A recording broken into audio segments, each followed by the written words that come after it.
Hi. This is Steffi. Hi. All right, ladies, just a few reminders. TV changeovers, live electronic line calling. Besides that, for the towels, the country names are on the bins. Any questions? No? AO or Ivan Gulagong? The second one. Okay, Ivan Gulagong. Go ahead. Very nice.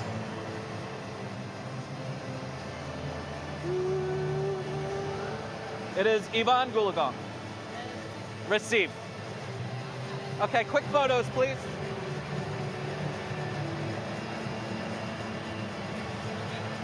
One more photo. Good job, Stephanie. Thank you. Good luck.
Two minutes.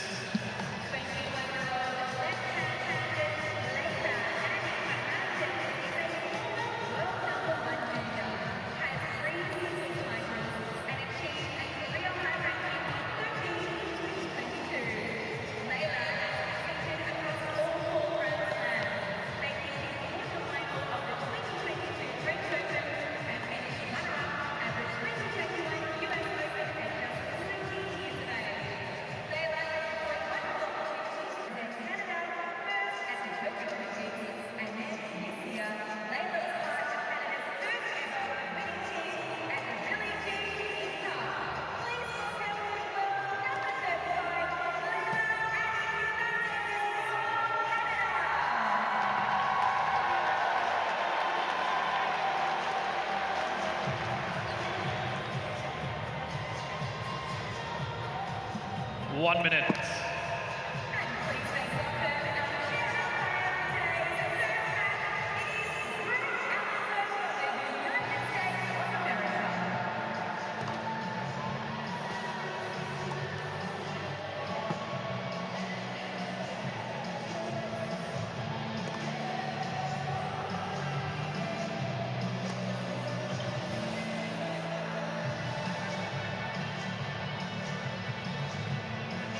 30 seconds.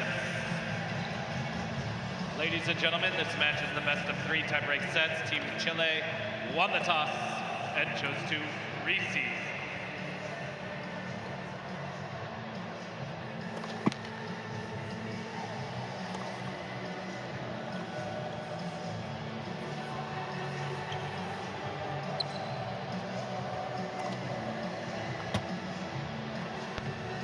End of warm-up.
Ladies and gentlemen, due to a technical issue, play has been stopped for just a brief moment.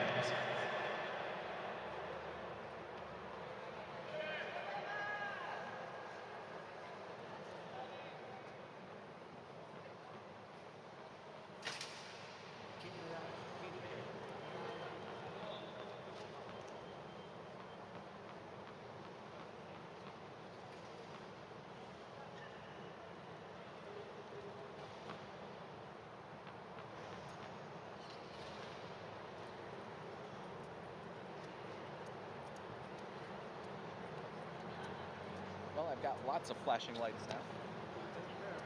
You have lights? Yep, I've got lights.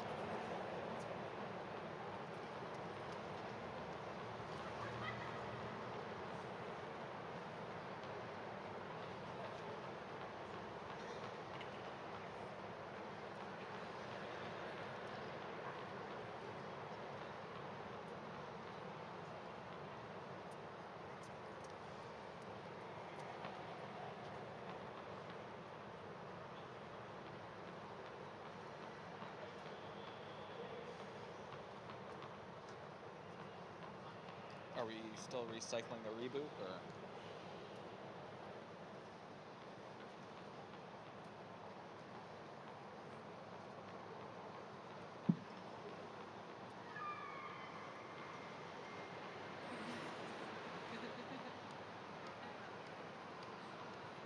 ¿Esa bandera que salió? Absurdo. Magallanes. ¿Magallanes? ¿O Araucanía?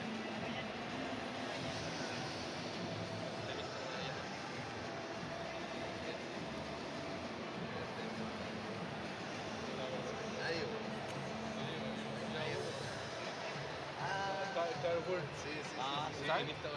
Ese tuvo sparring en el ATP. Sí. Y entrenó con... Dani. Said it would just be pretty quick. They just recycled the lights, so that's what it's Bueno, el pendejo que dijo la academia de Rubén y de ahí. Se llama el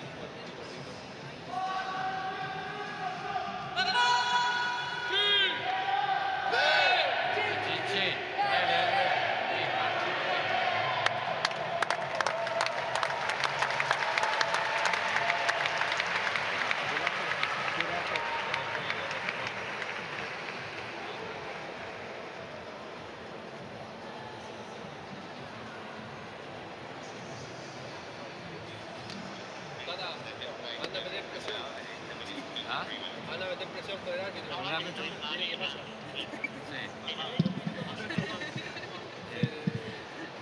Son los inesperados, imprevistos, que se dan en momentos críticos, como de match point.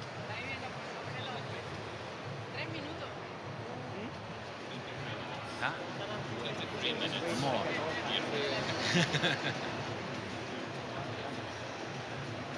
Bien, bien. 3 minutos. Bien. Sí, 2, 3 minutos. ¿Tú estabas haciéndolo? Firme y levantada. No tienes que estar mostrando.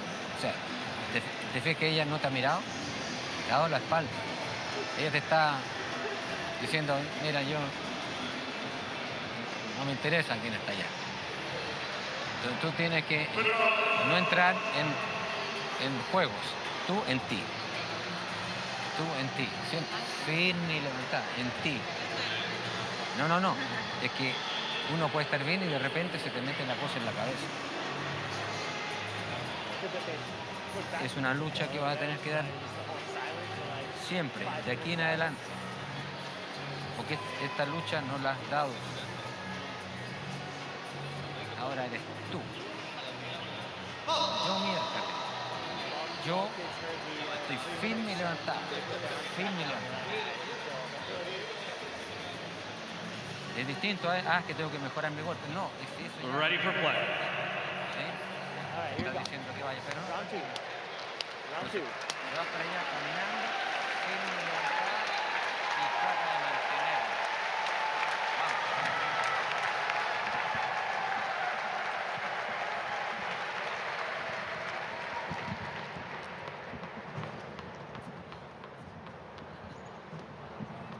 First set, Leila Fernandez representing Team Canada to serve.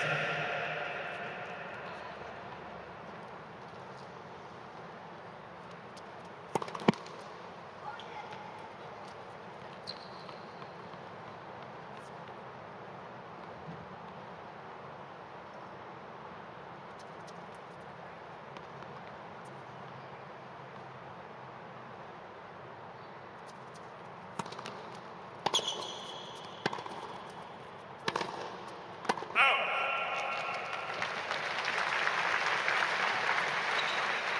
15 love.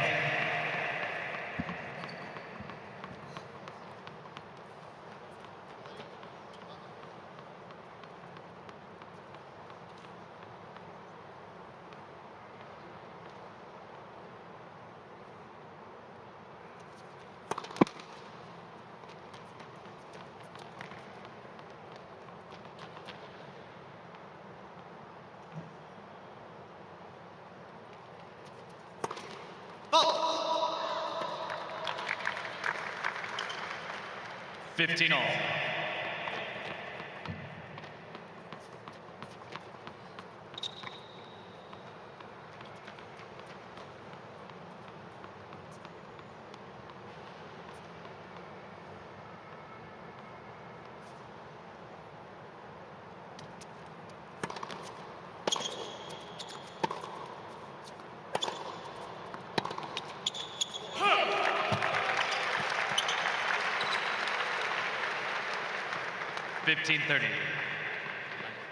Mantente firme.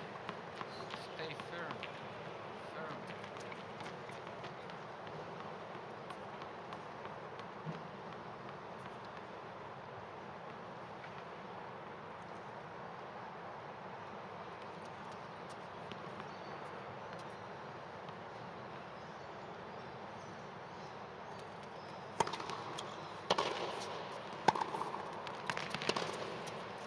Oh. 30 all.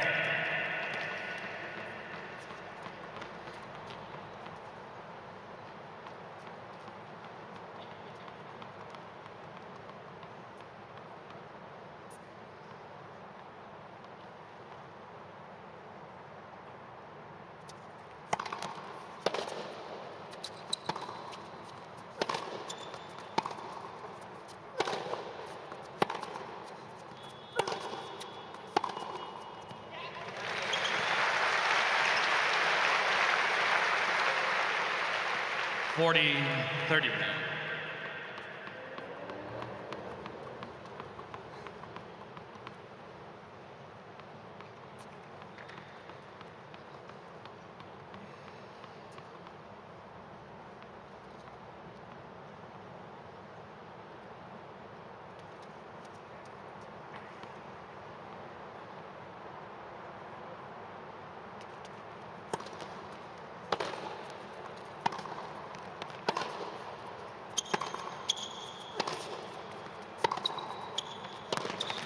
Game. Team Canada.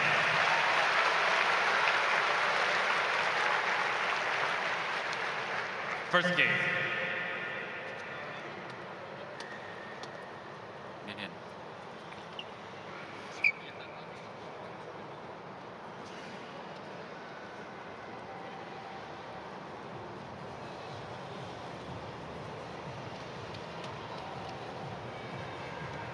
Here you go. This game, huh?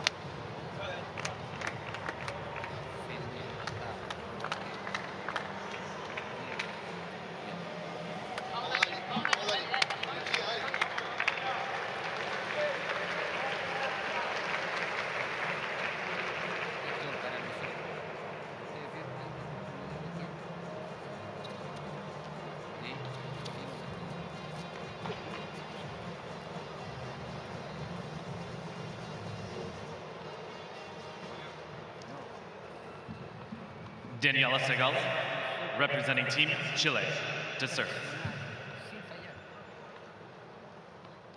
Sin fallar.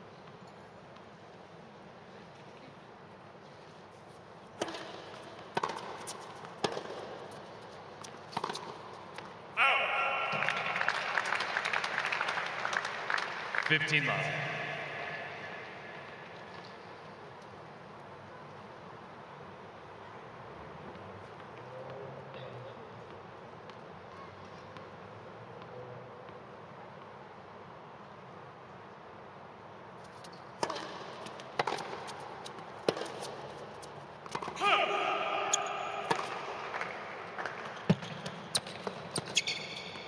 $15.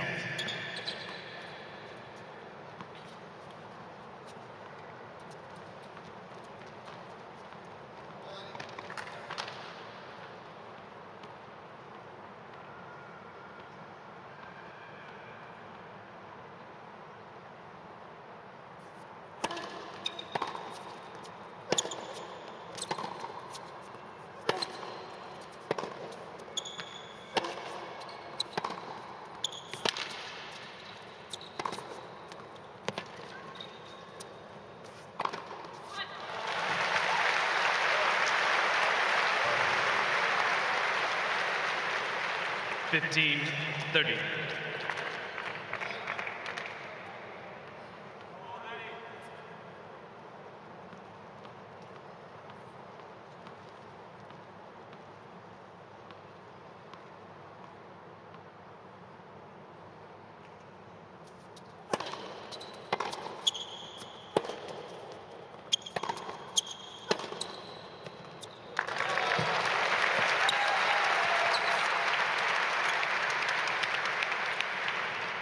$30 all.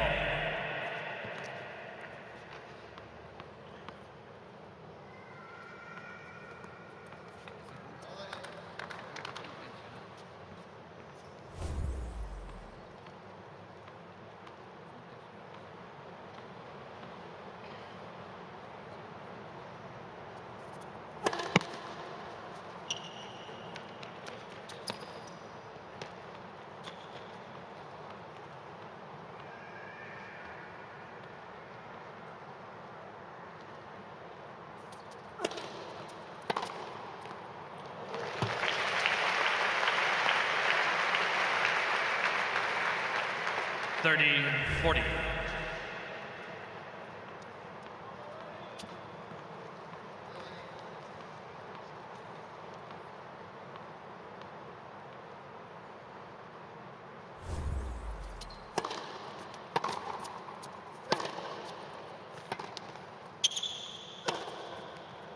Game. Team Canada. Team Canada leads 2 games to 1.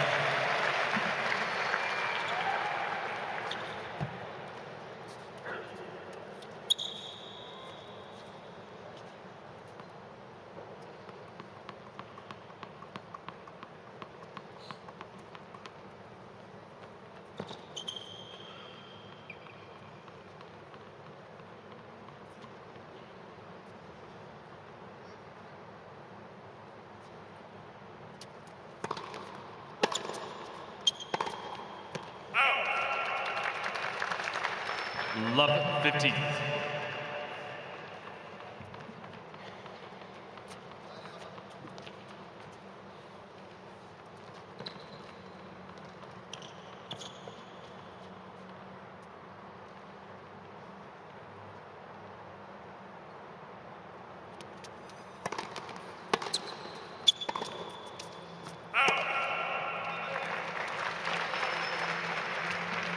Love 30.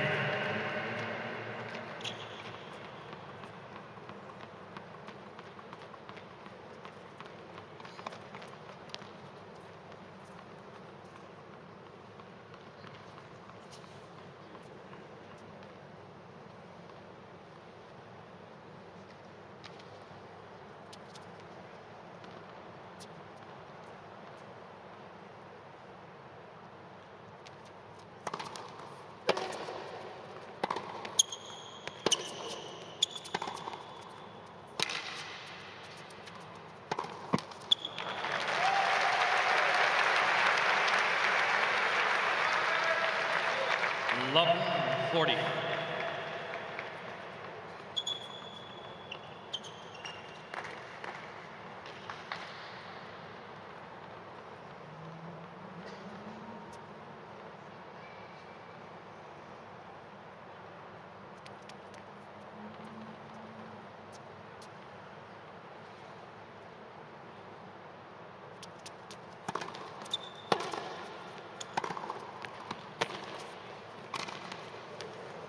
Game, Team Chile.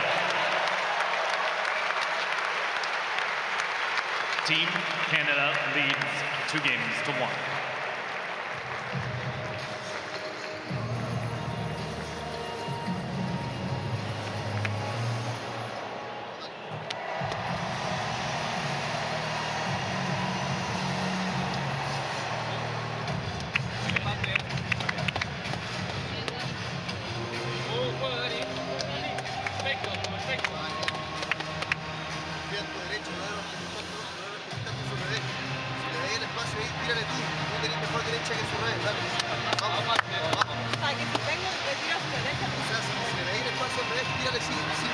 No. Trata de concentrarte en ti. Las cosas van a ir saliendo. Así como este juego, no hiciste nada tú para ganarlo, solo que jugar. Así se van dando todos los juegos. No se pongan presión adicional. No se pongan presión adicional. Ella es focalizarte en ti. Tú contrólate. Y las cosas se van a ir dando. Todavía tú estás nerviosa y ella también. Así que quien lo supere primero va a salir adelante. Time.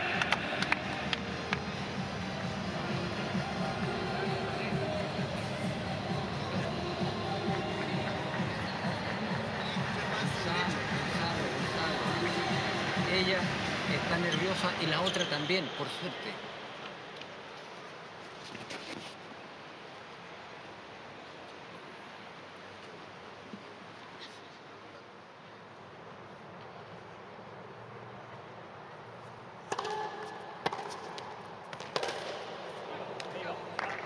Out. Love 15.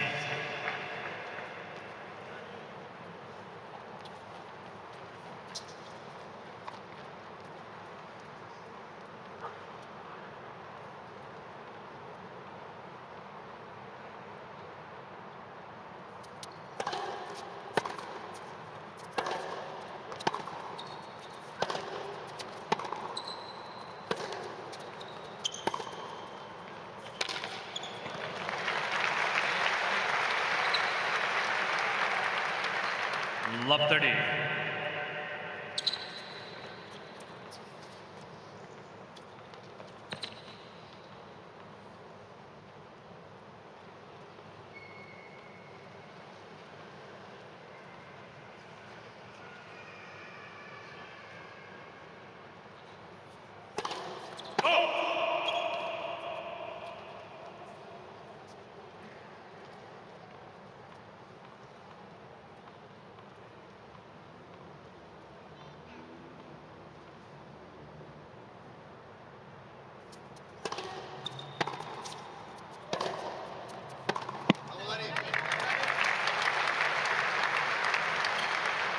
$15.30.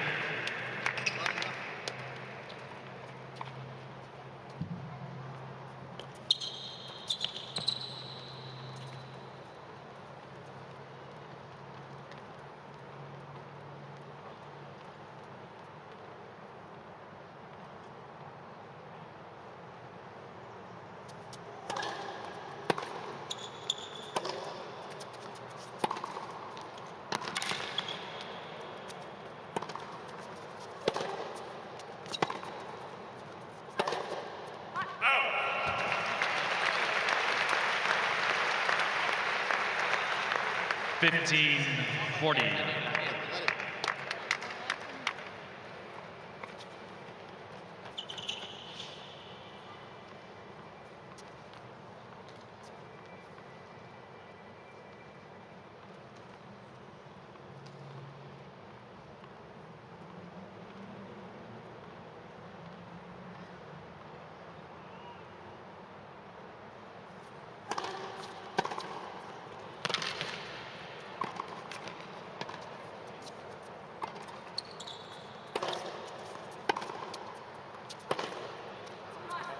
Game, Team Canada.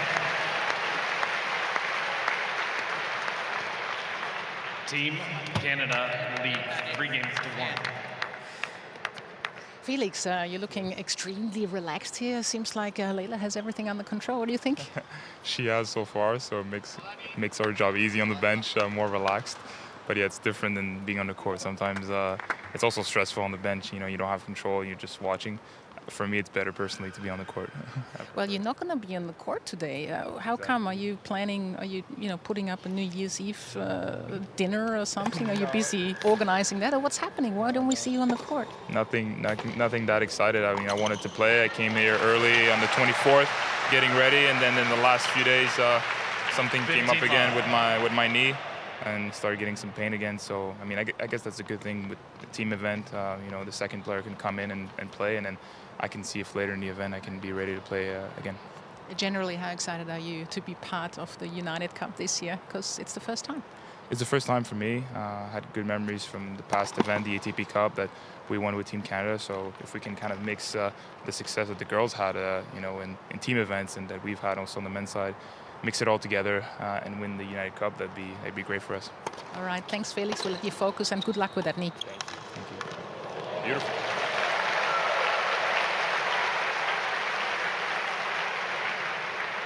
$30 love.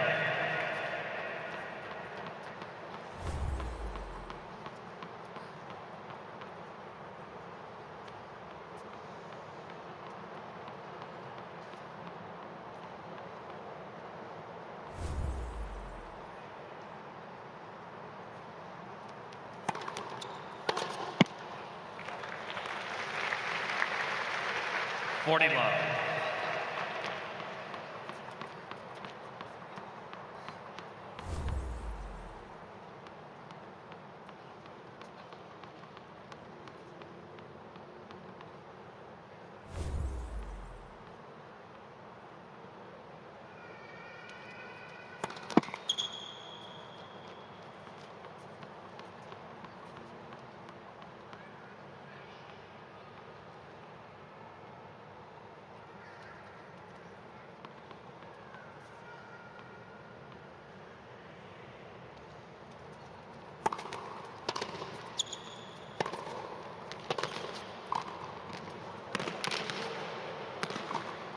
Game, Team Canada. Team Canada leads 4 games to 1. Really good. Really good.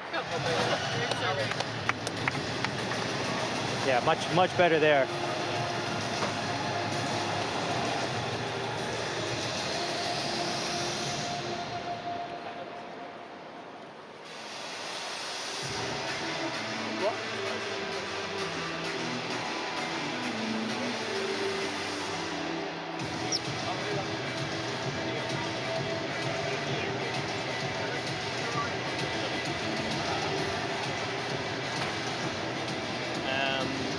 Eyes on the toss. Yeah? Yeah. I like the play coming forward, moving in. She just doesn't move great, you know, so if you can kind of continue to make the move, take your opportunities for it, yeah? Great job. Good.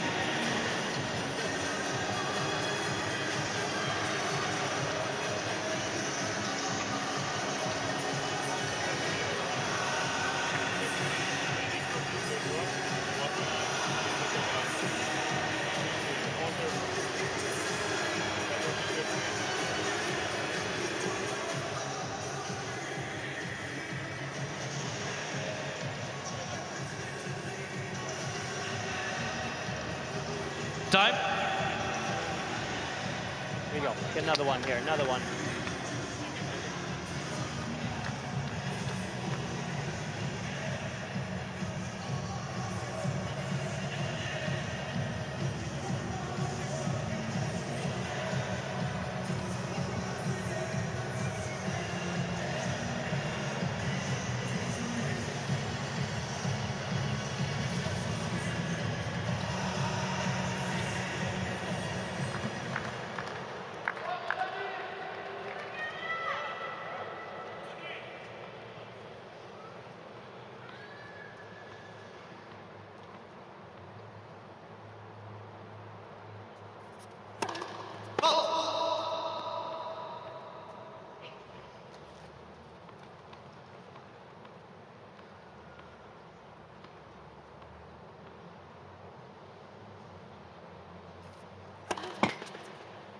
Let.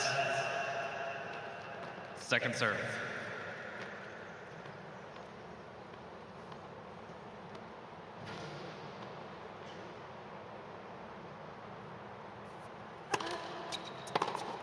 Out.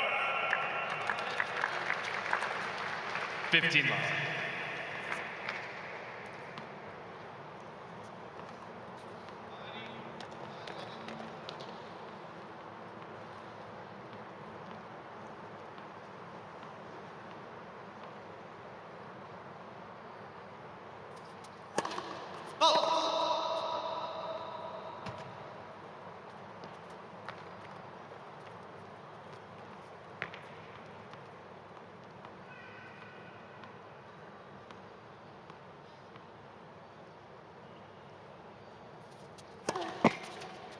Ball.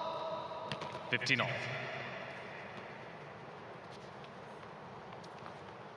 Welcome.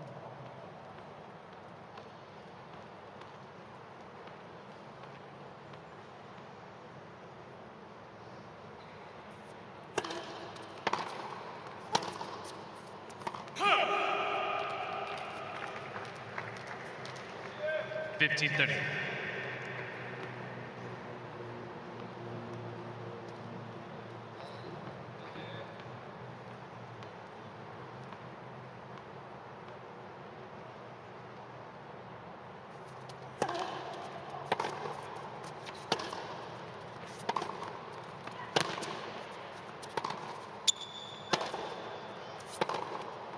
Out. 30 all.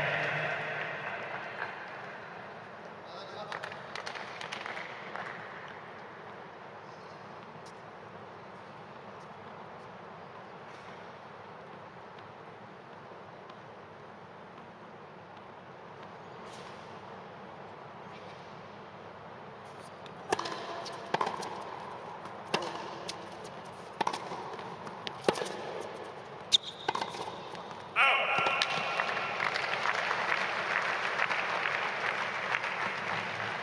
40-30.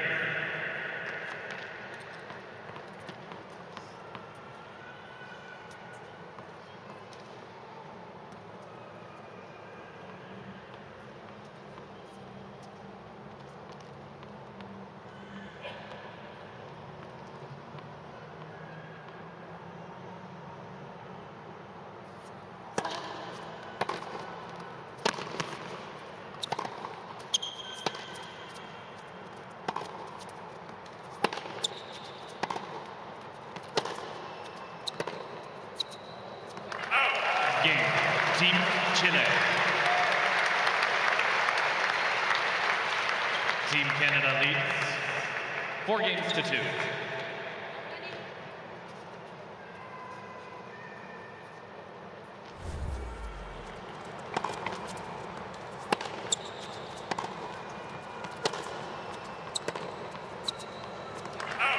Game. Team Chile.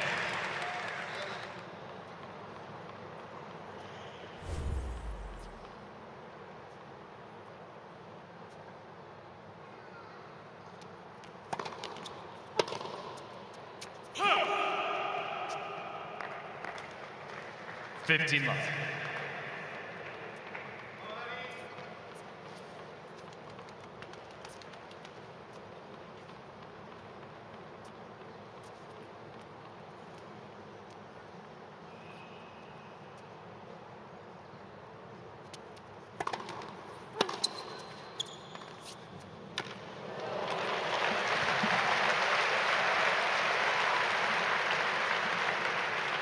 30 love.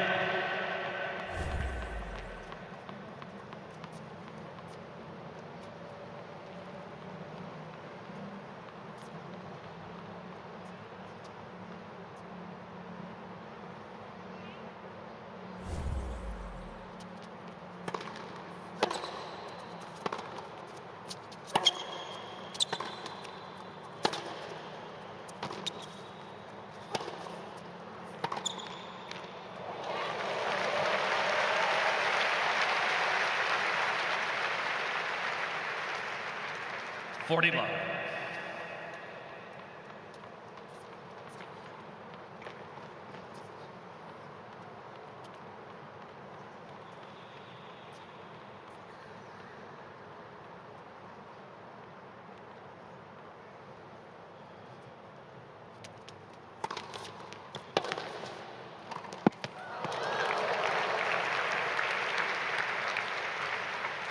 Forty 15.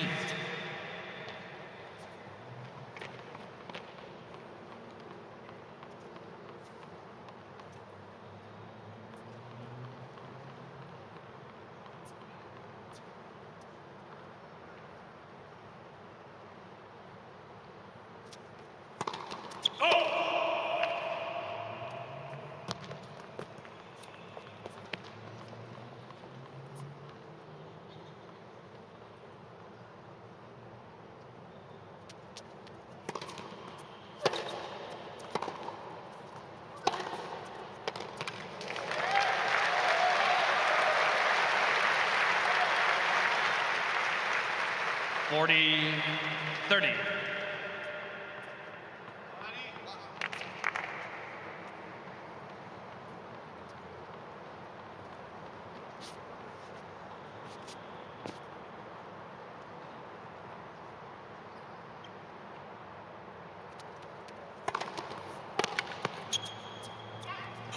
Game, Team Canada. New balls, please. Team Canada leads 5 games to 2.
Continue to stay low on those returns, yeah?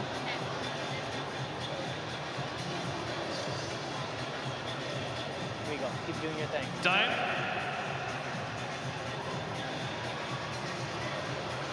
Here you go.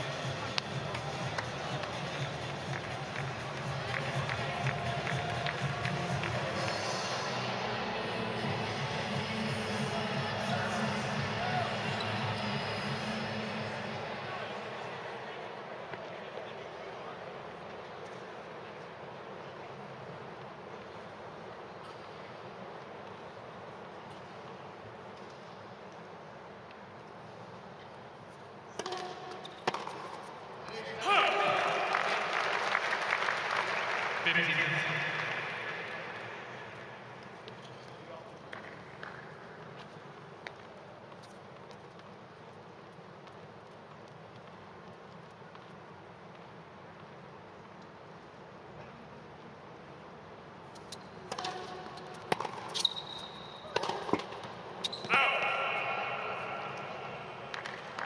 15 all.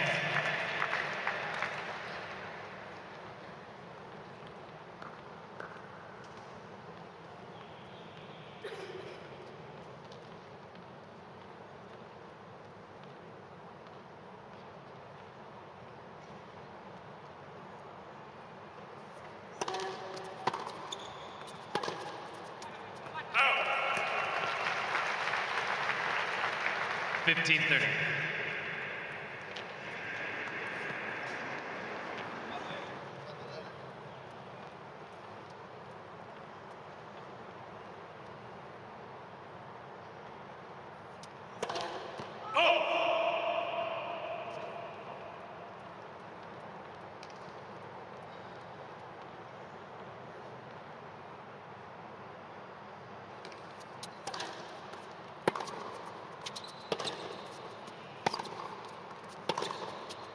Out. 15-40.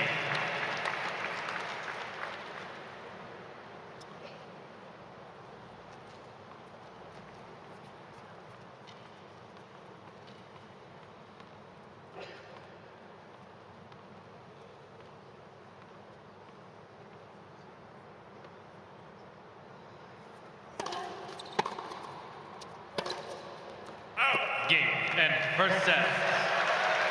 Team Canada, 6 games to 2.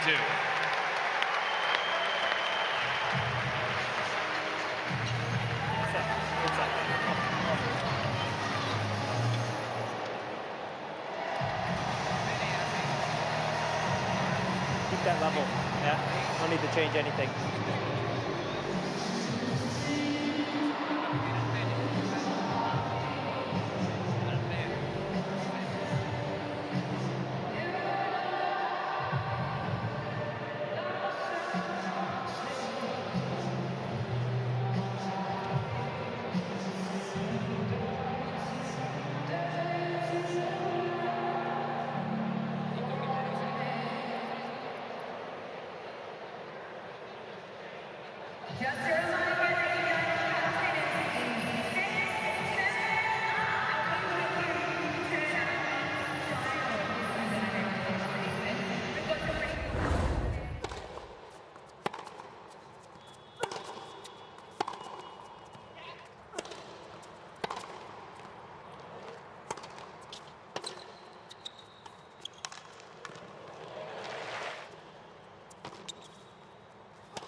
Time.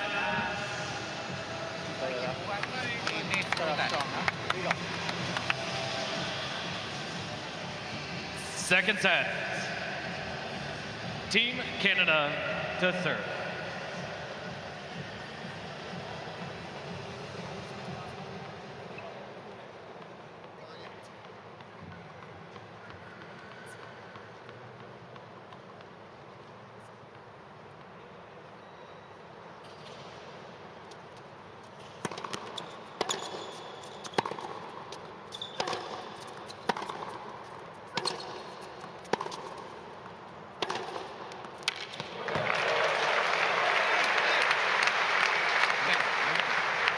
Level 15.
Team Chile.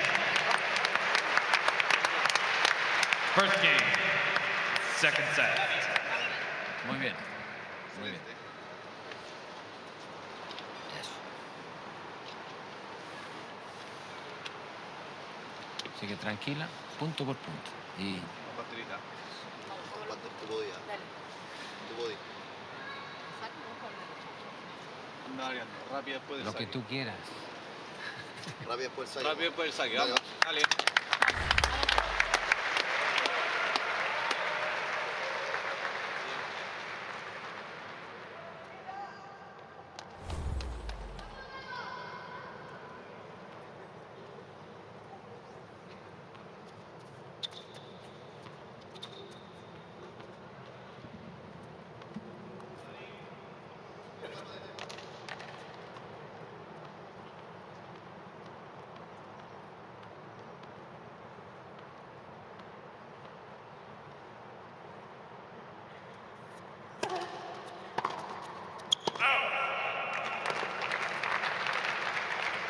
15 love.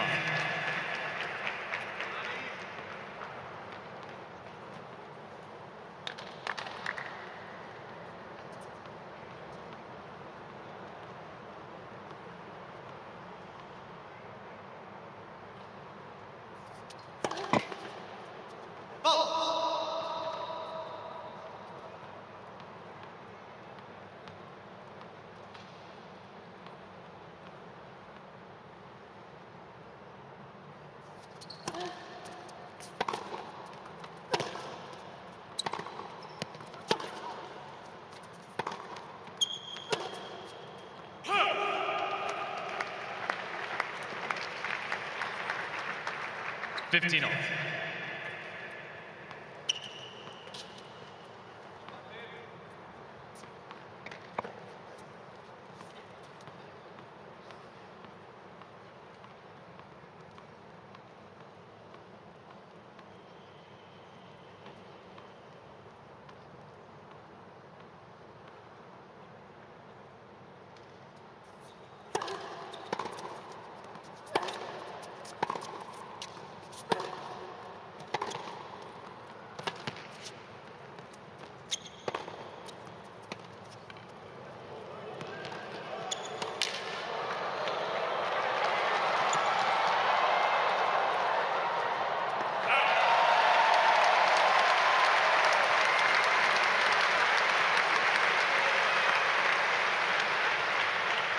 $30-15.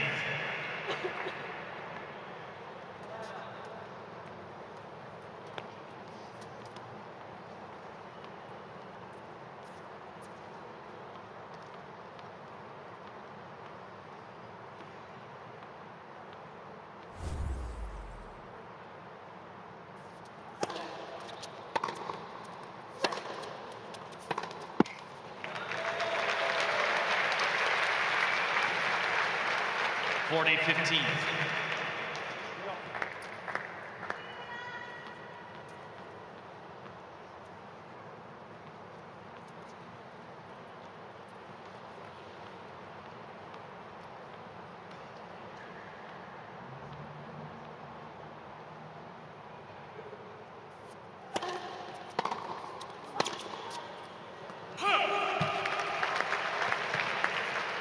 $40-30.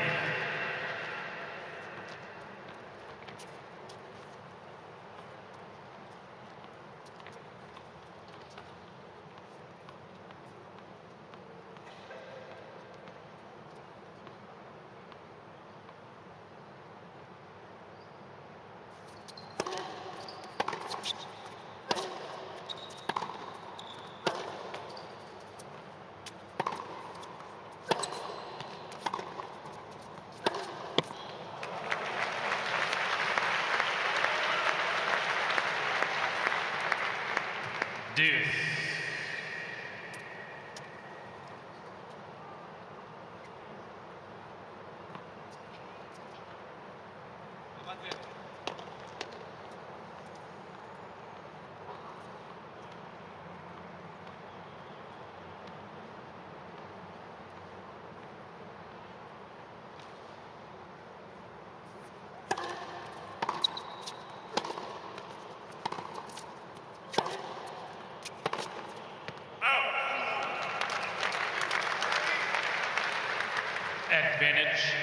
Team Chile.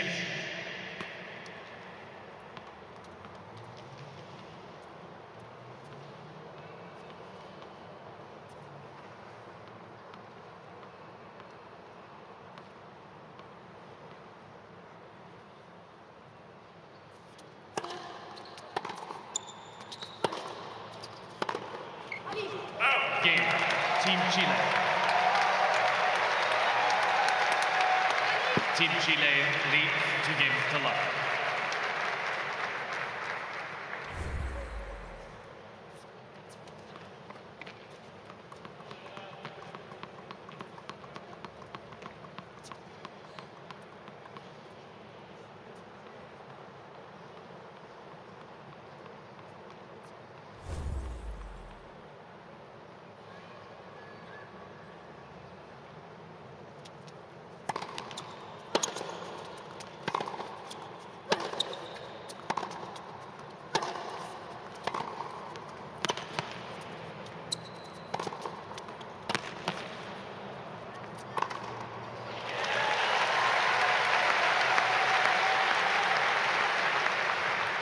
$15 left.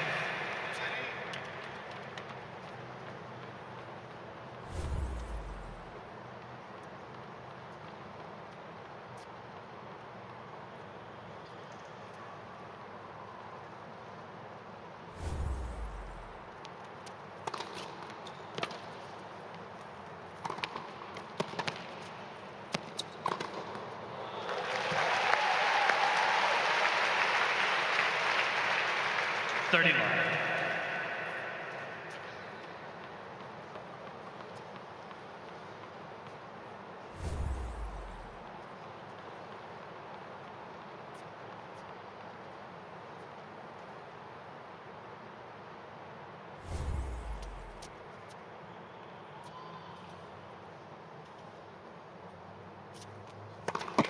Let for serve.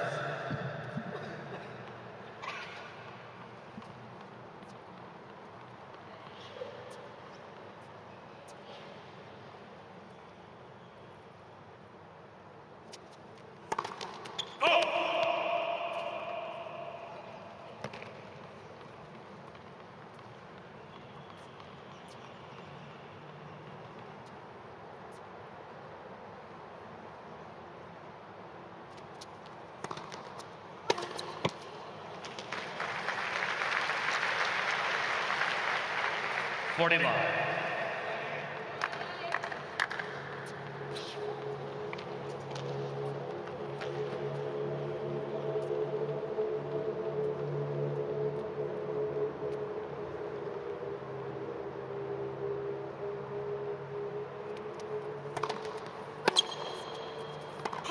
Game. Team Canada. Team Chile leads 2 games to 1.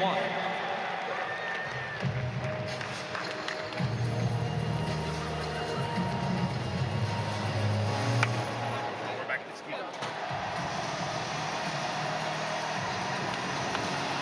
Much better in that last game with your legs, huh? That those legs going, staying down. Acceleration looks good too, just a little bit, couple times early on those couple balls.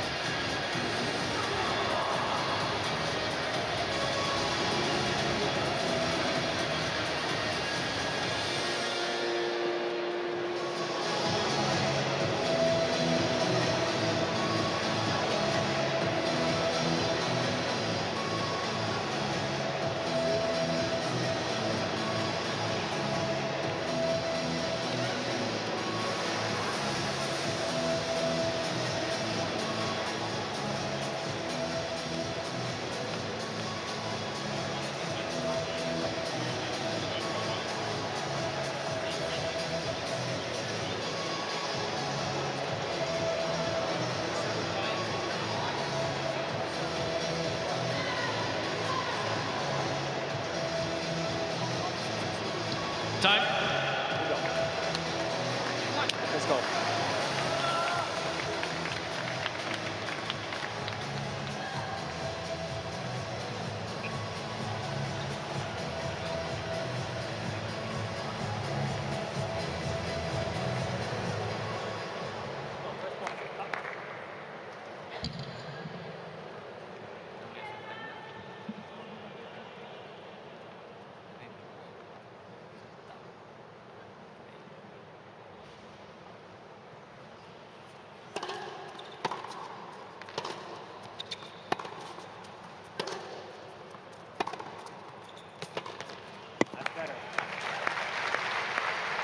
Love 15.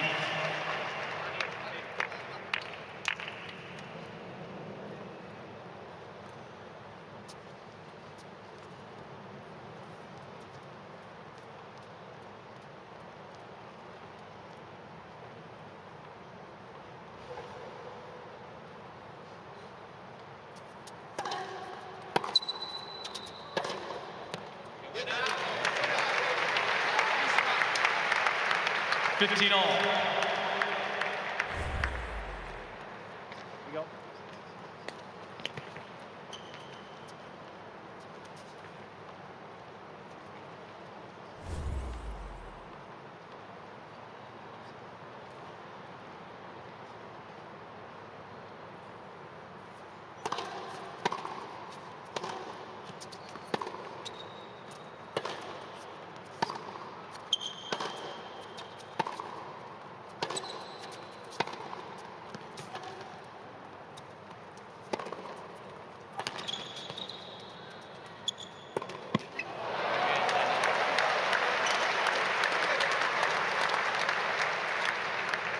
Thirty 15.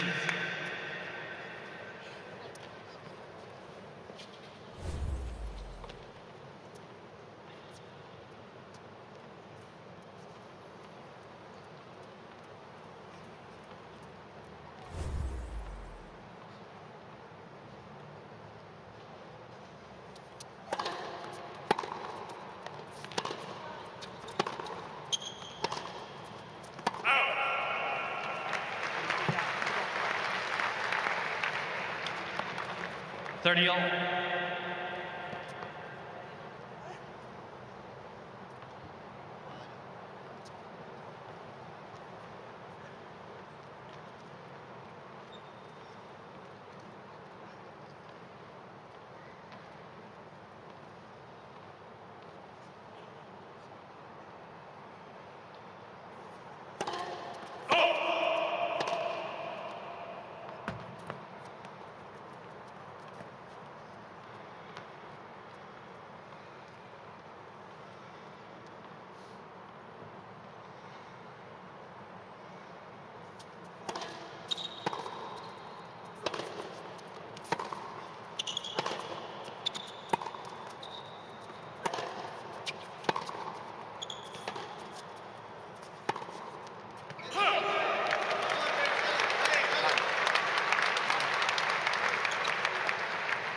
40 30.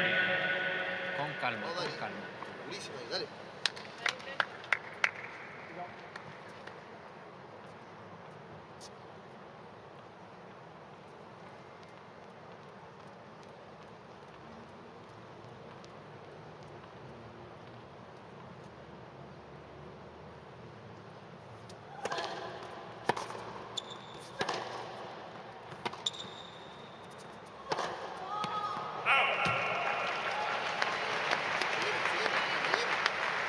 Deuce.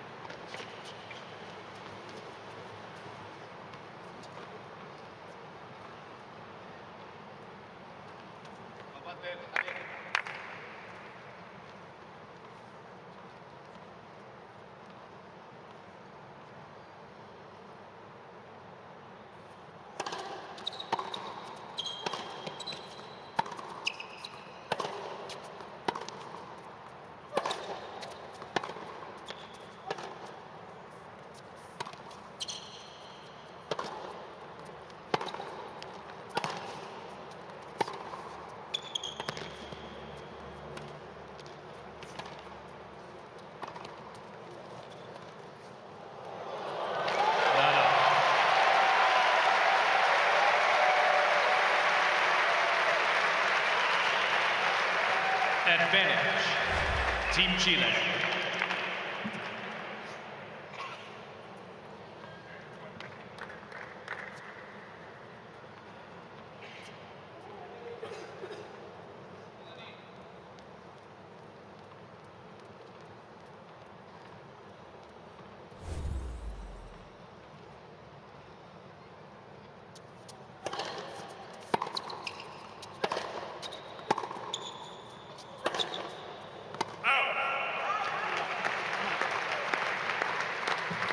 Deuce. Vamos, Dani. Tiempo ahí, tiempo. Va.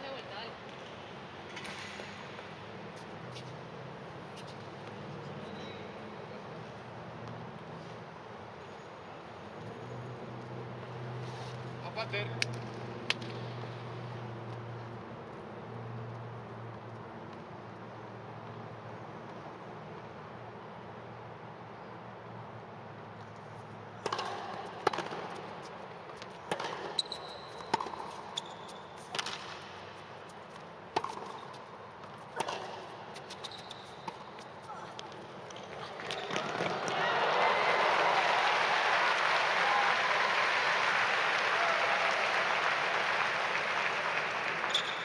Advantage, Team Canada.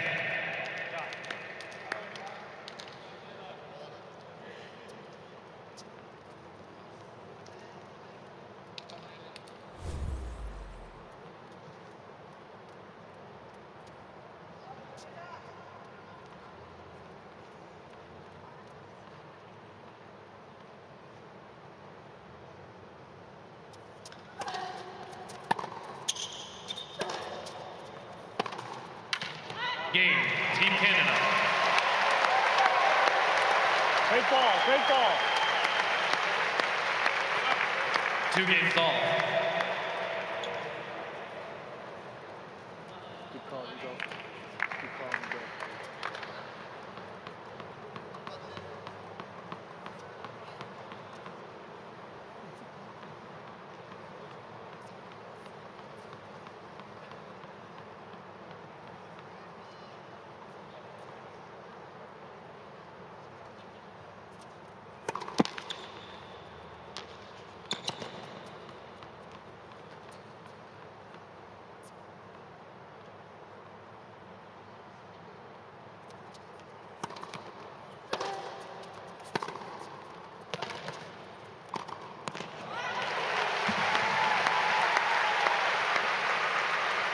Fifteen left.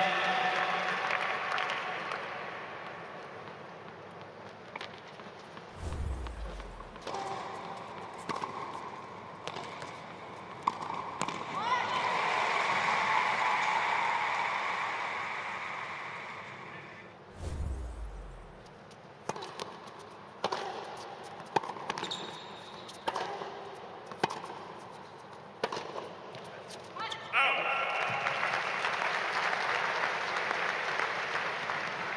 30 left.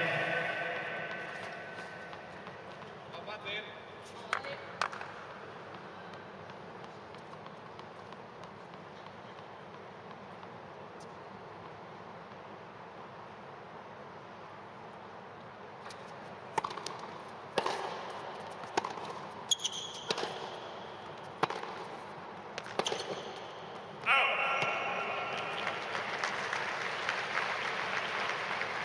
40 left.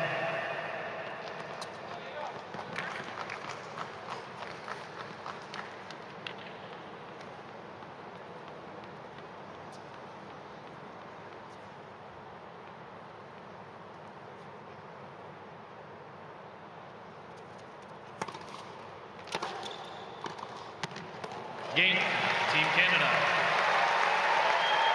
Team Canada leads 3 games to 2.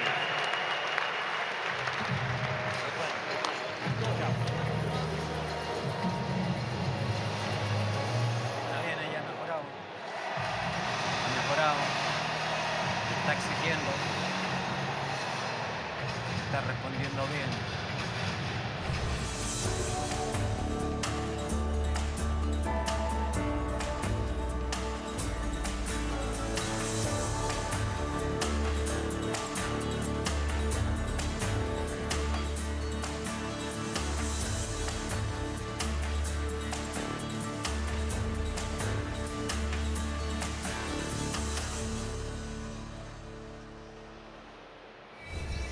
Estás bien. Estás bien.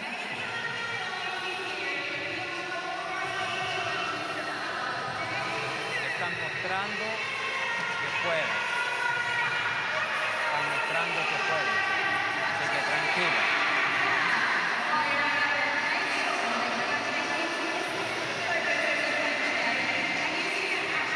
esa es la diferencia, siempre va a haber. Uno está bien, piensa que tiene la jugada más o menos ya bien hecha y se le va por poco, o el otro tiene una pelota demasiado buena y se pierde la oportunidad, pero no es por errores tuyos. Time. Está jugando bien ahora, así que tranquilo.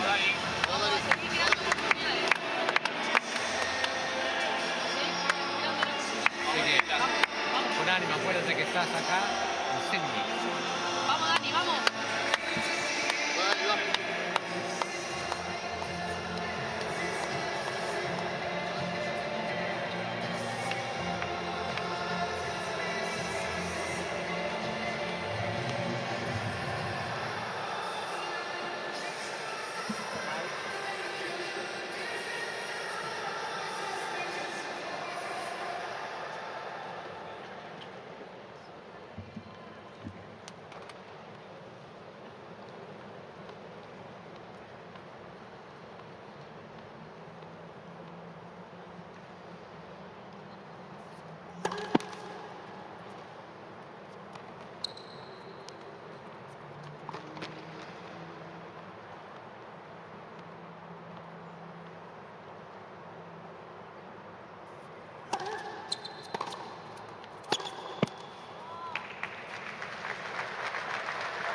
Love 15.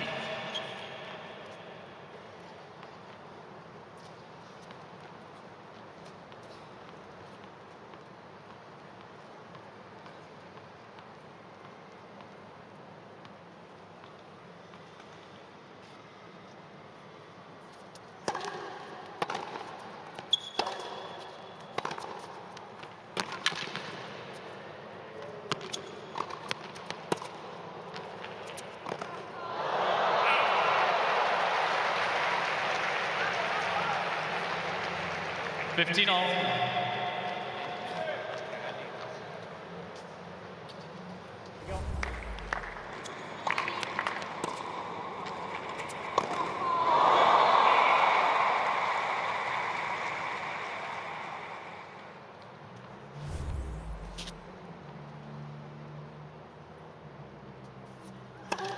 Let for serve.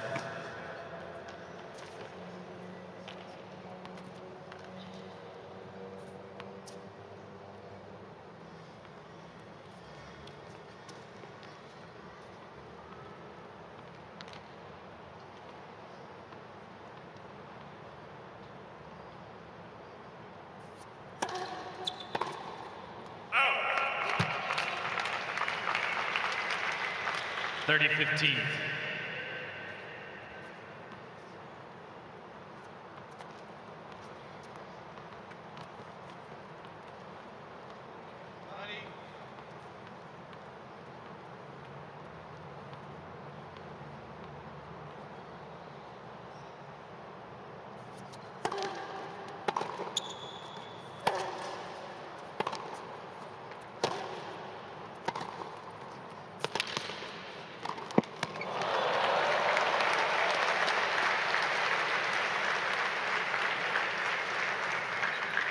$40-15.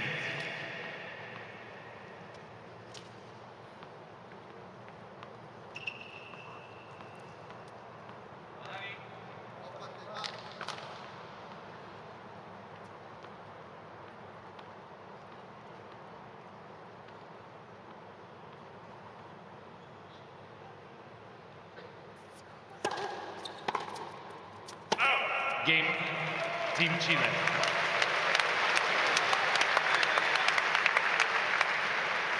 Three games all.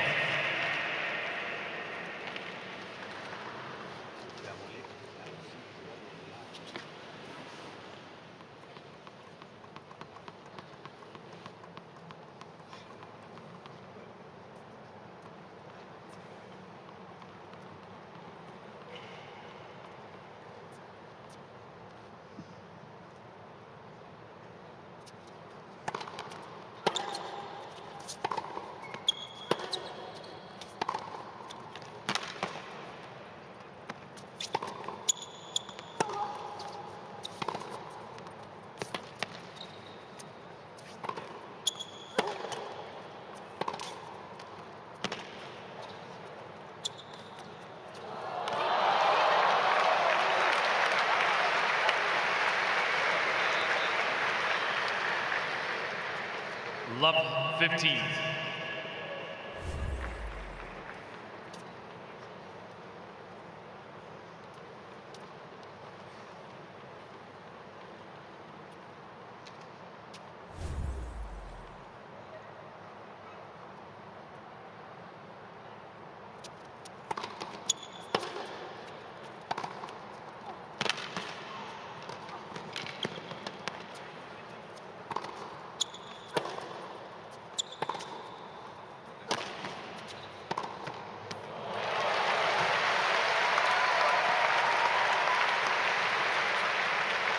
$15 all.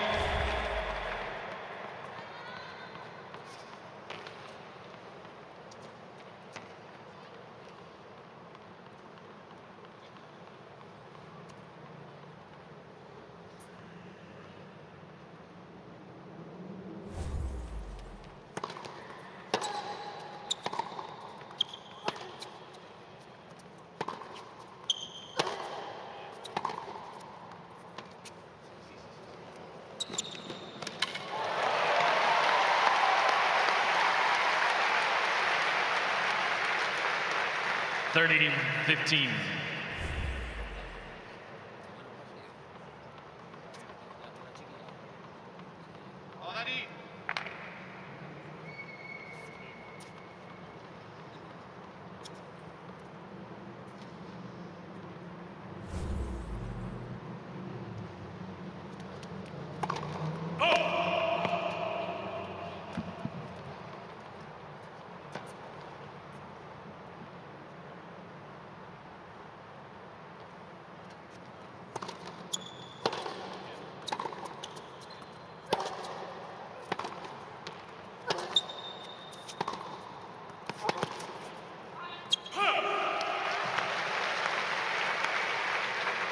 $40-15.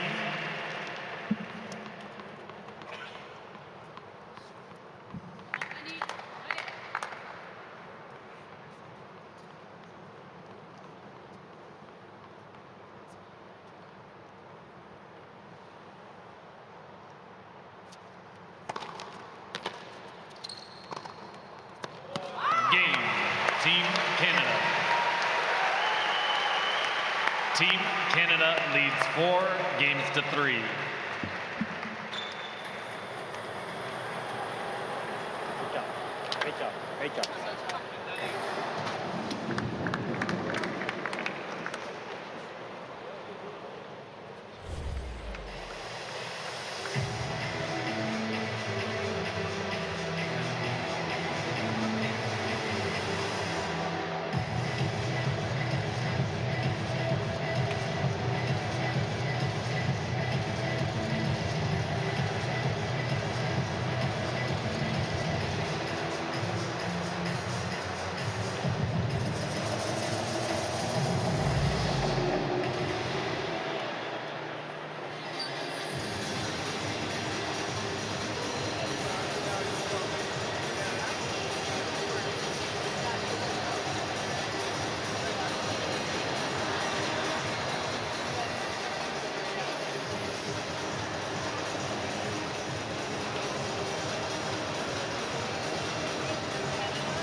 Time.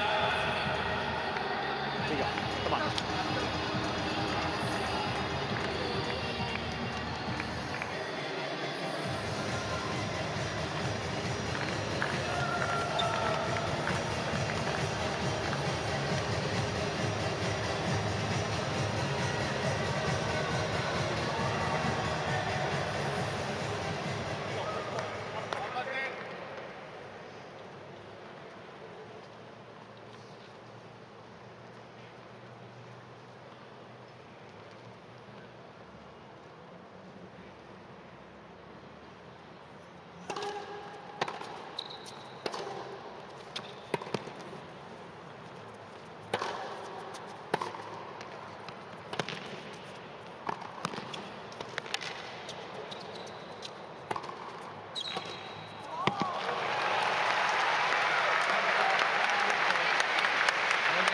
Love 15.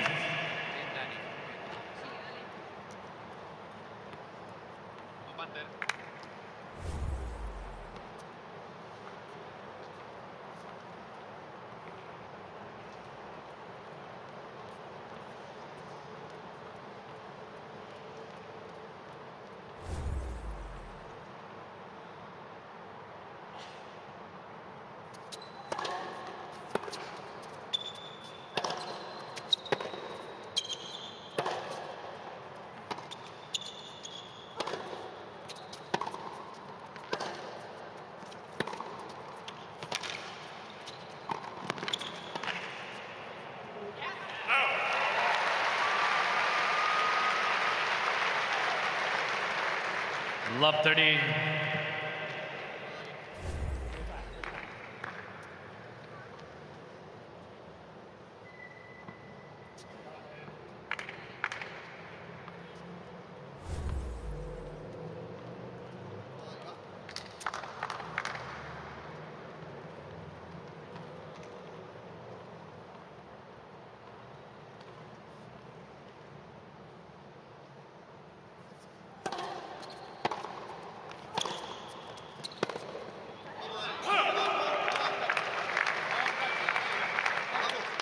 $15.30.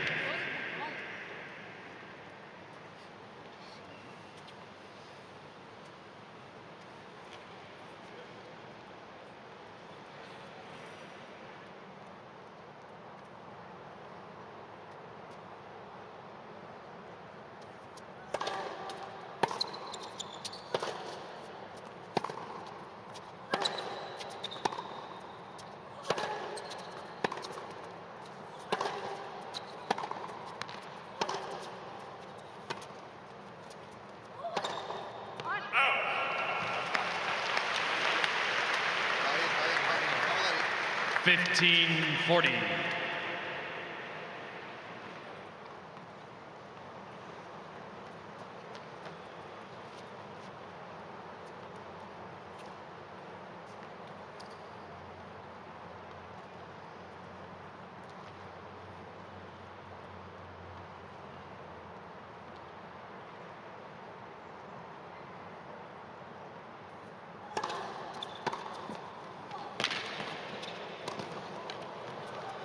Game, Team Canada. New balls, please. Team Canada leads 5-3.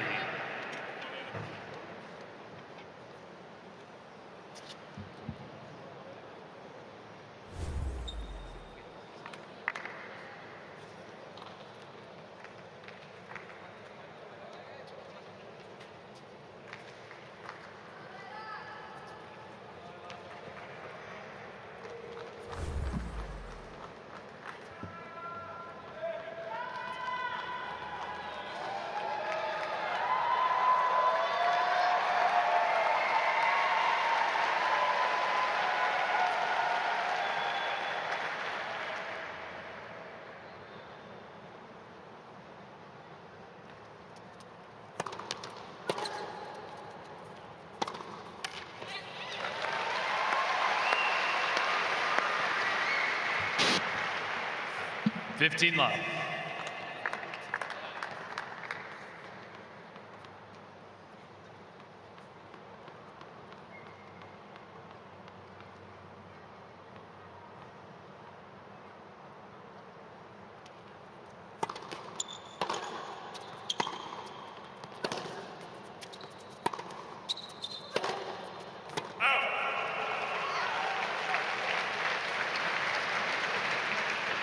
$30 love.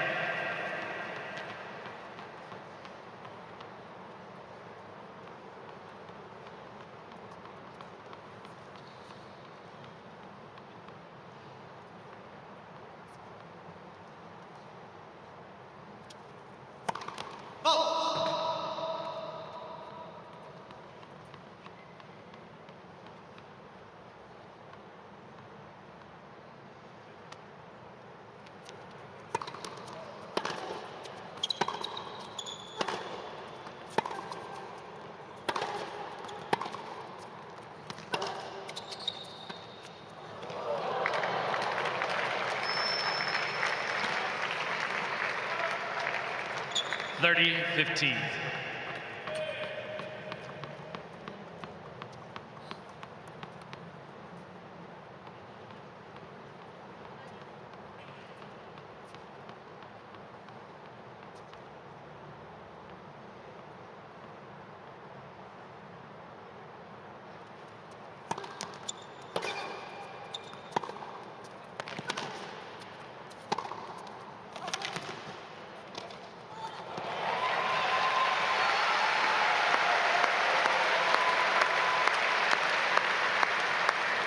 (14-15).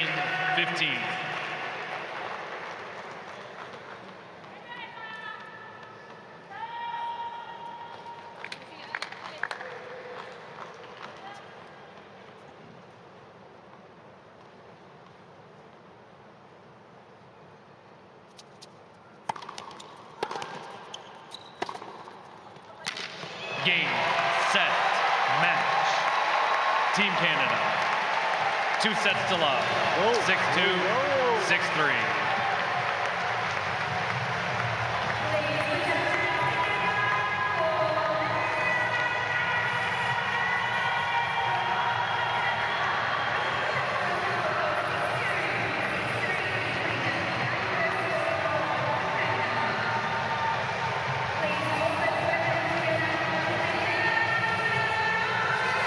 Great job. Well done.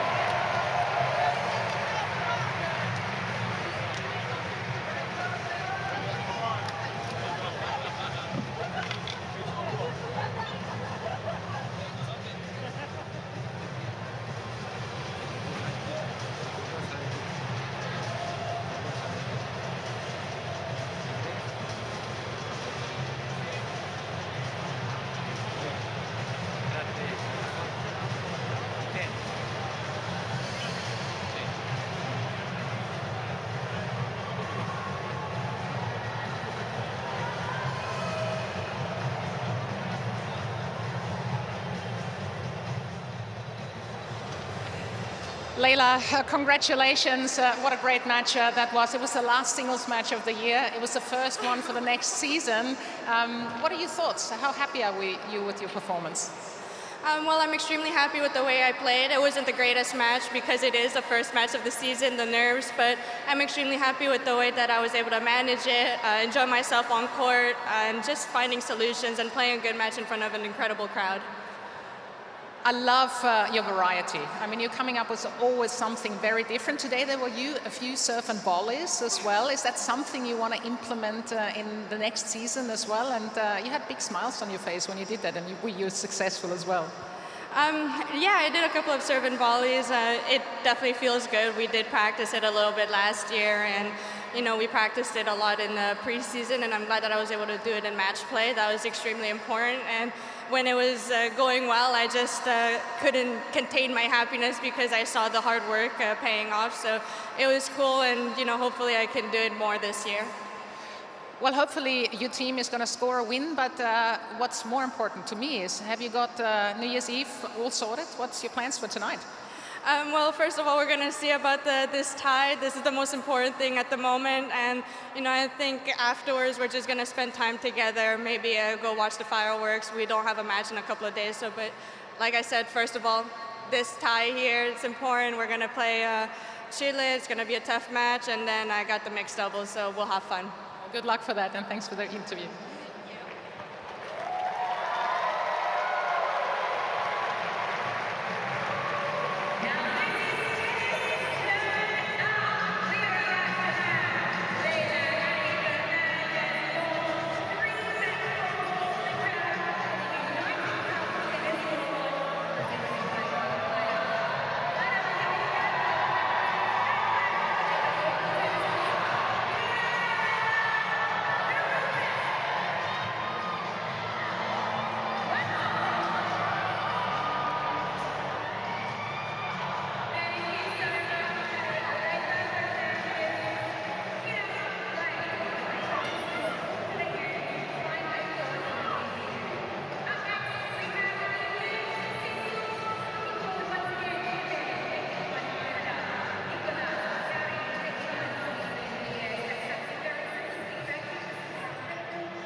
give a very warm welcome to Nicolás Jari, representing Chile, led out by team captain Jaime Fiol.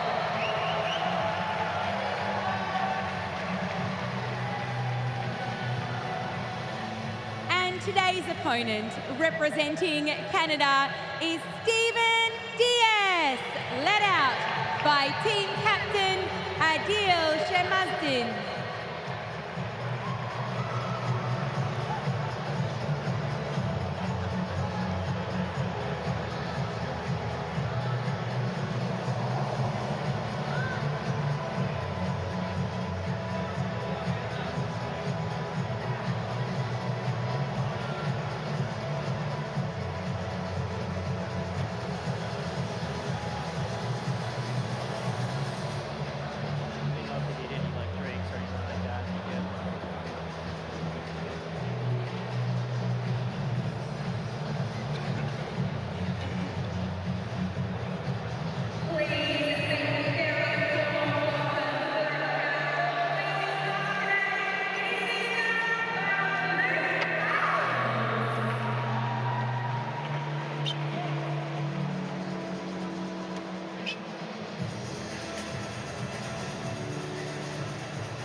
With us for coin toss. Gentlemen, before we start, just a couple of reminders. Serve blocks on this small board there in the corners, or in the big board in each corner, all right? In one corner on each side, sorry. It's gonna appear later. Okay, we have the sticker on the... Yeah, we have stickers on the boxes, you see? And electronic line calling is live. System calls all the lines. You can always request for replay, all right? And TV changeover, so please stay seated till announced time. Yes. At the end, stay here with Luke to take photo, and then one photo without Luke, all right? So now, Steven, what would you like? Yvonne Gulagon or AO Sirius? Yeah. Show Steven a coin. So, Yvonne... You choose for me. What side do you like better? Which side do you like? What side do you like? That side? Okay, that side. Go for it. Toss it up, high up. 1, 2, awesome. Well done. That's yours. No, no, no. Go for it. Receive. Serve. Yeah, that's it. Fine.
minutes.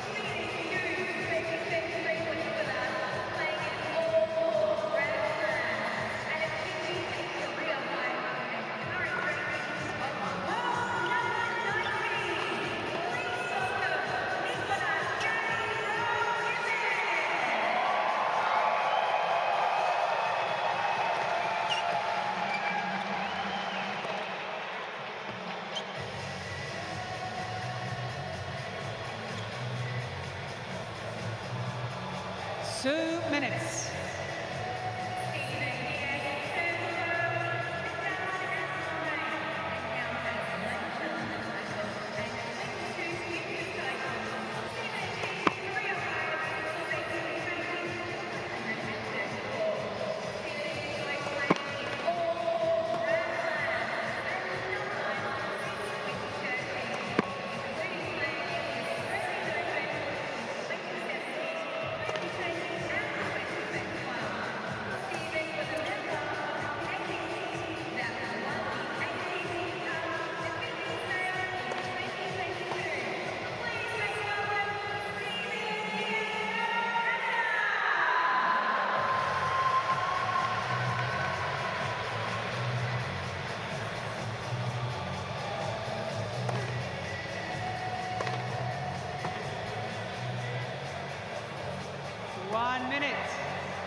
Seconds.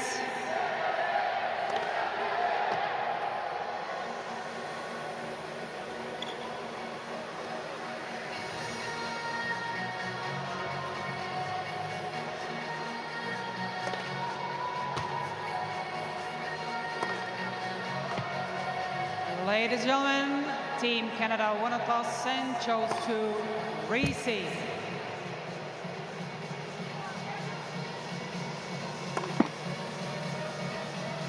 End of warm-up.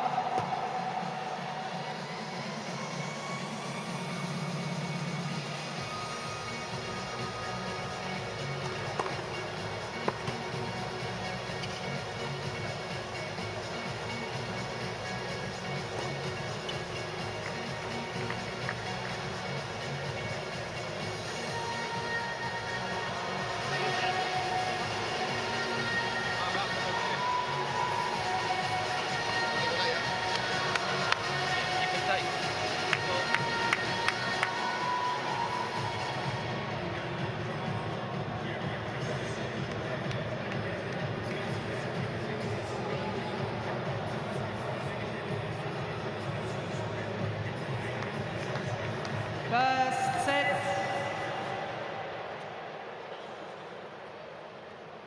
Nicolas Jarry for Team Chile to serve. Ready. Play.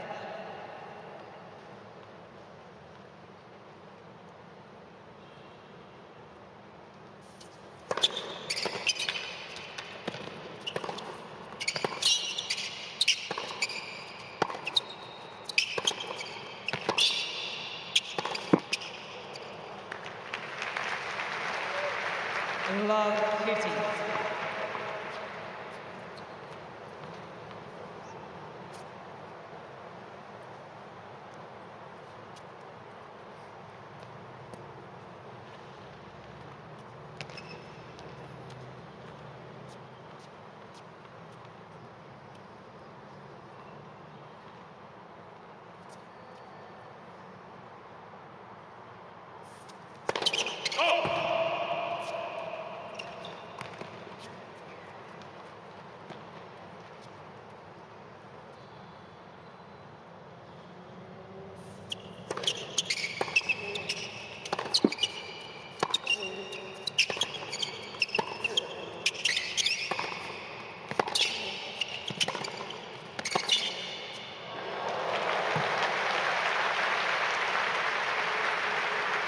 Great movement.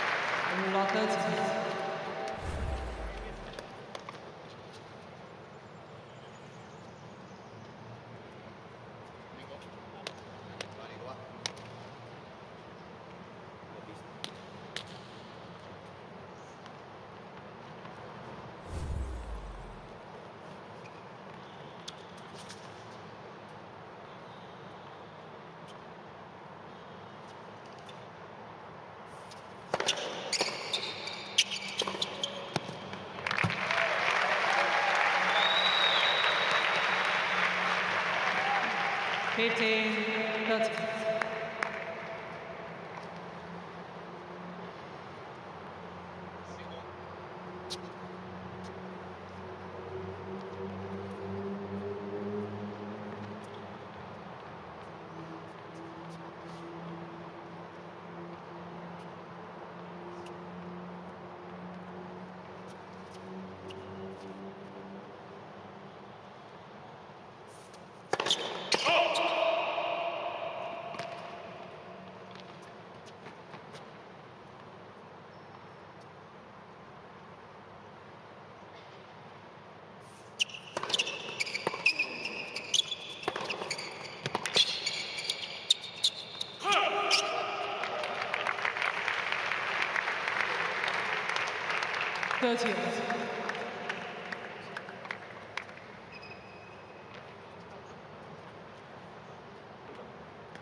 Game Team Chile.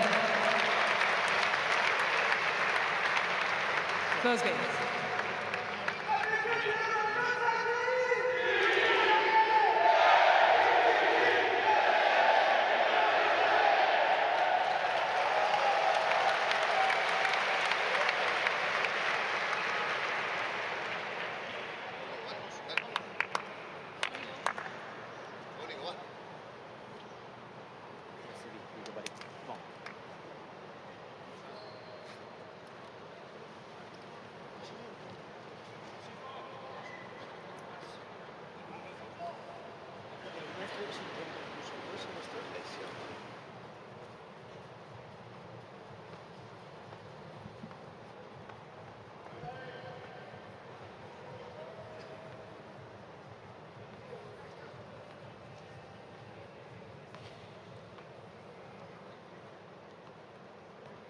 Steven Diaz for Team Canada, 2-7.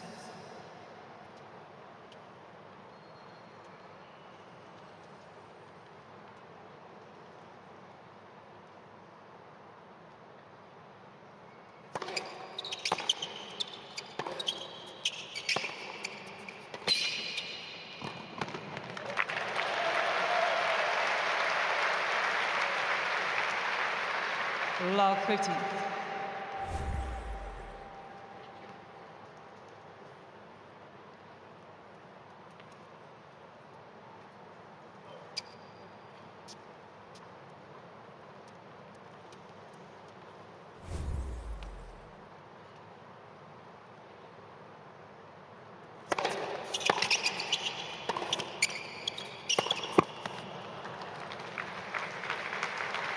Going to get a lot of free points with this serve. He'll get a few, but not too many. If you were able to whisper into his ear, how would you like to see him develop points out here?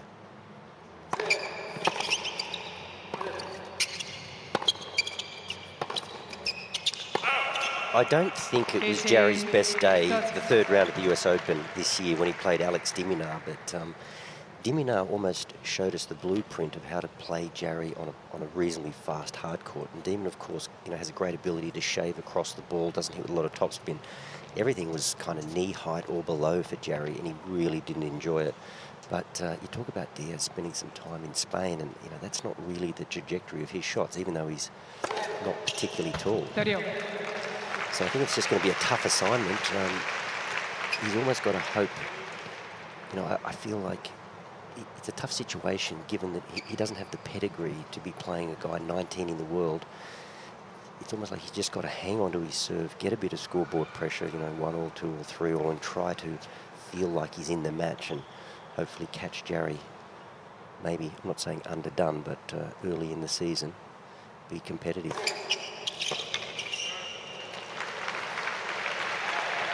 Yeah, a big part of him holding serve. You know, he doesn't have a bad serve, but is that first serve percentage is going to need to be high.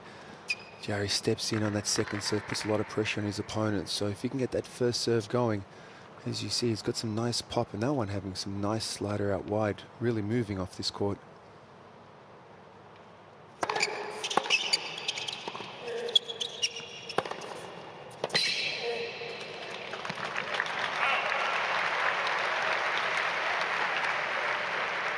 Yes.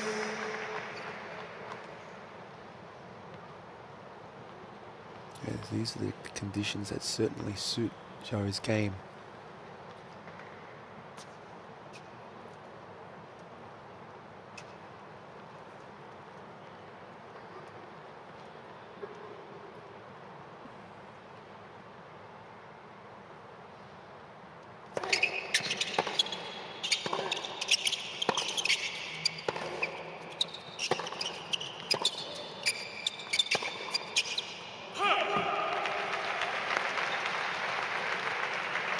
Advantage, Team Canada.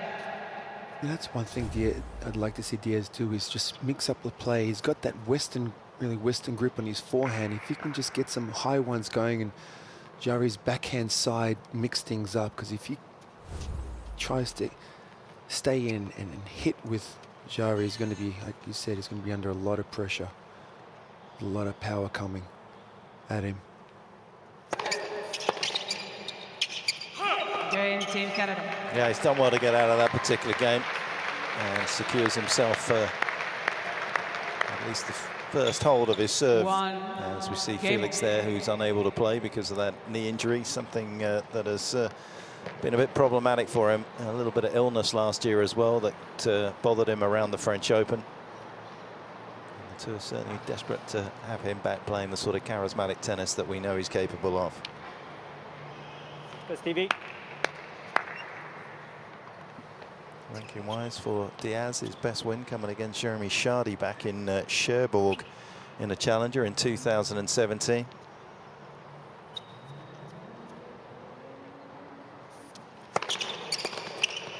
Frenchman ranked 66 in the world. He has 8 top 100 wins. Wasn't without its drama as well, that win over Chardy back in France. Saved 3 match points from 40 love down on his serve in the second set. Managed to pull it out 7-6 in the final set.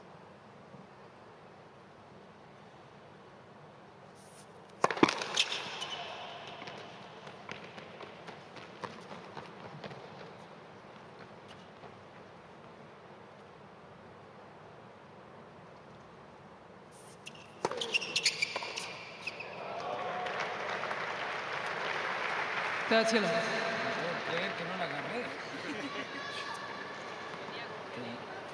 poniendo viejo. Se la agarraba con la mano izquierda así.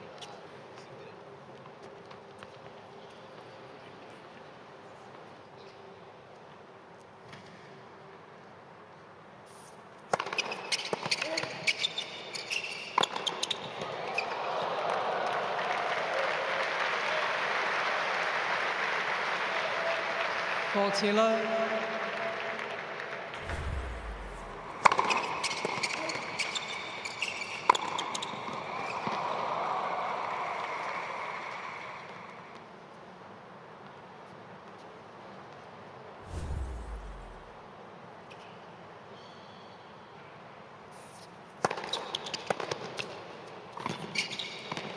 Game, Team Sweetly Chile. done.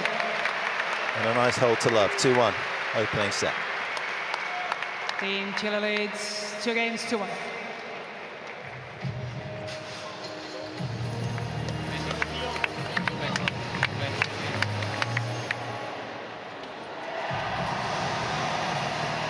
Está genial. O sea, está sacando un huevo, estando un huevo. Igual un poco de atención al que tiene más natural cortadito. No normalmente te vendrá más abierto y a la T en la ventaja, y te puede venir al cuerpo también con esa forma de saque alguna, pero mayoritariamente irá por ahí. Y está genial, o sea, la derecha que se te ha escapado el último revés, o sea, luego iba, o sea, hay que seguir igual idéntico, está perfecto.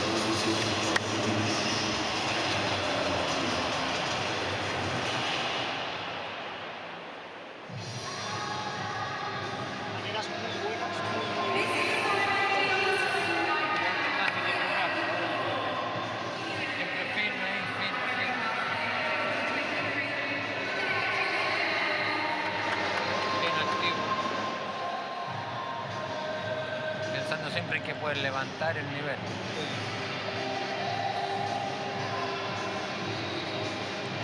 There's a bit of concise information being passed on, but nothing too dramatic after the opening 3 games.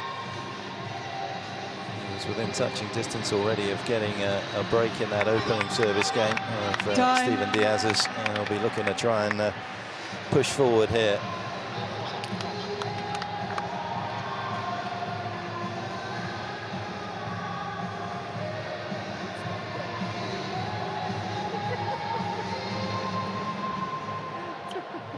Tough to see on the eye test, but it certainly looks as though Diaz, as I say, who picked up a contract with Head in August of this year, it looks like he's playing with the longer racket. Doesn't quite know whether it's an inch or 2-inch longer racket.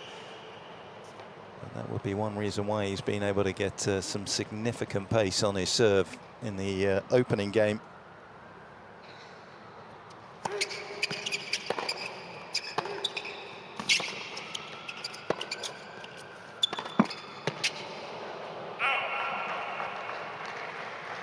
I imagine that wasn't something that you needed to mess around with too much, Mark. No, having a longer racket. You had enough pace. I had some pace. I'm not sure if we had. Did we have options back then to have an inch longer racket? I think towards the back end of it, you would have done, yes. Okay, yeah, I wouldn't. Yeah, that would have kind of been a little weird as far as timing-wise. Would have changed everything. Tougher on the volleys. It feels like it blocks you a little bit. I think so. I think back in the day, the guy, 30 minutes. The French guy, can't, 2 hands off both sides. Santoro? Santoro, I can't believe I've lost it, I forgot his name, but Santoro, yeah, had 1 to 2 inches longer than he played with, but my God, was that guy talented. It was a nightmare to play against.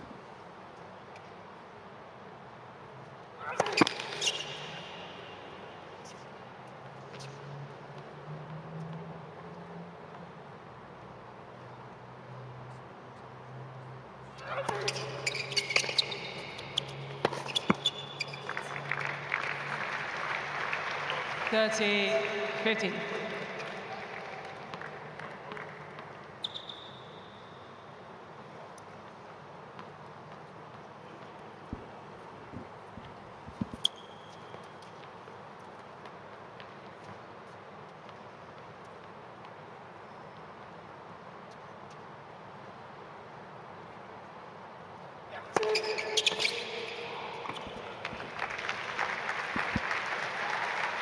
It's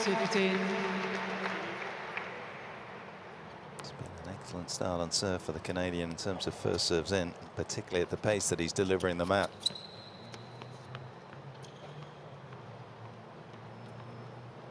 83% of them have found their target.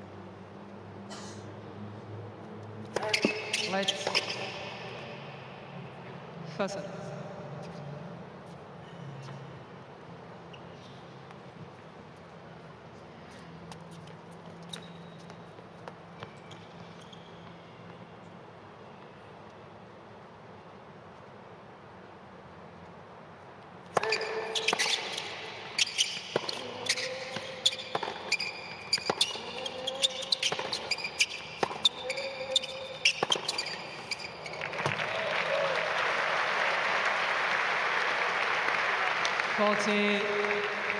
A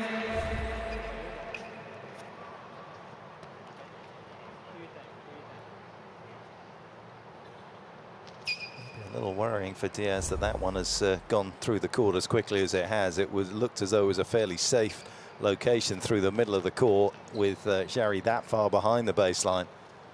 But that was a comfortable winner.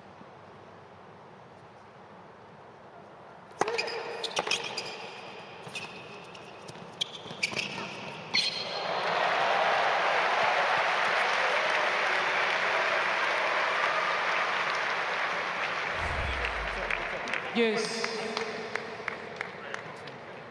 Maybe inside the baseline, but never a great time necessarily to play the drop shot. The opponent sees that you've got the one hand off the racket, and it's that low that they can just cheat forward inside the baseline to cover the drop shot. You're never going to hit it hard enough to beat them from pace there.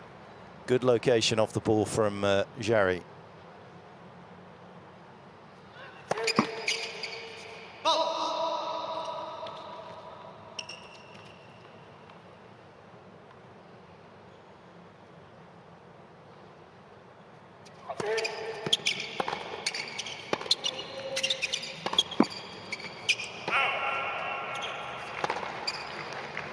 Advantage Team Canada.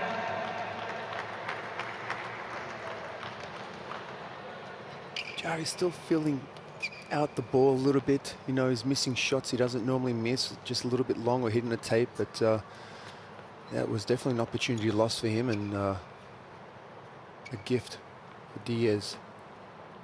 Game point. Let's first set.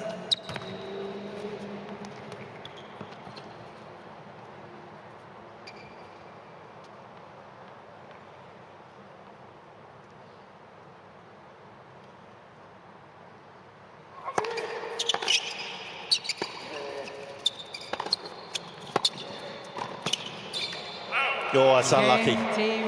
Almost a fabulous volley. Team Chile is requesting a Wally Masur courtside with the Chilean captain.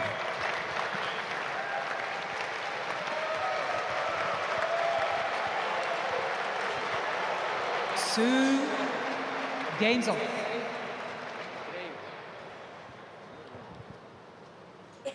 Oh, you can see Wally there. He's being respectful as ever before he hustles in. Jaime, sorry to interrupt, El Capitan. Wally, you wouldn't interrupt me, no. A proud moment for you, team captain for Chile, and your grandson is playing. Yes. Amazing. It is amazing. In Sydney, the United Cup Doesn't get any better. It can't get any better, no. Not the opponent you expected today, and he's started off pretty well, Diaz? Well, Steven Diaz is a Spanish sort of descent, or even a style of play. He will run, he will cover, he will not make mistakes. It's going to be tough to beat him. The score might be maybe in favor of Nicolas, I would think, but it's not going to be easy. The way they play, the way they understand the game, these Spanish guys are tough. Yeah. Canadian, Spanish. Well, he spent a lot of time in Spain, that's right. Yes, yes. And Wally, how are you doing? Well, I'm doing great. pretty looking well. great. Not as good as you, but look, I'm curious. Been Been an amazing year, 2023 for Nicolas, 19 in the world. You think he can get past your career high ranking of 14 in 2024? Yeah, I think so. I think so. If it's not this year, it'll be 25. I think that because this year he's been improving, and he knows that there is room for improvement, and he knows how he's starting to understand what he needs to do to get that, and so I think, I mean, things become very tough at the top 20. I mean, they're tough all the time, but just to move a couple of spots at this level is not easy, but I think he can do it. Yeah, it's interesting. He's obviously very good on clay, but he has a good ability to move forward. He's not afraid to volley. I mean, that makes him a pretty complete player on any surface. Yes, I think he spent maybe a little too much time on the clay. I think this opportunity of a better ranking, getting into the top tournaments, the fact that he's won a few matches in Grand Slam events, which he hadn't done before, is giving him confidence. I mean, I would like him to see more serve and volley, mix it up a little bit more. But I think that's one of the things that he likes to do too. Interesting.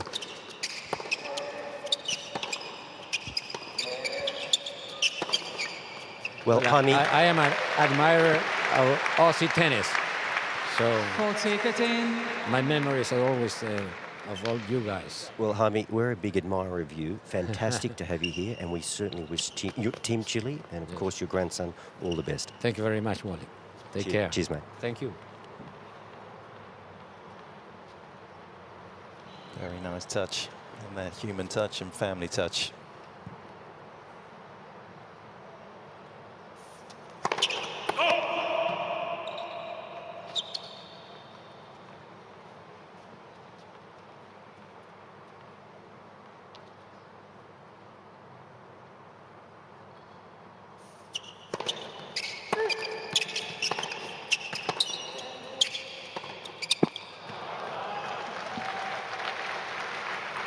What a gentleman he is, Petch. I mean, great listening to him, and I love what he said. I'd love to see him serve and volley more. Couldn't agree with him. He definitely has the game to be able to mix that up, and I believe he's got good technique on the volleys, and with his height, you know, and the way he can cover the net, it definitely put pressure on his opponents. It could be that little bit of extra. Get him to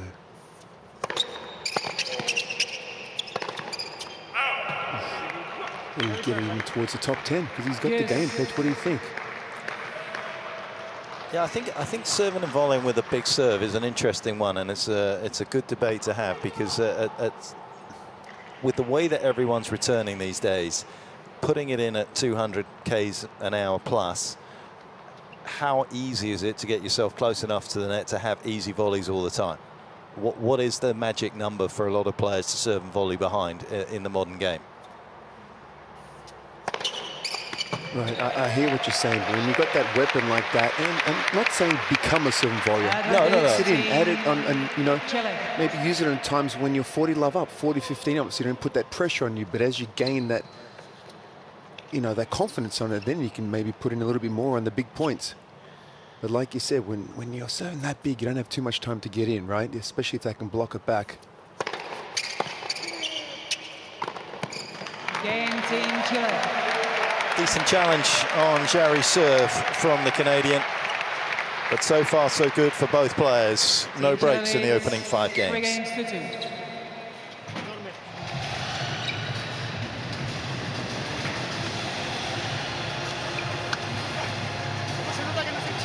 Bien, Nico. Está bien. Te falta todavía calentar los huesos un poquitito más. Porque todas las jugadas tuyas han estado bien. Todas. Eso es buena señal. Mantener eso, mantener el uplifting. Muy bien. Imagine there wasn't too much anxiety on that particular bench, just waiting his time. Forehand has been a little suboptimal so far for Jarry in some of the more sort of crucial moments on the returning games, and that will significantly improve, you feel, as this match goes on. Yeah, he loves, he hits through the ball beautifully. Not a lot of shape on the ball. But he's a natural hitter of the ball, and he's missing right now, like I said, just the top of the tape, and he'll work that out. But at times you would like to maybe see a little bit of shape on the ball, especially back in the baseline. Te pongo el basurero más acá. Para no trabajar tanto en el cambio de lado. 95 match wins on tour for Jarry. He's just that 5 away from picking up the century of wins. Of course, spent a considerable amount of time away because of the contaminated vitamins. Just a couple of wins on tour for Steven Diaz, and one of those was a retirement against Bernie Tomic.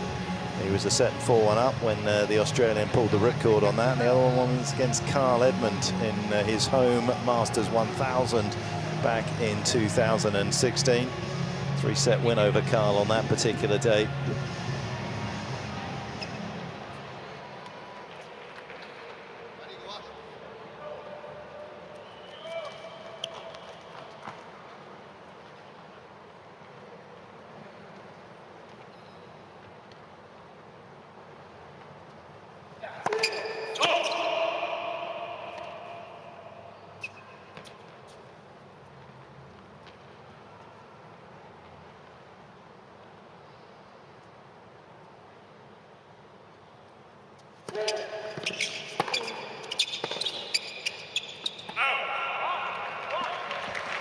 Petch, if I might just add, it was great for me to speak to Jaime. He's one of nature's gentlemen, you know, tremendous fellow and an awesome player, number 14 in the world. But I don't know the exact facts, but he was absolutely instrumental in developing the ATP pension plan. He was right there, sort of initiating that program and building that program. And for a lot of players of yesteryear, it matters.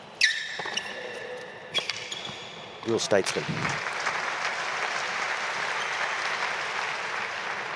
15.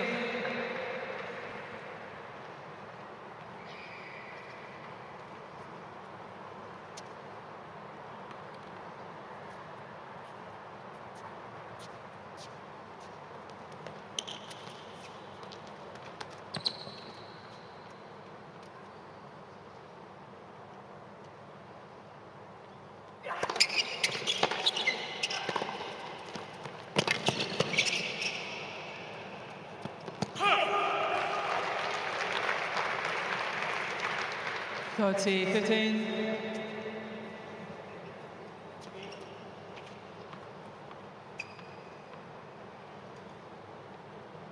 Still doing a great job of keeping his second serve pretty invisible out here at the moment is the Canadian. 80% of his first serves finding their target.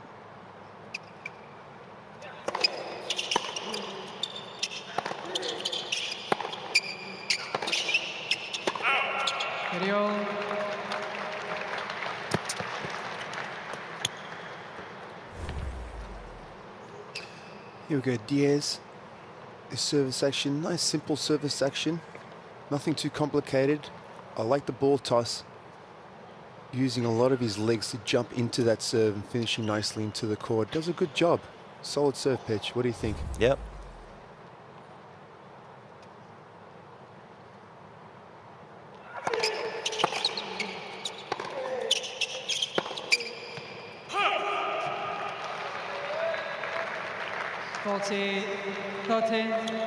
Well, we were talking last night about sort of one-handed backhands and double-handed backhands and what you would teach a kid as they're coming through these days. When you look at serves, of course, we've got two different types of serves these days with the pinpoint serve, where you see Diaz moving his back foot forward to the left foot, or the potential platform serve, which a lot of players are using right now. What's your take? Oh, the serve is a very personal thing. I wouldn't get too much into it, but if I had to teach someone, a kid from scratch, I mean, I had the pin serve. I think you did as well, right? Our feet came together and then we jumped into the serve. But I think I'd give them both options to see what they felt was more comfortable for them. You know, it doesn't matter as long as you use your legs and you're extending up into the serve and you're using your bottom and your upper body together to get that power. I think whatever is comfortable for you is best.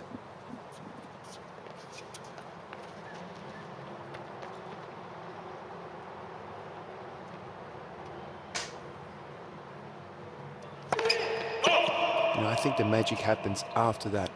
You know, with acceleration, the racket head, what do you do after that? I feel like that's where is a secret sauce where you can get a little bit more.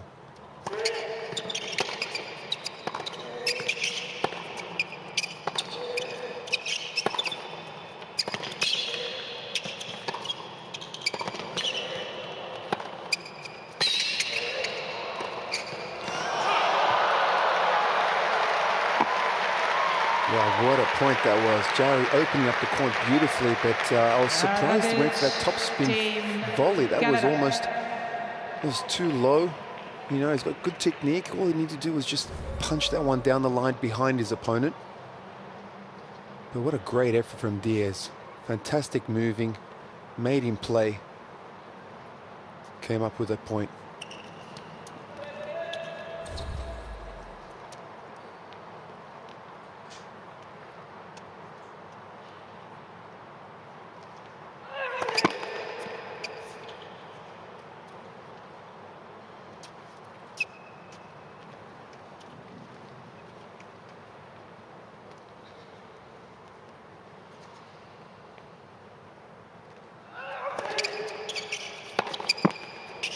Game Team Canada.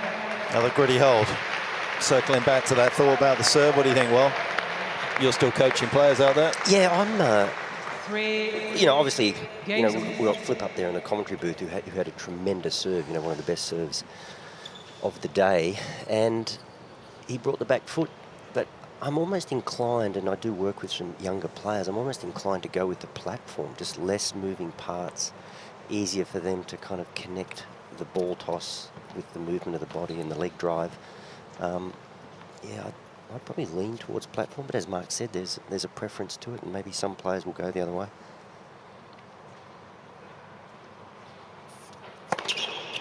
You know, what's interesting is it actually had Sinner, who the last few months as his Jari serve. Look at that body extension, using every inch of his frame. I think he has definitely one of the biggest serves in the game. Sinner, you know, has been working on getting his feet together and pushing off, and all credit, you know, to him. He stuck to it, and I think he has improved that serve. I think he's got a little bit more pop on the serve. It's coming off the court more, jumping into a little better, and he's just you know, you can see how good he's looking, but I love the fact that he wasn't scared to look to improve, to change something.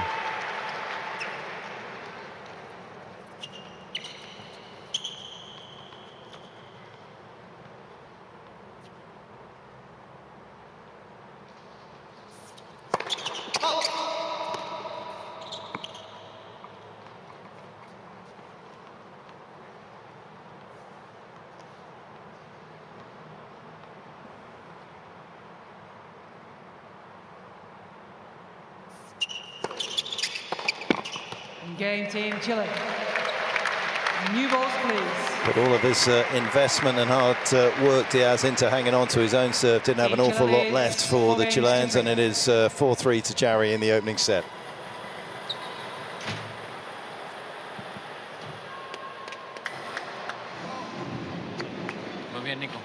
Yeah, one of those kind of cliches in tennis is that once you get to a certain age, you can't change anything. Going back to what you said about Sinner, it was interesting. That was actually one of the things that came out of his loss at Roland Garros, wasn't it? He did go, as you say, to the platform serve, and that was just prior to Rome. He's actually probably had the greatest benefit out of changing his motion more than anything else in terms of how he's actually serving these days, Mark, compared to that. But after that loss to Altmaier early on at the French Open, he saw an opportunity to go to work on the serve and went back to his pinpoint. He didn't like the rhythm of the platform serve compared to what he felt with the pinpoint. It is, as you say, it's very player specific. It is. Look, there's a plus and minus to everything. Wally's right. You know, when you set your legs there, there's less to think about. It's more simple. But when you go to the pinpoint, you start off and your body's rotating backwards, and then he comes into it, and he's stepping in, and he's jumping, you're kind of exploding into the serve. And I do love that momentum, the way it rocks, and then, like I said, then you're using that momentum to get that power. But there's been amazing servers in the world, and continues to be that have complete different styles, and that's one thing I love about the game. You know, everyone brings in their own style, and it looks beautiful, and whatever works, works. But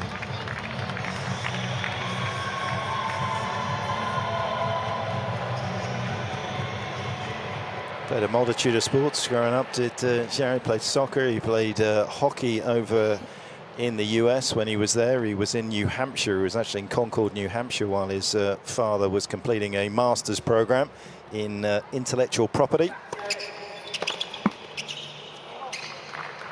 Tennis was always the main thread that was in his life as a sport.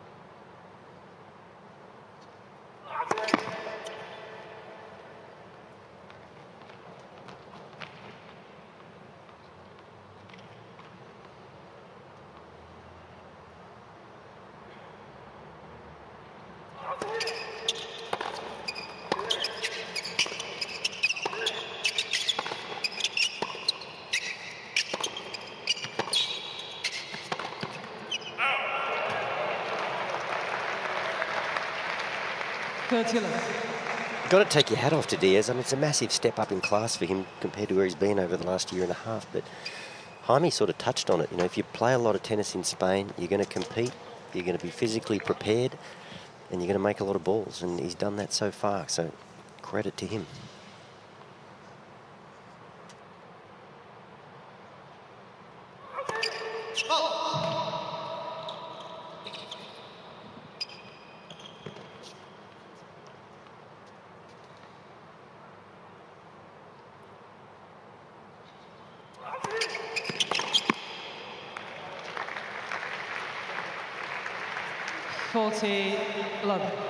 Considering he's lost his last 10 matches to players inside the world's top 100, his last top 100 win coming against Radu Albot in the Rome Masters in qualies all the way back in the autumn of 2020 when the tour kind of got back underway.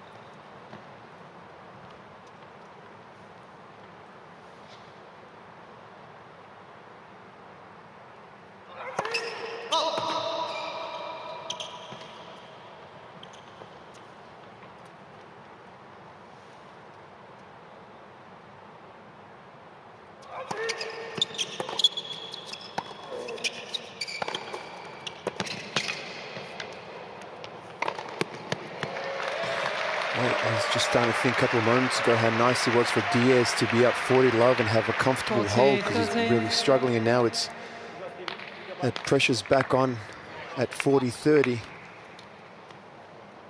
with that miss-hit forehand at 40-love.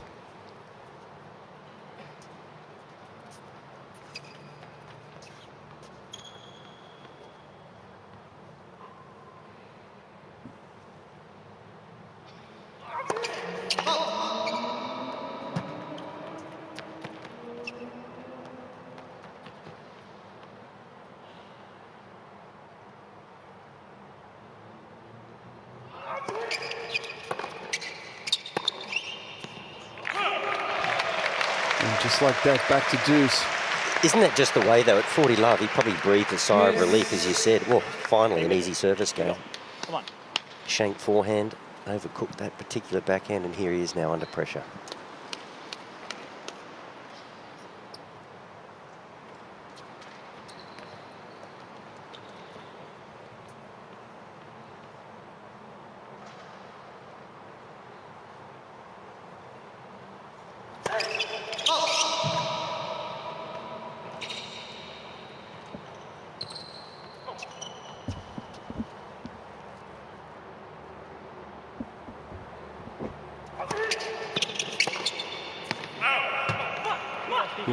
Again, another gift from Jarry there, having a bunch of opportunities at deuce, 30 all.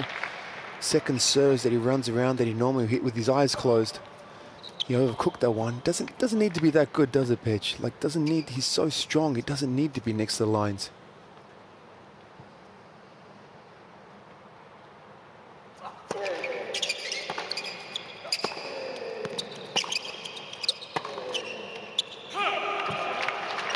Yeah, not today. It doesn't need to be that good. There's other players out there on the tour when he's trying to get more elite scalps in. Maybe he needs to up the risk profile on the return.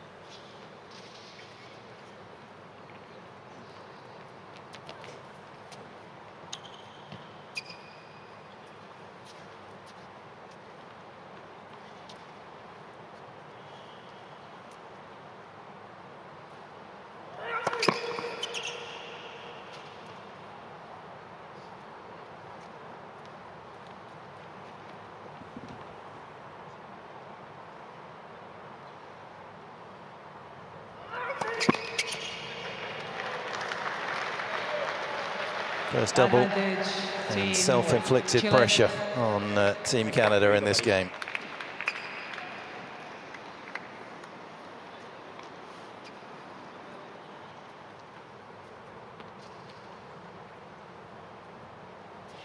Sort of point where you'd like to probably see Jarry just edge over a little bit. Don't completely give the out wide serve, but certainly over the lower part of the net. Make sure you don't give that one to Diaz and get beaten with that serve.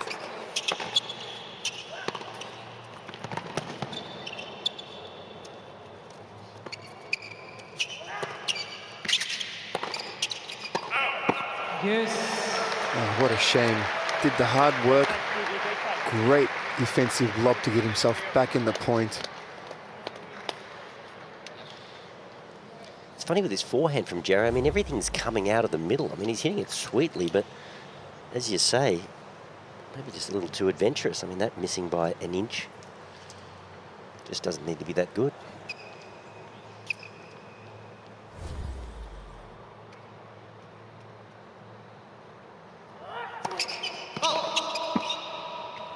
I mean, it's hard to see from here. It's a bit angle for you, Wally, but it doesn't look like he's got that much shape on that forehand side. It's pretty flat, right?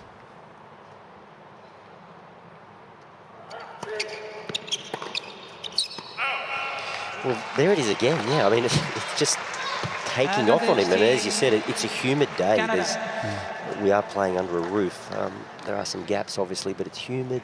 It's pretty heavy. The balls are heavy, but for some reason, he just can't seem to find the court on the forehand when he needs to.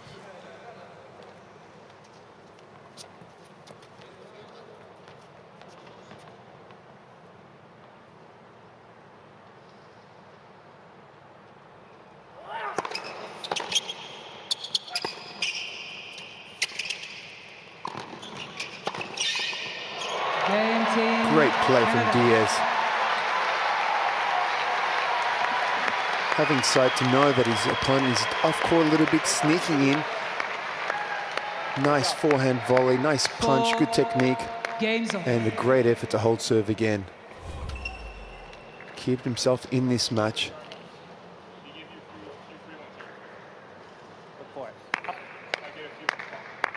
Yeah, he's done a very nice job of tidying things up after a little early, or I should say late spillage in that game in terms of the number of unforced errors. And infuses Team Canada's bench with a little more optimism.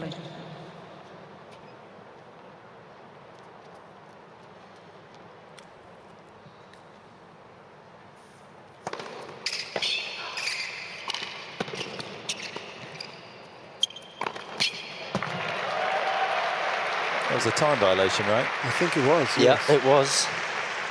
15. It was interesting to hear Jaime say he'd like to see him serve volley more. I'm not convinced that's the way to go, but he did it with aplomb there. Awfully hard to get over the top of Jarry, but that was a nice pickup, low volley around the ankles. It was more of a serve and survey, wasn't it? He served and then split-stepped on the baseline and then decided to come in.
To make bigger tennis courts for serves like this. He averages about 9 aces a match to Jarry.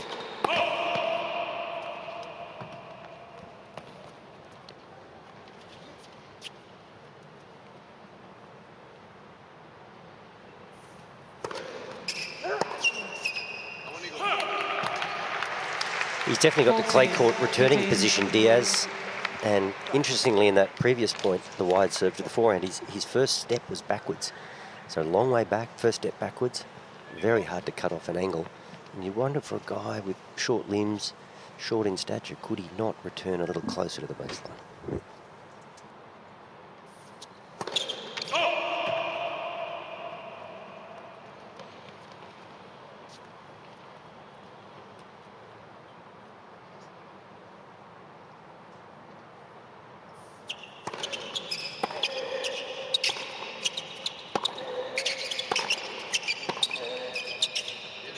Game team, Chile. And once again, perhaps just a little indication for Jarry what he needs to do. Just good, solid hitting through the middle of the court could be enough for him. 5-4, first set. Estás con muy buen nivel, estás haciendo las cosas que tocan, además y que trabajamos, y lo que estás haciendo bien está siendo un buen partido. Well, we're not far away from the new year, and of course this is arguably the best city in the world to bring in the New Year's. It is one of the most iconic celebrations that you will see. An estimated 1.5 million people will be watching the fireworks from parts of Sydney Harbour. The fireworks, of course, launched from the Harbour Bridge, and they will illuminate the night skies. Will you be there, Flip? It's been a while since I've made midnight bed show. I don't know. Times have changed, I think. Can't have changed that much, surely. Yeah. Estos últimos 2 puntos, tú no aceleraste todo lo que estabas acelerando. Been too many fireworks in this one yet. Y lograste que él la fallara. Entonces, no siempre la intención es, porque el otro gallo también se cuelga de tu intención. Por eso que siempre hay que mantener eso mismo, firme levantado, se va a ir dando. Y si no se quiebra él, tú menos. Vamos. Jarry's certainly going to look back at 2023 with a great deal of gratitude and pleasure in terms of what he invested in it and what he got out of it with those titles, with a career high ranking. And he'll be hoping for better things to come. He lost in the second round of the Aussie Open last year, so he has still got some considerable upside in terms of points to be won there before he heads back onto the South American clay court swing.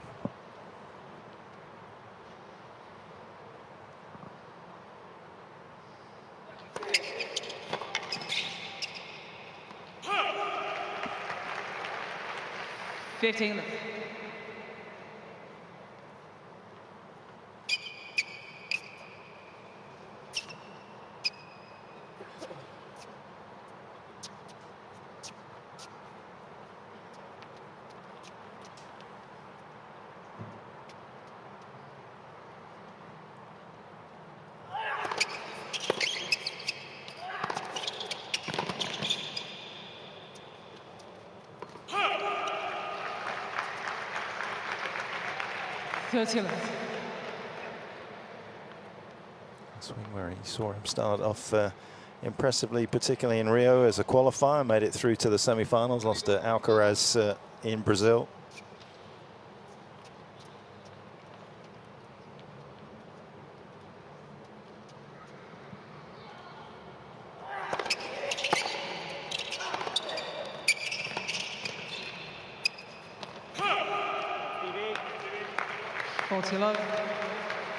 Incidentally, Pavel Kotov, the only qualifier last, or I should say still, for another day this year, to have made it through to a final of an ATP tournament last year. That was in Stockholm, where he lost to Gael Monfils.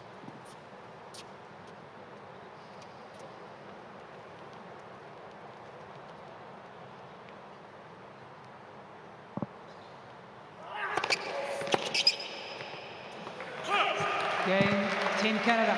Back into this opening set, things getting a little easier for Diaz on serve. 5-all. 5 games.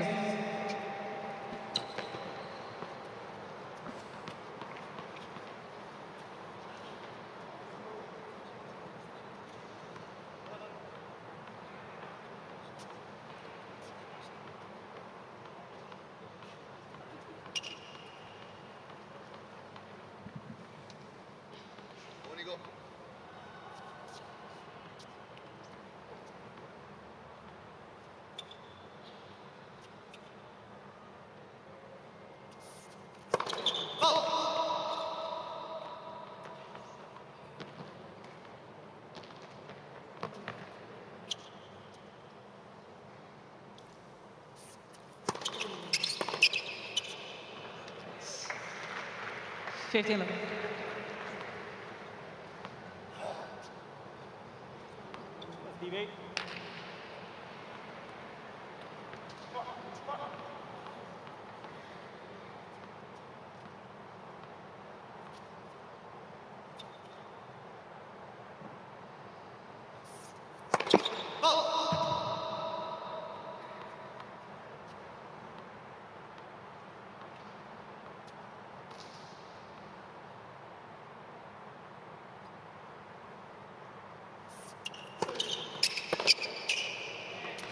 I mean, he's got 5 all. He's had 2-second serves from Jari, and he's missed hit both returns on the forehand side. You know, if you're lucky enough to get that 2-second serves, I mean, make him play. I don't know whether you step forward, maybe 1 step forward, or stay further back, but just get it in play. Make your opponent, it's an opportunity for him.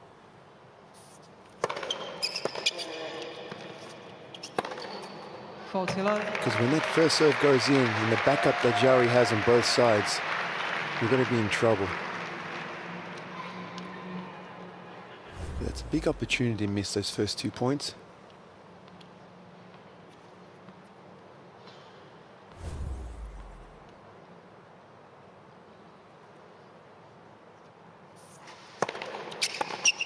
Game team Chile. And they're missing them. Makes life very easy for Jari, 6-5. Team Chile leads 6 games to 5.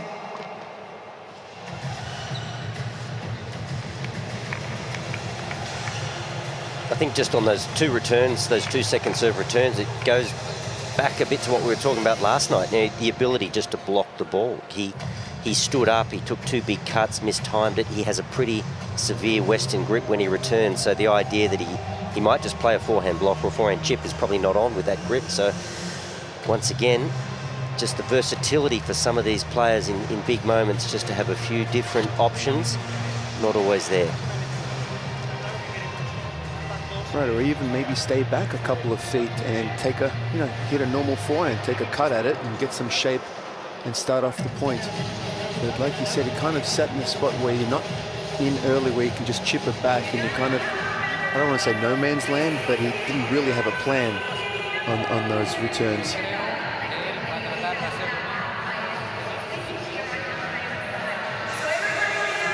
I just think that's a great dynamic. We're just seeing a few fans there waving the Canadian flag, and the Chilean crowd are here in force too, but just a great dynamic, having your grandfather in the box chatting to you during a significant match representing your country. Pretty unique. Time.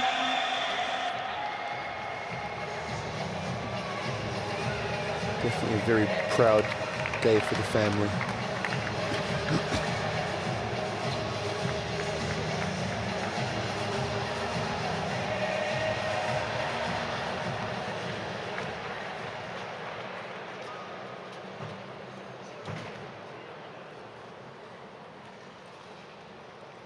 And Diaz pushes into an opening set breaker.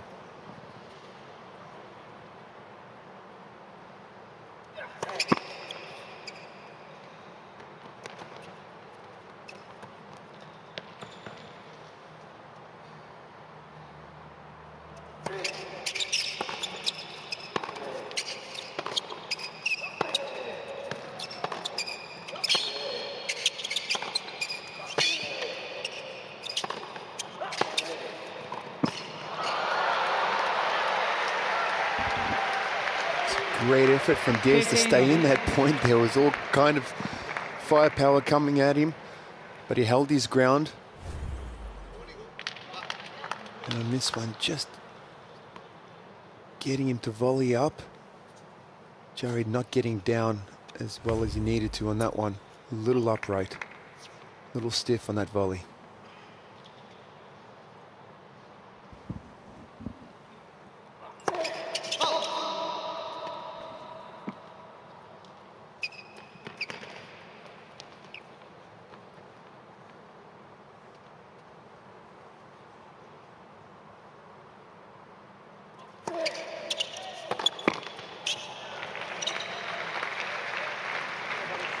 30.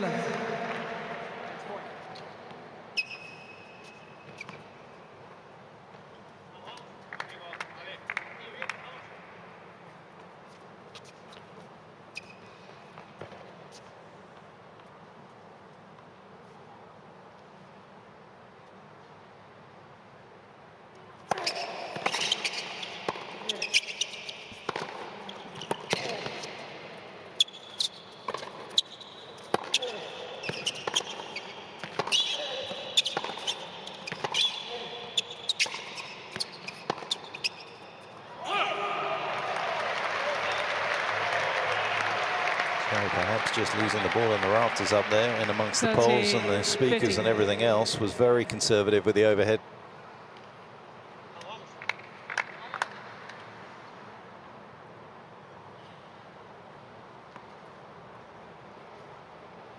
But again, you don't feel as though he has to risk as much as he has been in this opening set to get where he wants to get, which is putting this opening set in his pocket. Solid tennis will get him there.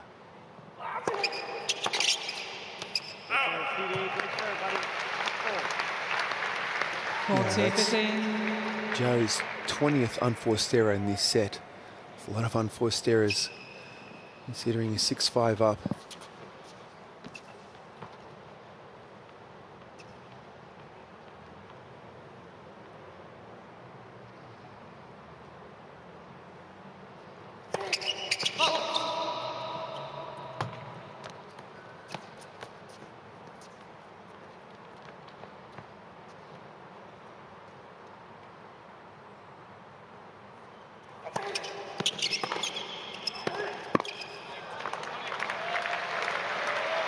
You know, Jarry's a natural hitter of the ball. You always want your player to play his game.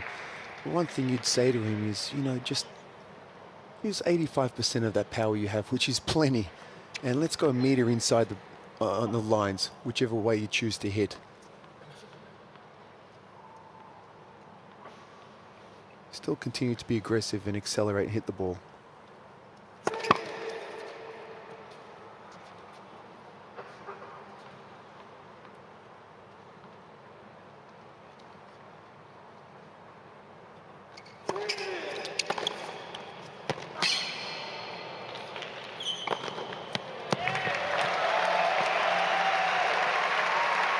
It's been interesting to watch Jarry's forehand courtside. Sometimes he's got the ball on the rise and you think that's the one he's going to flatten out, and he tries to play that with a bit of shape and it takes off on him. And a few times on the dropping ball with no pace, he's tried to flatten it out. So it's almost like he's not quite comfortable on the forehand side, although he's certainly got that one right.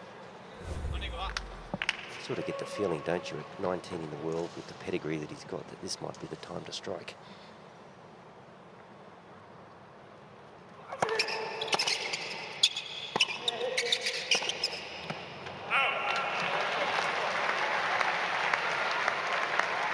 Another easy unforced error on that forehand side, as you mentioned, Wally. But again, all credit to Diaz. He's been able to hang in there, serving at 5-6 with a point to take it to the tiebreaker.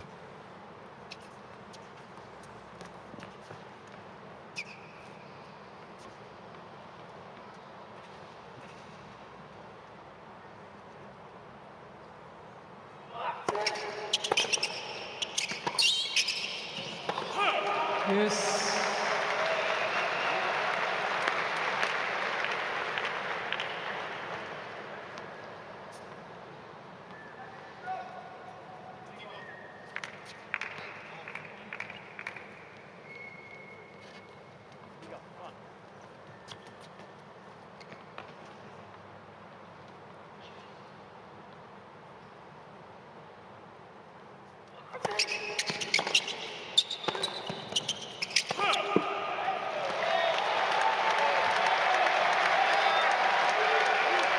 Advantage, Team Chile.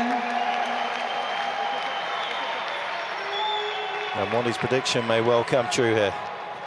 Where does he serve here? He has been favouring that wide serve all match. I'm going to go with that one again.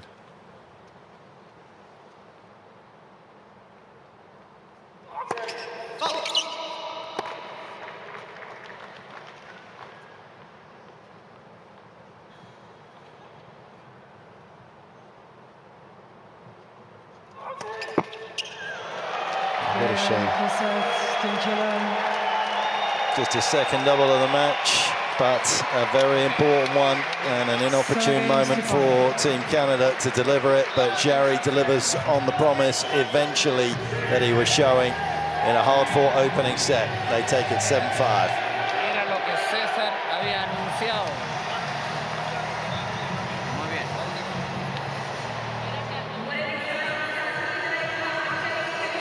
And his last match coming against Bublik in the Paris Masters 1000, and perhaps just a little bit of rust at times for Nicolas Jarry out there against Diaz, trying to find his best tennis. And the opening set now nicely tucked away. Perhaps he'll enable himself to relax a little bit. And as Flip was saying, just an opening set that was littered with a few too many unforced errors that seemed at times unnecessary. And just trying to find the right gauge of shot that was going to determine the outcome in his favour, which ultimately came his way. Again, just proving your point, Flip, at the start of the match, that he was going to make some nice forays into the net, double the number from the Canadian. Yeah, I mean, it was a tight set, a lot of unforced errors, a lot of winners from Jarry, but a lot more unforced errors than he would have liked. But at the end of the day, he got the job done, and that first set's under the belt. I think I see him running away with his second set, Petch, I think.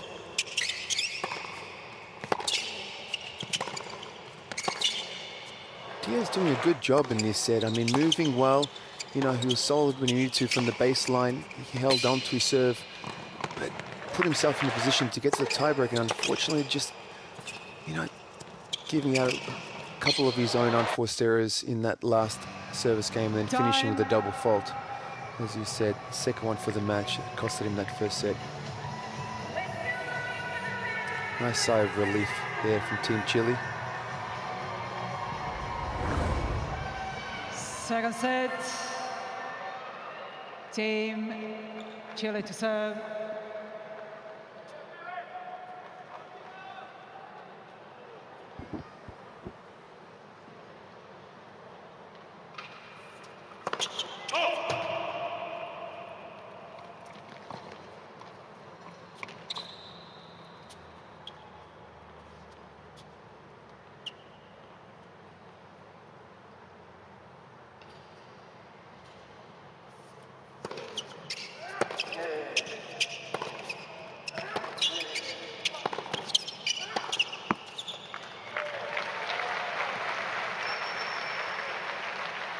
$15-11.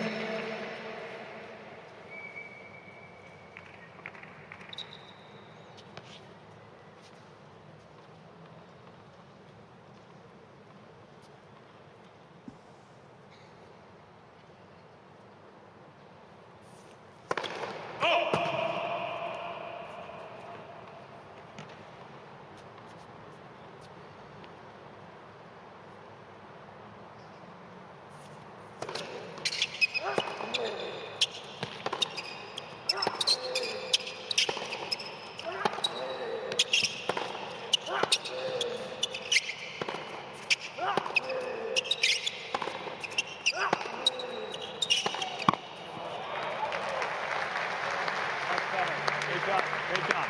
15 over. Very good.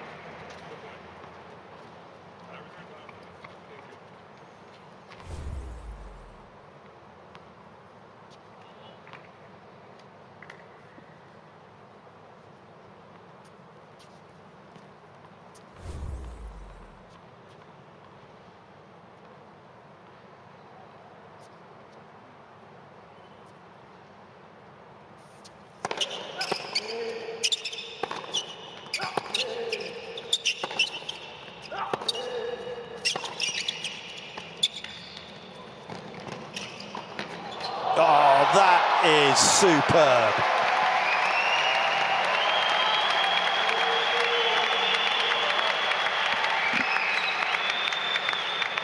That's 15. This is great hands and anticipation from both guys, but especially Jarry there.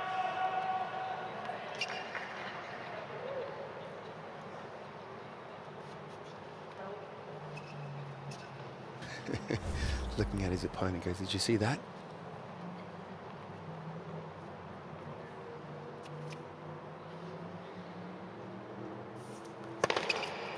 (40-15).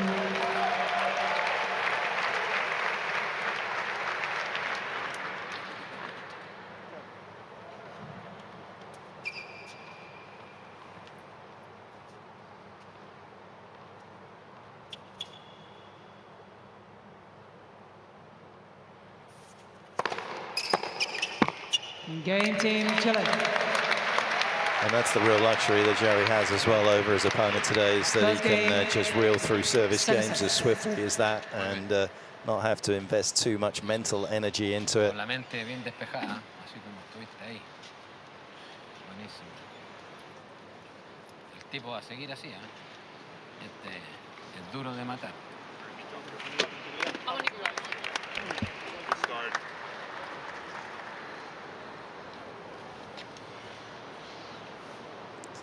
That's just behind Jaime there, as Nicholas's coach looking after him.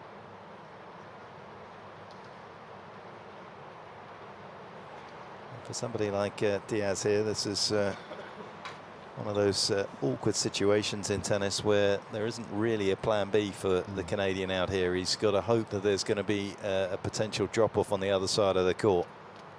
Done as much as he can to try and impact Jarry's play. He's been as durable as he can be out here.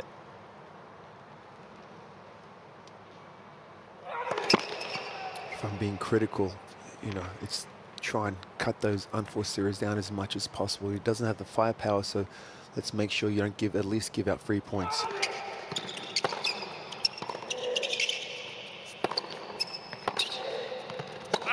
You just can't afford to do that. There's just so much pressure on him constantly on his service games. Flip, you probably never experienced it, but there's nothing worse than being on a tennis court and being a bit of a passenger. So we've spoken about what a great job that Diaz has done to be competitive in that first set, but he's really just reacting to everything that Jarry's throwing at him. And I tend to agree with you. I think Jarry might run away with this set. Find his range. Not yet.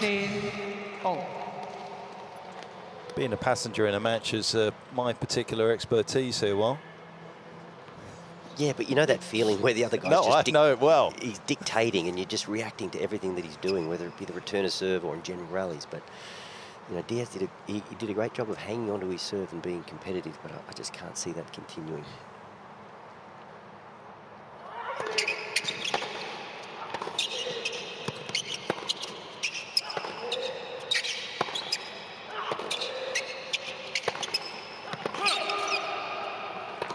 Matches, as you say, that Flip had or you did, Wally, but I remember once playing Becker on court 1 and at Wimbledon, and I'd been pretty friendly with Stefan Edberg for a number of years because he lived in London, of course, for a long time during the course of his illustrious playing career. And he said, you know, when you play Boris, he says, just try and get the return down low to his forehand volley. He says, doesn't have the greatest low forehand volley. He said, if you can direct your returns to that place, he says, you know, you're going to give yourself a chance.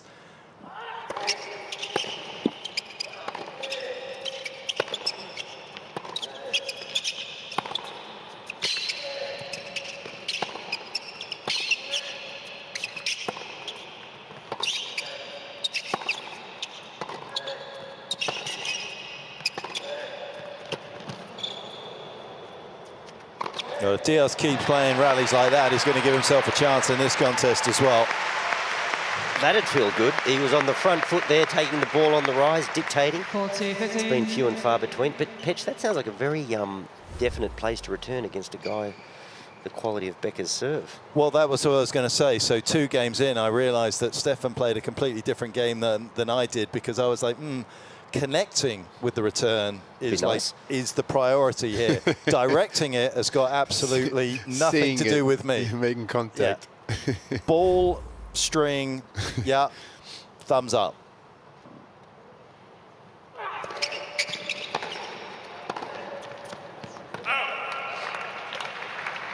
And it is at that level, 14, it is so different. 13. The level that you guys played at. The other bit of advice he once gave me as well was when I played Agassi at Key Biscayne when the tournament was held there. And he said to me, just be careful. He said he's got an amazing topspin lob. He says it's very difficult to see it coming. Opening service game, it's 2 straight over my head. I was wondering how disappointed he was in me.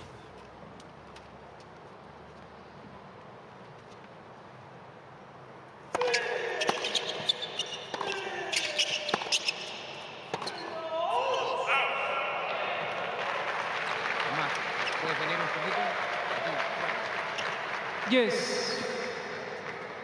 And one of the hardest things in this match at the moment is Diaz will be feeling that he is competitive, but it just may be a false competitiveness because of what's happening down the other end of the court. But if Jarry can find that consistency we've seen throughout the course of this system for the most part, this season for the most part, things could turn rapidly here.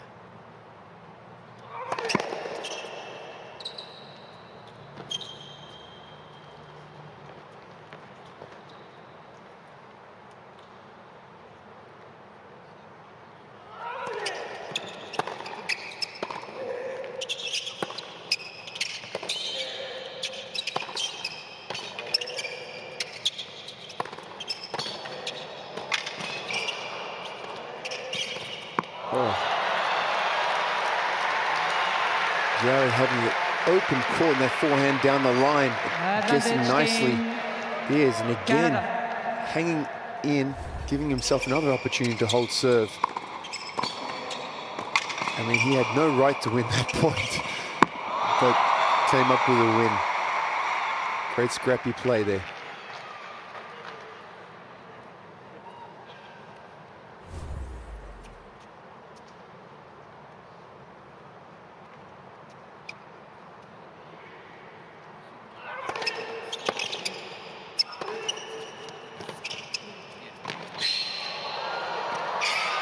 Great movement from Jarry.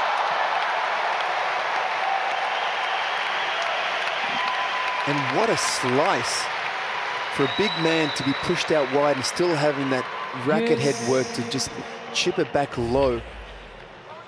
And that movement, it's good moving for a big guy. Yeah, we watched Zverev last night. Very similar, isn't it? But 3 or 4 strides and they just cover so much court. You think of someone like Diminar, who's like Motor Mouse, just wheels spinning. Jarry at 6'6", he just huge strides, but arrived on balance.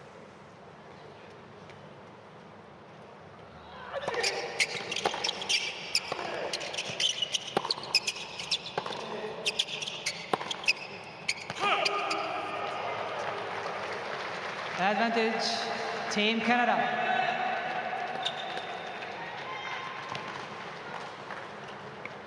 You know, these first matches are always, just get the cobwebs out.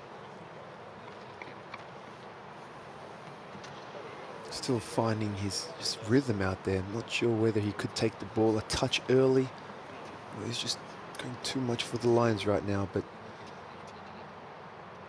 still finding his game.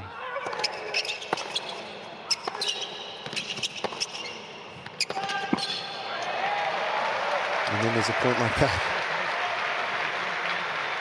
Yes. That's big hitting.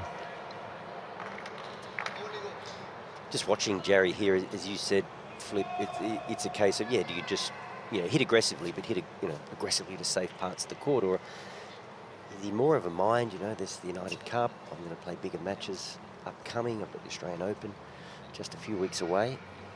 I'm looking to find my best game. I'm not going to compromise.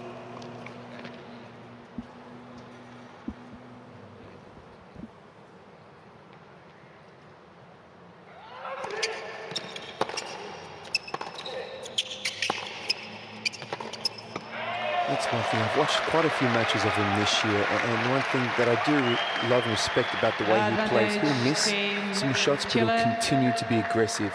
He won't doubt himself, especially on the big points. He'll go after his serve, he'll go after the forehand, after the backhand, and that's a great sign to see. He definitely plays with confidence. He's going to miss shots. He's definitely missing more than normal, but he's going to continue to hit the ball.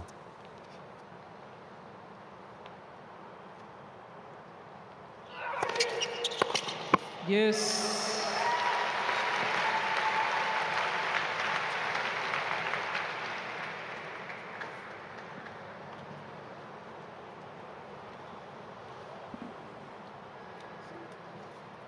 Long game. 8.5 minutes so far.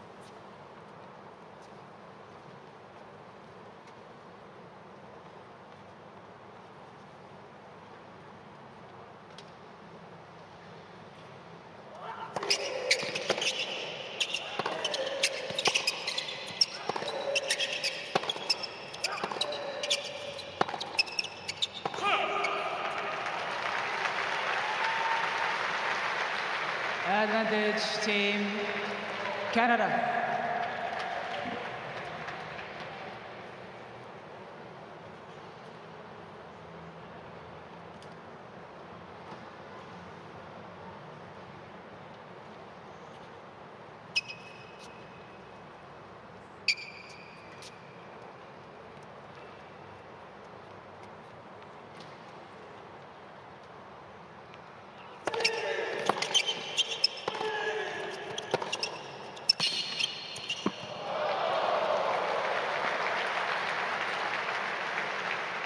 Yes.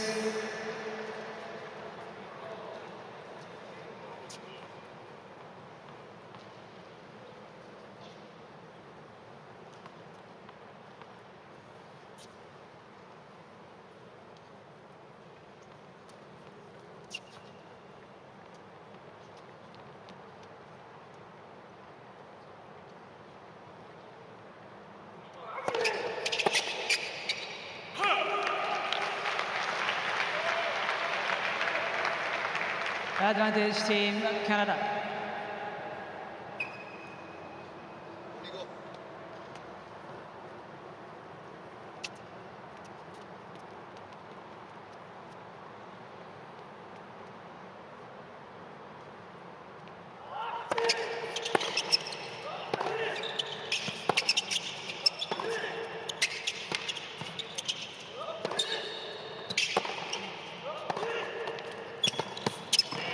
Game, Team Canada. Very, very difficult game to get out of under pressure, having just dropped the opening set, but lovely court position on that final point. Game. Just enabled him to capitalize on a short ground stroke from Jerry. And over 10 minutes of hard work invested in that last game. Can he earn some interest in this returning one?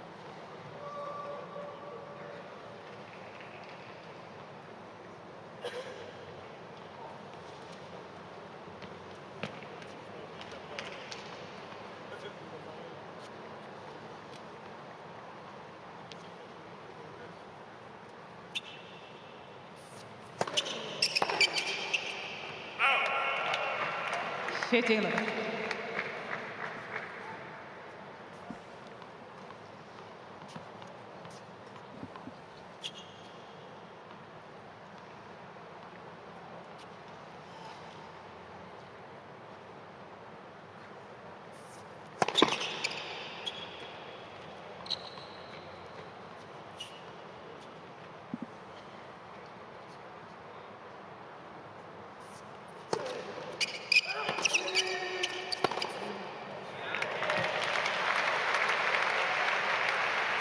It's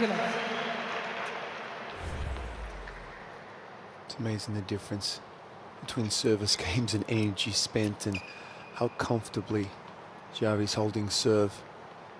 It takes a toll.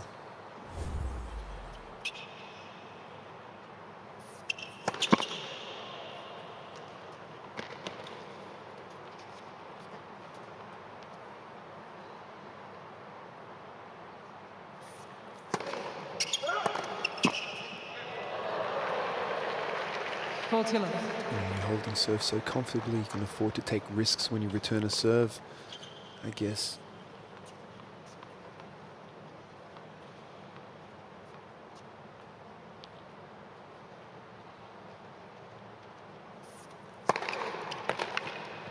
Game Team Chile. Two very contrasting service holds. Over 10 minutes for this one, almost 11 minutes for Diaz, barely over a minute for Jarry. 2-1 second set.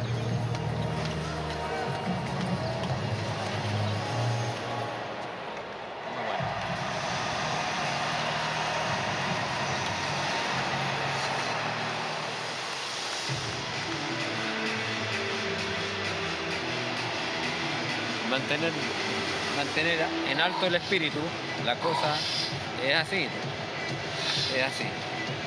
tranquilo nomás. O sea, digo tranquilo, en el sentido de tener conciencia de tu empeño por hacer lo que estás haciendo, seguir con eso. Porque el muchacho este no está jugando al nivel de él. Y tú lo quieres arrollar. Y él nos está dejando arrollar. Eso te está sirviendo para los próximos partidos. Pero tenemos que ganar este. Así que es espectacular lo que está haciendo él. O sea, esto no pasa ni con Djokovic.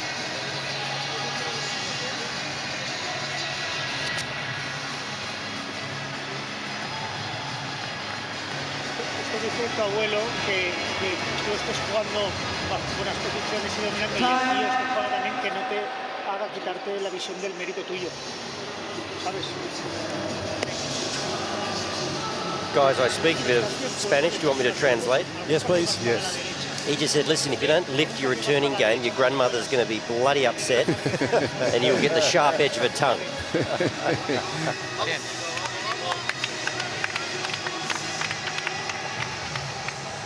Petch, going back to something you said earlier, and there he is just texting the grandmother.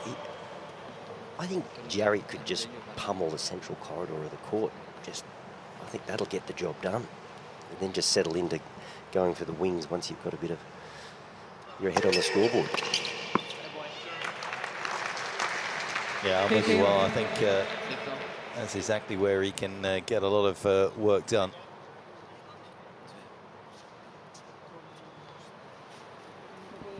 Trying to help out his uncle. Don't know if that's an IT problem or there's some stats there that they're looking at.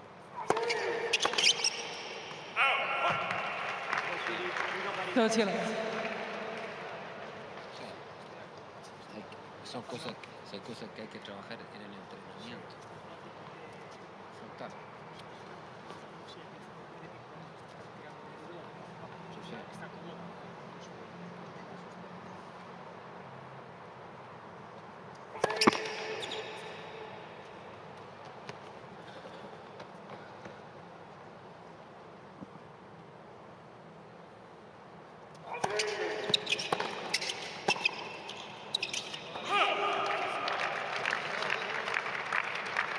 $30-50.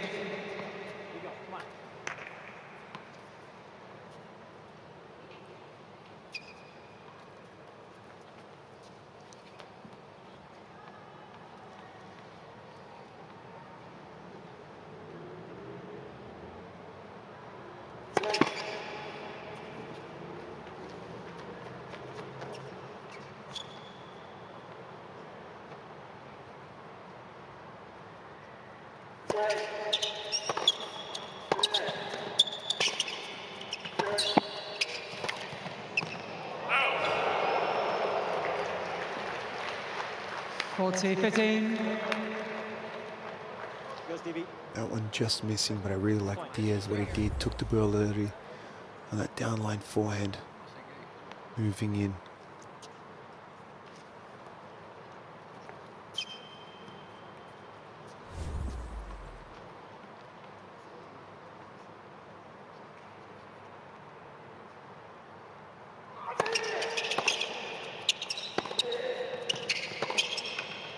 Came in from a little too deep there. 40-30. There's about 5% difference for Jarry in terms of return games won on a clay court, on a hard court, much better on the clay. 20% of return games won, that's a decent number, down at 15 on the hard courts. And that's a number that's going to perhaps hold him back in making some deep runs at the two majors in Australia and at the US Open on the hard courts.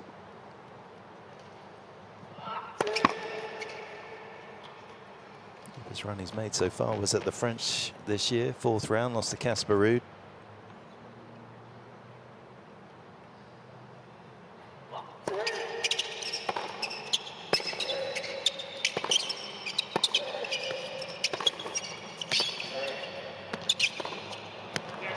Game Team Canada.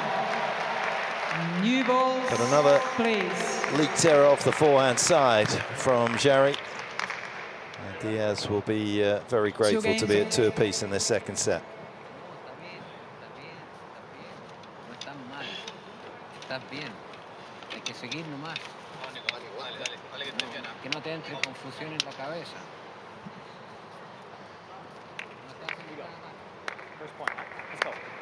The ball's coming out. New stick for Jarry.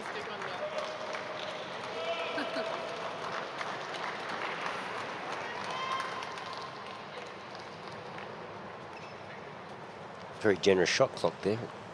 Didn't start till he wandered out of the player area with his new racket.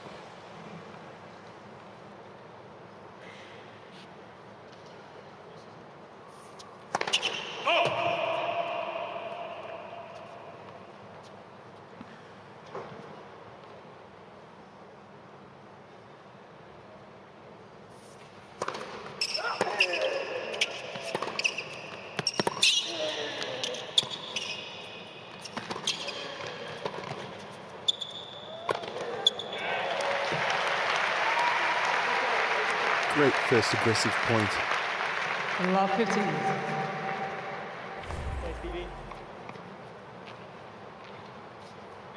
It's one thing that's clearly working is he's moving forward nicely, and when he does, he's winning a lot of those points. I mean, he's moving forward once his opponent out of the court, but it's good that he's looking to create some pressure.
Still continues to be perfect in this second set when he's landed a first serve, Jarry.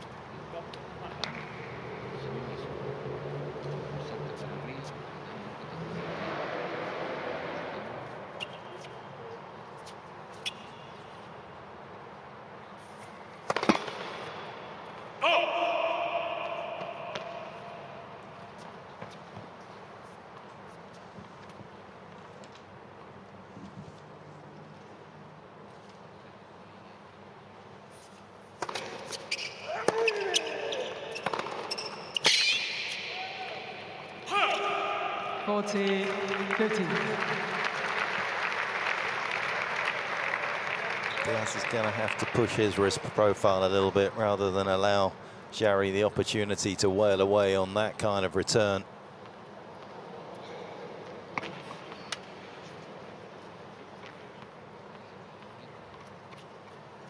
Percentage tennis may well keep him competitive out here, but I don't think it's going to allow him to claim the victory.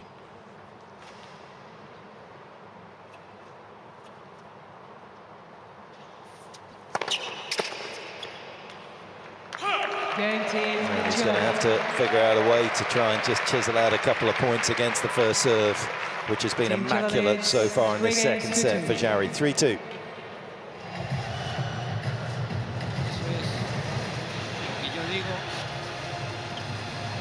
Carácter. Ahí hay que tener carácter. Well, there's an awful lot to do apart from watching the tennis, and there are many swim spots, of course, in this beautiful island of Australia, particularly here in Sydney. Well over 100 beaches and swimming spots in the greater Sydney area. And of course, some of those pools alongside Bondi Icebergs and the Bronte Baths. The harbourside pools at Missions Point, and places that Wally Masur knows exceptionally well. Watamola Beach, Wally. Been out there a bit? What's that one? That must be Central Coast. Not familiar with that one. Okay. But it looked very nice. It looked very nice. It's been a sort of workmanlike performance here, hasn't it, Wally, from Nicholas Jarry? Hasn't found that little spark that we've become accustomed to in 2023. No, I think you're right. We're just looking for that extra dimension, but he hasn't found it. It's kind of been interesting, as I said before, just watching from the side. It seems like he's not comfortable with the pace of the court. Sometimes he's out in front of the ball. Sometimes he's got the dropping ball. He flattens that one out. The ball on the rise where you think he's going to launch, he tries to give that a bit of lift and sends it long. So, yeah, he's just, whether it's his opponent, he's a little unsure. First match of the season, it's hard to say, but he's definitely not quite where he needs to be.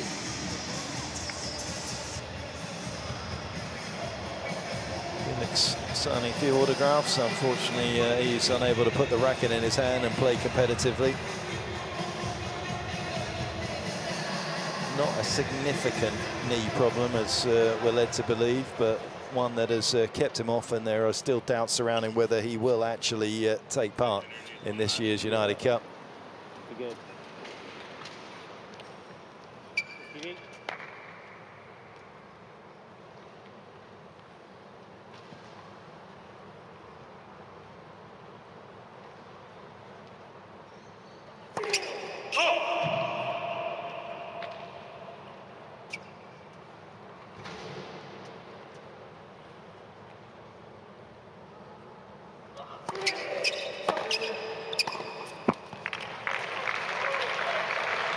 That's the one you take all day, isn't it? Just crush it back at the server, up the corridor, hit the ball back where it came from, don't cut across the line of flight, keep it simple, and hit aggressively.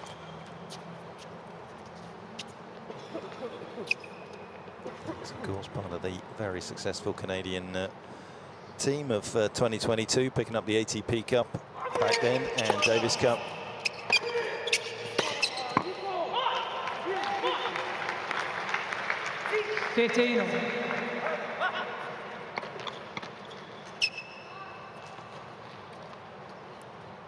Fontang is long-time coach, still has his collaboration with Uncle Tony.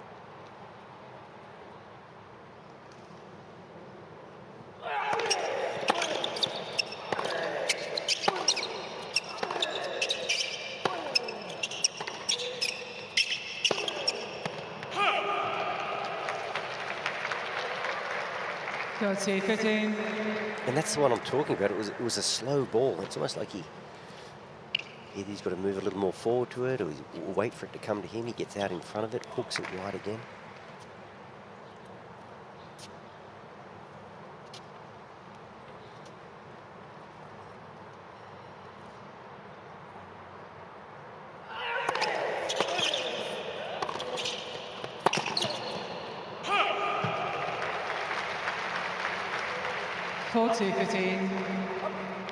Okay, what Diaz is refusing to go away.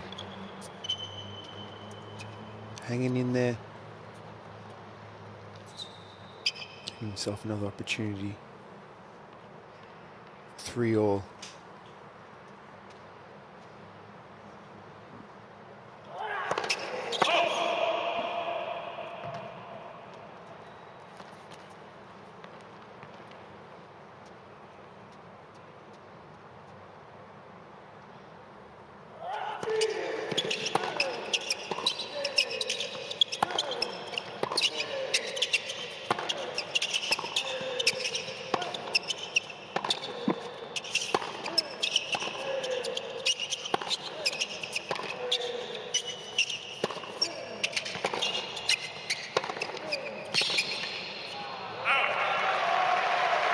That feels a repeatable pattern of play for Jarry. 40-13. Didn't really flirt with the lines at all, just keeping his man well behind the baseline. Diaz cannot be dangerous from there. He's not a threat from there.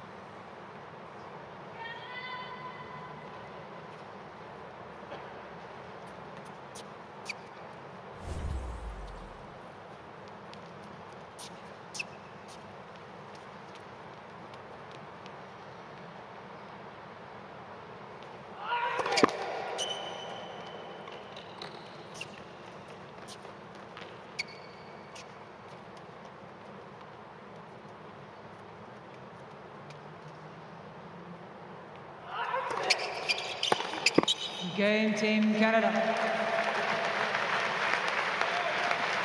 Another gutsy hold from Diaz. 3 games on.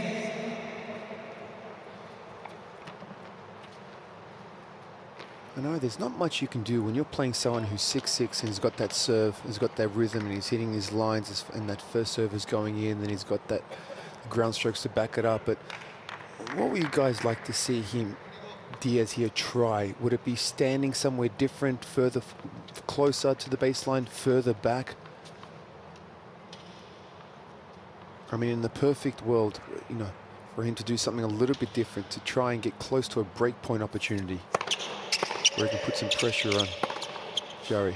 Kick him.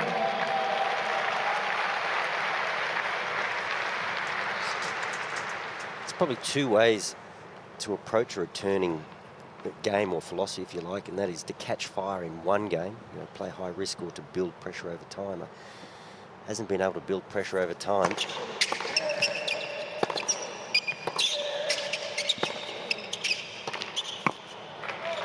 Maybe it's a case if you get a ball back into play, just take a chance, go for it. He's fighting hard to hold serve and keep that scoreboard pressure. Maybe he's just got to up the ante if he does make the return.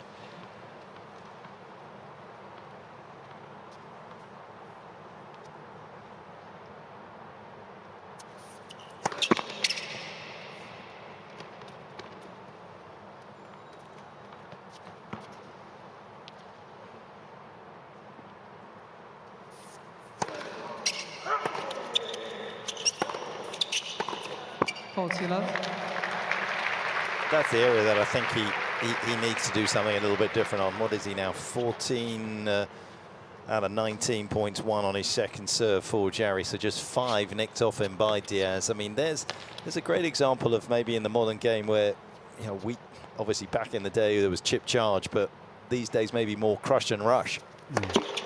Take a little bit of a chance on Jarry's second serve. Just try and implant something in his mind that you're going to do something to try and take it away, because, as you said, Flip, very difficult to do something when somebody's serving as big as Jarry does off the first serve. But the second serve, you can potentially do something.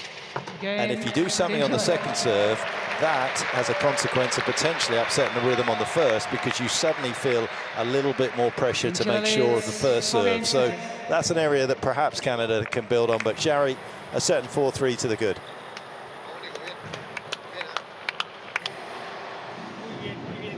And you look at the match in totality in terms of points lost behind serve, and that's just 8 points that he's lost behind his serve, Jarry. So Diaz making absolutely no impression whatsoever.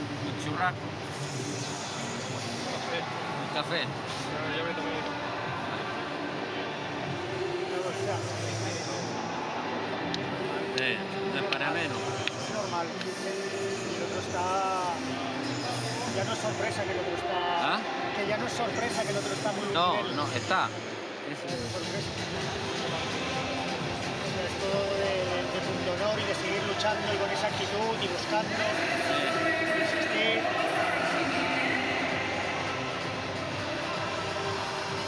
No hay que cuestionar. Nada. Firme, más levantado, más uplift, y más rápido recuperar. Debajo del trabajo de tiempo, respiración adecuada.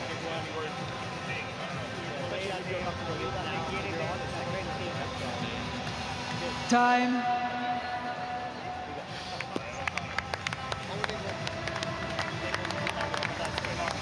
doubt about it. There's nothing like a team competition to get the fans engaged. No doubt that Jarry has had a big impact back at home in terms of the focus on tennis once again. It gives those fans that come out here into the Ken Rosewall Arena a real reason to get behind their players.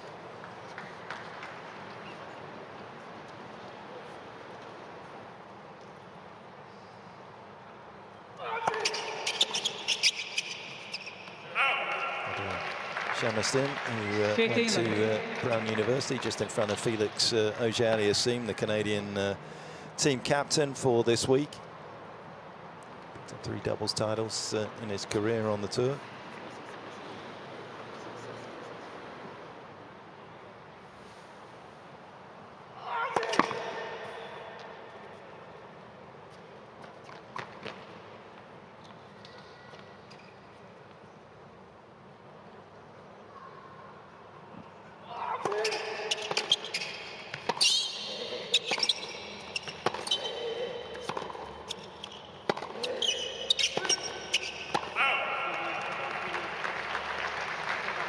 Again, you just question a little bit the logic of going as big and as hard as Jarry is at the moment. Forehand, backhand winners total for Diaz in this match. 1. It's not as though he's getting beaten hands down that he needs to take the racket out of his opponent's hand.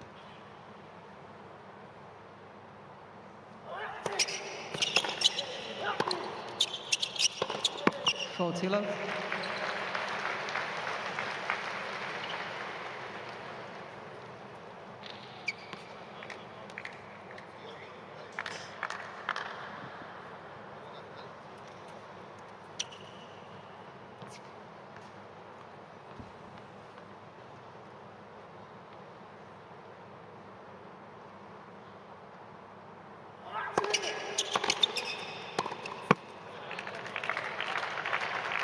(40-15).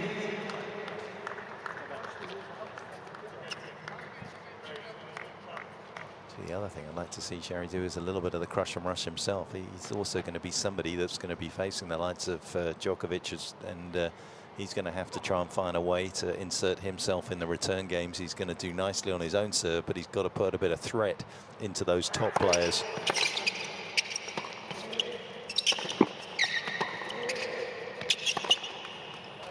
He's not able to sear shots like that through the defences of them. He's going to have to try and do something a little bit different. And today would be a good opportunity just to explore that particular avenue. This, though, is one of the sweetest forehand winners he's hit today. His 10th of the match.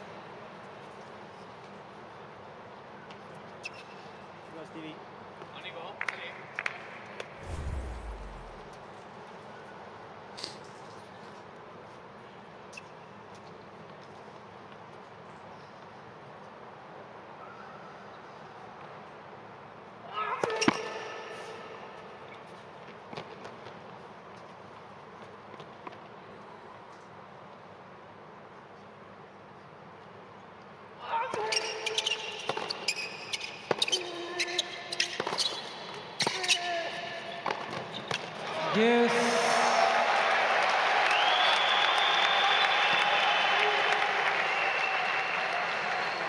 Certainly didn't wait for that ball to come to him on the forehand side then, Jarry. A couple of quick little steps on the forehand, took it on the rise nicely, and there's that move forward.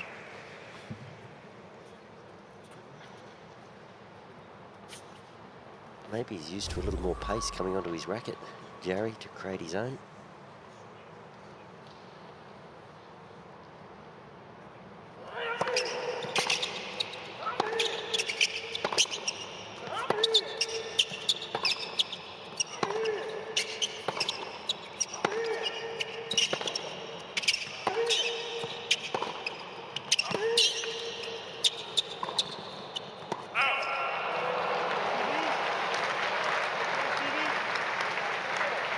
Advantage, Team Canada.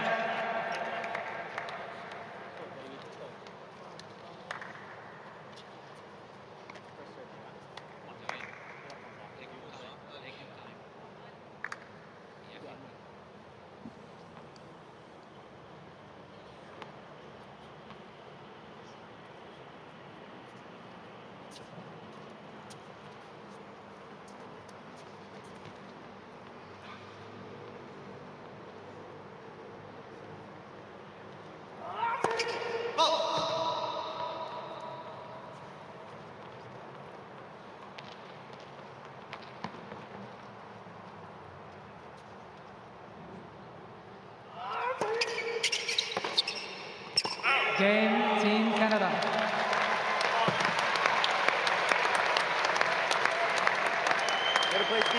Well, your trend is your friend, and the trend has been hard-fought service holds for Diaz for the majority of this match, and that continues. Here you go, buddy.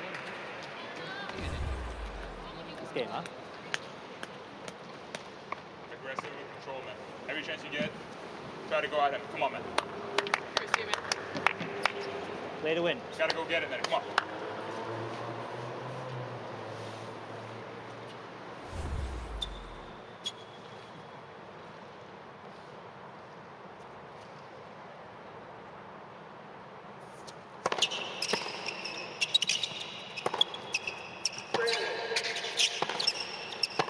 Love 50. Come on.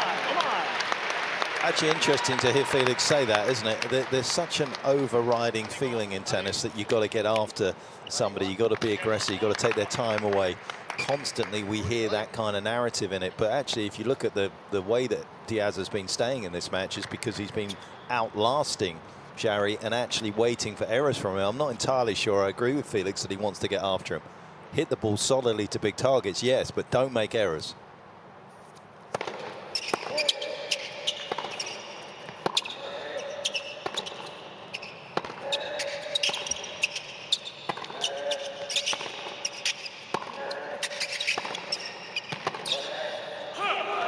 I couldn't agree more, Pet.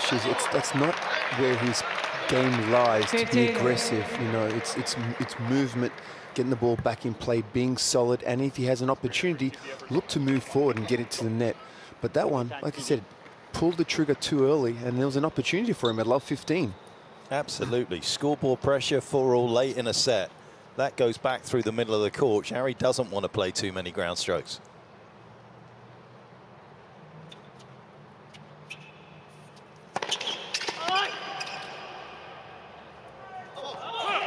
Because you've got to capitalise on those moments when you're playing a big server, because there's always one of those lurking around the corner.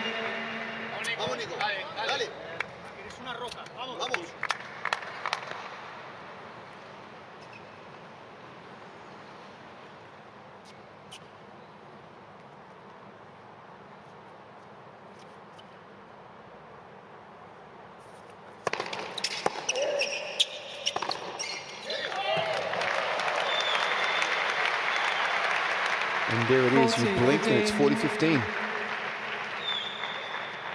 was a little similar last night, wasn't it? Sanago playing some beautiful tennis up a set, and he was on serve in the second early on. Love 30 on Zverev serve, couldn't quite capitalise on those little moments that he had there, and you could just feel the match pivot at that moment, and it did.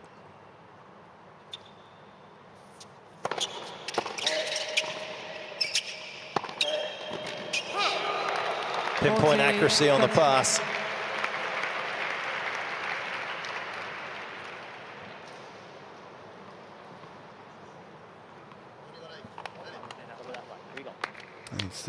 You pointed on that before, Petch. You serve and volley. That was a nice serve out wide, but it was a big serve, 190 kilometers an hour out wide, and didn't have that swing on it.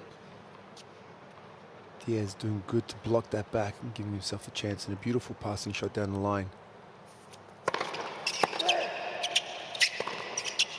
Game, Team Chile.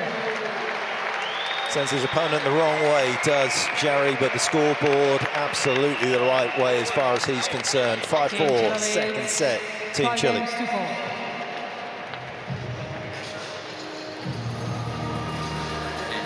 entiende que esté choreado, se entiende que esté choreado, así que tranquilo. Tener confianza que el cuerpo tiene todavía. Lo quiere guardar, pero lo tiene. Muy bien.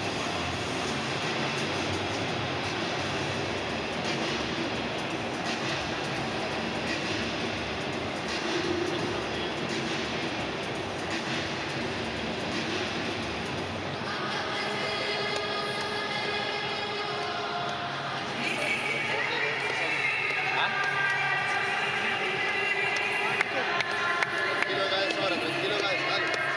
Vamos, mucho bien, tranquilo.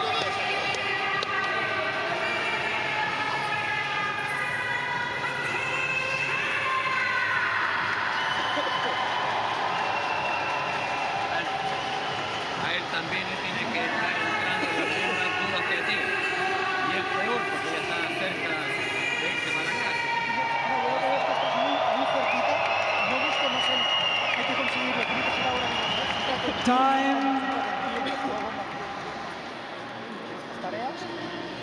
First couple of points here are going to be absolutely huge for Diaz. There's an expectancy, there is an almost certainty surrounding that team bench there that he is going to strike as he walks out. He's purposeful. He hasn't been as precise as he would like to be off the ground in this match to this stage, but he found it at the right time in the opening set. And will it be deja vu here for Nicolas Jarry? Diaz will be hoping that that isn't the case.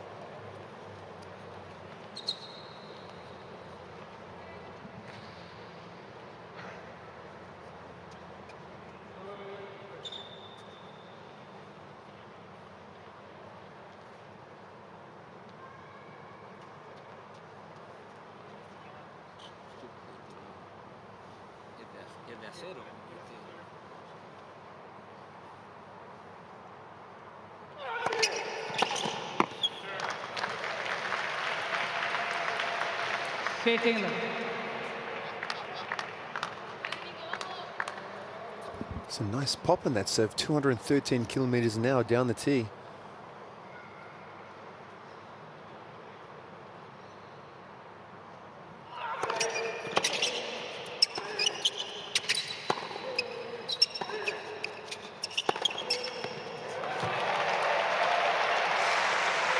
Definitely looks better on that forehand. When he plays it with intent, he finished past the point of contact there, so there was no hesitation whatsoever. Didn't wait for the ball to come to him. He just moves right through that.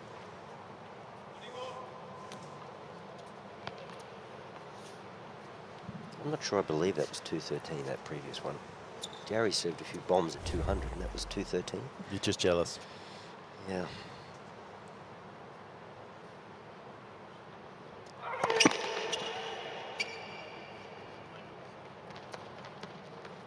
I think it's stuck at 213 I think from you're Jarry's right. last serve in the game.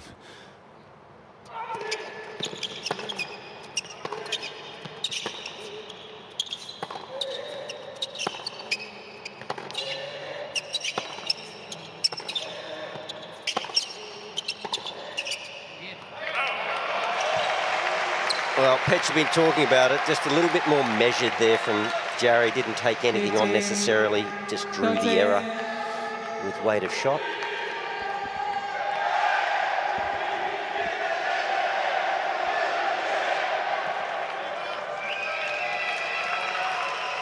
The scoreboard's stuck.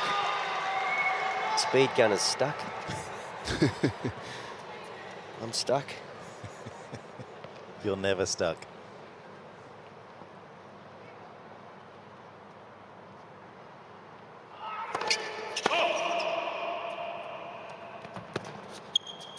It's getting a little sticky for Diaz here, though.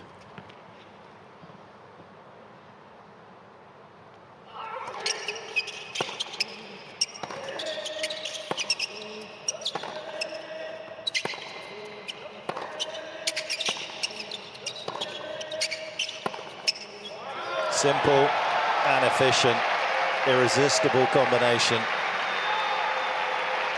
Yeah, not even close to it. They were 2 meters inside the line on every one of those strokes, and still Diaz was flat-footed, didn't know where he was going. Wasn't even close to moving to that ball. Just shows the power that Jarry has.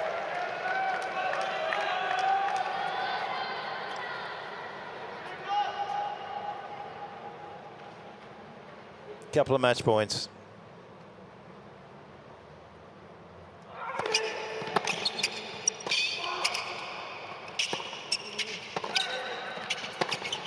And there it is. Gorgeous finish to the match from Nicolas Jarry. Keeps Team Chile in this particular contest, having lost the opening match. And it was hard fought, and he had to go the long, scenic route, but it's a nice view at the end, and he will be delighted with the win. There'll be better performances from Jarry over the course of the upcoming 12 months, but that was valuable. Yeah, I mean, did what he had to do in his service games, wasn't close to being broken, never under pressure once. And that last game was really very well controlled. almost a 3/4 pace and plenty. And, you know, end of the day, more unforced series that he wanted, but got the job done. Yeah, you always felt like he was in control. There was moments in the match where, as you say, Flip, he looked as though he was going to run right. Never quite happened for him. And there's a real art form in tennis, is to win tennis matches by making your opponent miss. And maybe that will be the one thing, the one last piece of the jigsaw puzzle that Jarry needs to figure out this year if he's going to get himself into the world's top 10. He's taken a huge stride inside the world's top 20, of course, in the last 12 months. And he's going to have to cover another significant bit of distance as well, and arguably even tougher than what he's managed to achieve so far. I couldn't agree more, but I think it's, he's got the game, he's got the firepower. It's definitely going to come down to consistency, especially against those top players if he wants to get close to that top 10. Good effort from Steven Diaz. It's been a long time, as we were saying, since 2020, since he's even had a top 100 win. He's never beaten a player inside the world's top 50. Just a couple of wins on the tour. One of those a retirement as well, but he acquitted himself well. And maybe that bodes well for him as well in terms of where he sits in the rankings at the moment, outside the world's top 300. Maybe better days ahead for the Canadian.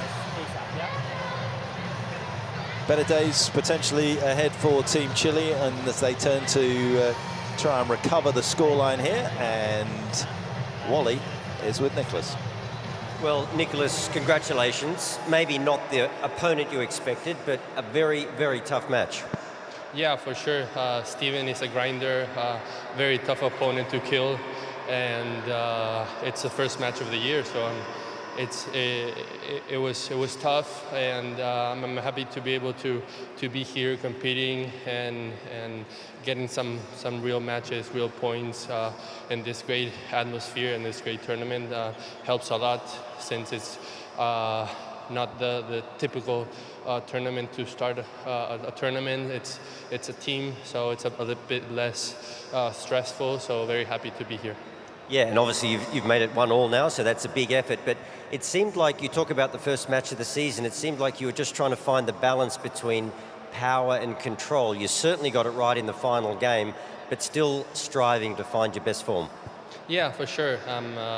With all the preseason weight on me, I still need to get loose. Still a couple of days from the jet lag. So you just have to be mentally very calm and use it as a tougher match mentally, and to try to get the everything working out little by little without being so stressed. It's a different match, but it's the same. You have to be focused on the same thing. So at the end, I play very well, and I have to keep maintaining that level. Great story, having your grandfather as the team captain. How was that dynamic? I mean, pretty hard to argue with your grandfather. No, impossible. It's very nice to be here with him. Very special for him as well, for the family. As I'd say, it's special. So hopefully we can get more matches, and I've been, every inside the court and outside the court, trying to enjoy as much as possible. More matches, of course, now the mixed doubles to decide the tie. How's your mixed doubles form? Played much? Yeah, I won. I've done quite good results in mixed doubles, so hopefully we can translate that and keep going. I'm sure the Chilean fans will be happy. Well done today, and good luck for the next match. Thank you very much. Thank you, everyone. Once again, another match that's going to go and be decided by the mixed doubles, and that has been a huge enhancement in this particular tournament, that we're getting results every single session, and it's also bringing into sharp focus, Mark, how important the mixed doubles is in these team events. Yeah, another live tie coming down to the mix, which is very exciting for everybody involved. As far as the crowd, I'm looking forward to this mixed doubles. Again, that first match, as you mentioned, is always tough coming out. And you're representing your country, especially when you're one match down, you want to try and get him on the board. But he did exactly what he had to do. He got the win, and he's looking forward to the mixed doubles. Chilean fans will be hoping that they won't be just coming back for the mix, but for the other matches as they maybe potentially make a deep run. That was an important win, and arguably the biggest difference when you look at those numbers, apart from the serve, which was always going to be a big difference, the forehand winners. Oh, without a doubt, the forehand winners. Again, you know, it's a lot of unforced series for 2 sets for someone to have won 7-5, 6-4, but got the job done. That just shows how dominant he was on his service games. Again, never under any kind of pressure, and definitely going for more on the return of serve, but got the job done at the end of the day. Yep. There's a lot to enjoy about Nicolas Jarry's game. It has been producing the results over this particular season, and he's going to go on to even better things, you think. And he'll be looking to try and hit the ground running as he continues through this particular event and for the rest of the Australian summer, which we always look forward to. Still, the mixed doubles to come here in Sydney, and that's not that far away now.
So 2 matches down and 1 to go here at the Ken Rosewall Arena in Sydney.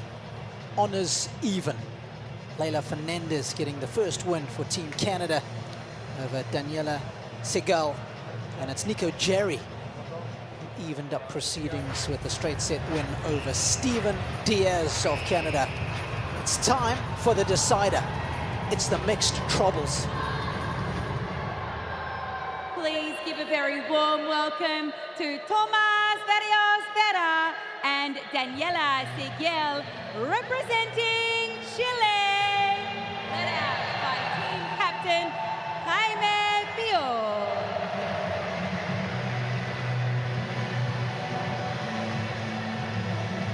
Tomás Berrios Vera getting subbed in. And their opponent, representing Canada, Steven Diaz and Leila Annie Fernandez.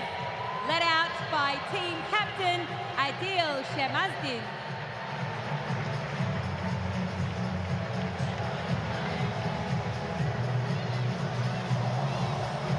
So slight changes to the mixed lineup. We mentioned that Felix Auger-Aliassime is out, probably just protecting his knee. Steven Diaz with double duty. He won't mind that alongside Leila Fernandez. And perhaps a little surprising that Nicolas Jerry is not in the mix. That's Tomás Berrios Vera. And my co-commentator and myself were just checking his vital statistics. He's a proper player. My name is Rob Koenig. Delighted to have Laura Robson alongside me for this one. Another mixed duo in the commentary box. And what a fun matchup. Another deciding doubles. I love this format with every session almost going the distance, and brings a new excitement into this matchup to see who can handle the pressure and who deals with the sudden death juices, of course. We saw a lot of those in the mixed doubles last night with Germany versus Italy. Changed the whole dynamic of the match. But yeah, unlike you, a little bit surprised with the team selections. Needs must. Perhaps it's the knee of Felix. I know he did have some plasma insertions into the knee the early stages of the season, and I believe he had one during the off-season as well. You want to get the good new fresh blood in there, hopefully help it to heal. But it's been a great supporting act, and he'll be hoping that Leila and Thomas, excuse me, Leila and Steven can do the business for Team Canada. 2 tie-break sets with no hard scoring. You need to serve on him, woman on woman, man on man. 25 seconds, the time starts when I call the score. For deciding points, you need to serve on him. It's not receiving, it's not the receiving team deciding, okay? now you know. And that's it. Guys, we have AO or Goulagong? Goulagong.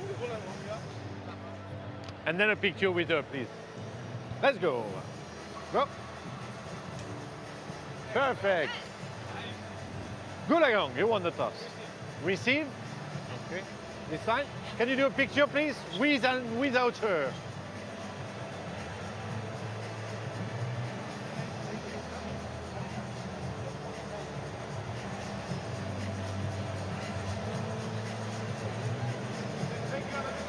All smiled up and ready to go.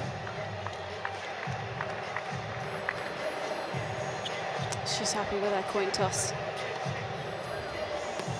Yeah, got some good spin and revolutions on that. We'll see plenty of spin from these players as they look to rip their ground strokes with good effect.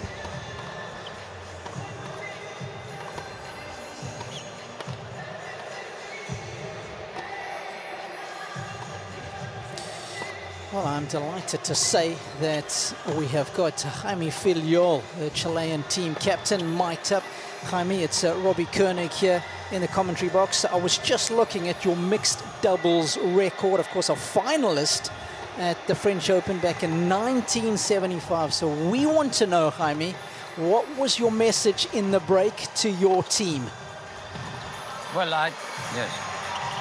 I just told them mostly that you are here in Sydney, you play in the United Cup.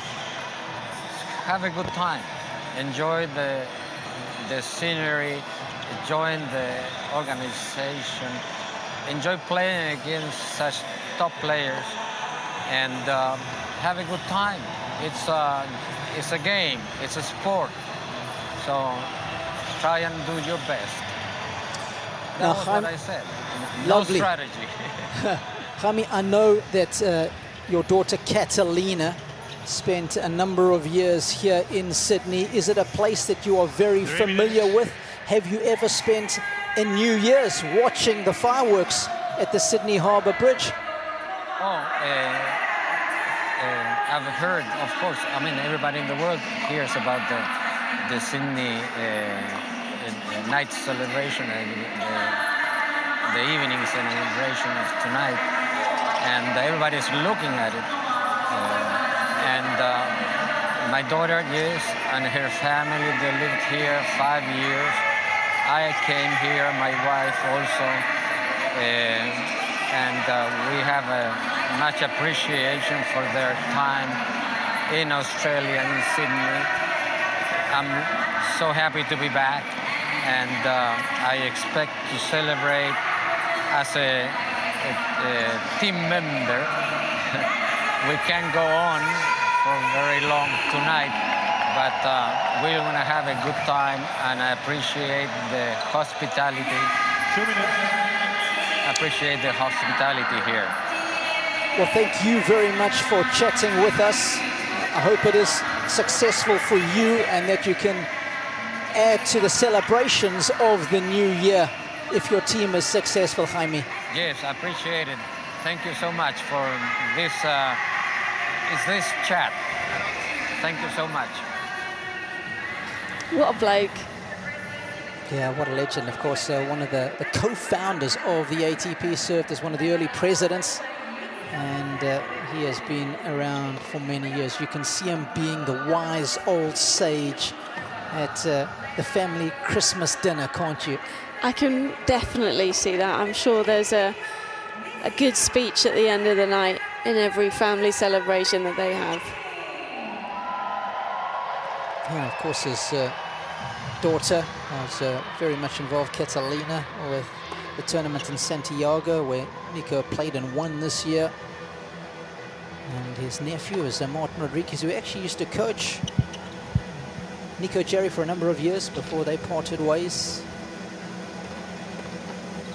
So all eyes right now on the mixed doubles. Leylah Fernandez, she's very single-minded. I just saw her yesterday doing laps around the tournament hotel at Hyde Park. There was no physical trainer running with her. Laura knew what needed to be done, didn't need somebody to hold her hand in order to do it. And she finished 2023 season in the best possible manner. I think she won 12 of the last 13 matches she played in. At one stage during the season, she was down to number 96 on the rankings. So she's reversed her fortunes, and I think that always puts you into a good mindset, doesn't it, when you come into the next year, finishing at number 35 on the rankings at the tail end of the season. So that's a nice bounce back.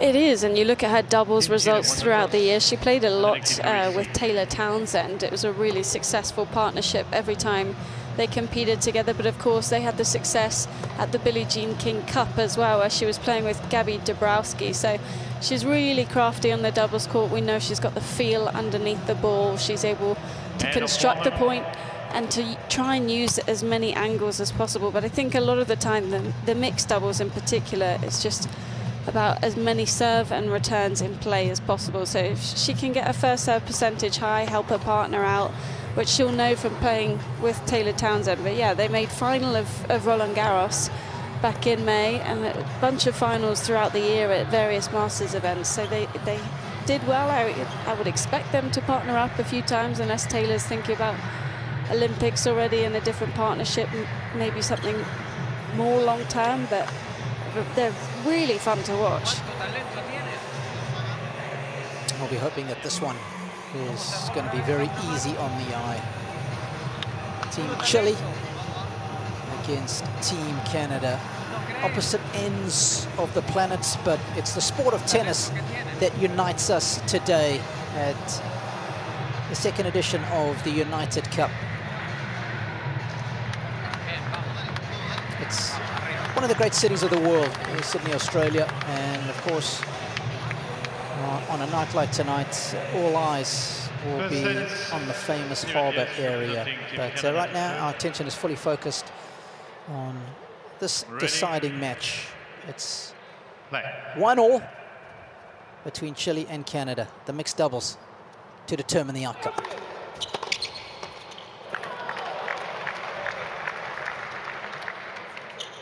Love 15.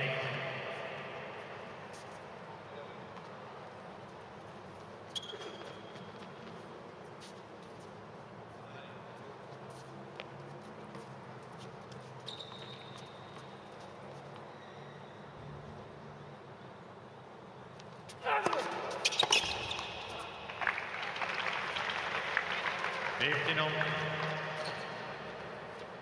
you play much mixed during your time as a pro, Robbo? When possible. Usually at Wimbledon, Olympics, Hopman Cup a couple times.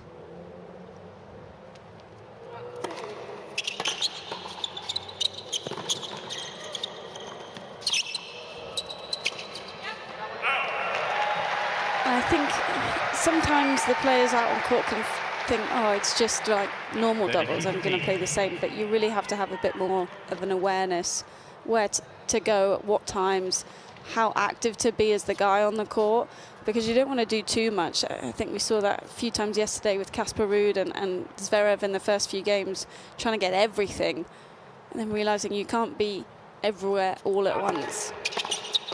40-15. And Fernandez has played a little bit of mixed herself. Played at the US Open last year, did well. Made the quarterfinals there, so she'll know what she's doing.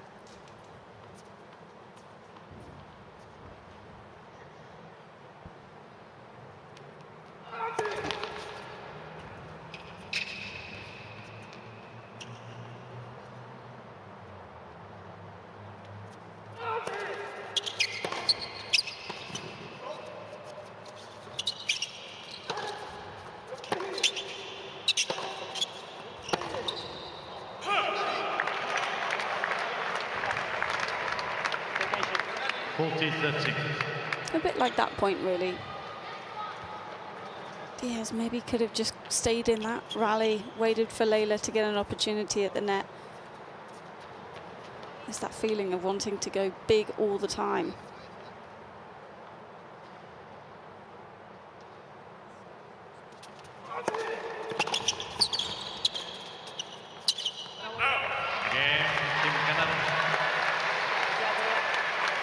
So Team Canada up and running with the opening game. Of course, it's not just Laura Robson alongside me. We've got Barbara Shett court side. Bubsy, first of all, welcome. Yep, thanks for having me. And I want to know, have you and Josh ever played mixed together throughout the course of your life together? Well, we've been playing mixed for the last 17 years together. That's called marriage. No, we have played mixed doubles together on the tour. We were not a couple then, though. Okay. A couple of, yeah, actually we reached the finals of the Australian Open, which was pretty good. We lost pretty badly, though, in the finals. I think our goal at some stage was just to make it crack the hour, and we did. That was our success. But no, it was fun. I love playing. I used to love playing mixed doubles, but it is certainly a little bit more pressure for the guy because they think they have to do much, but they don't, because we are very capable, aren't we, Laura? Absolutely. There you go.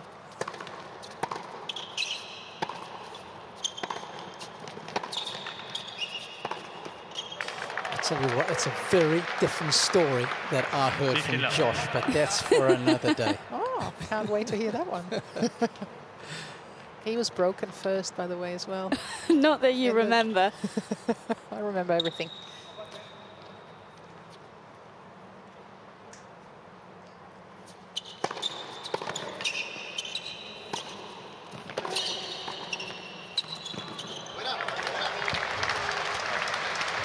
getting our first look at that man on the right. 30 love. Of course, subbing in for Nico Jerry is Thomas Barrios Vera. He's a big boy, takes up a lot of space in the forecourt. On the cusp of the top 100 in singles.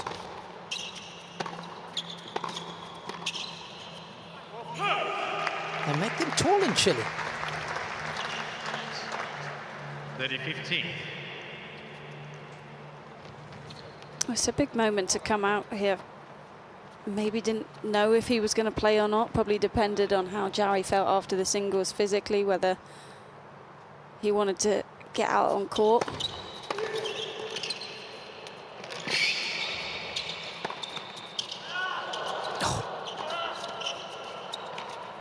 Oh, what hands. Delicious.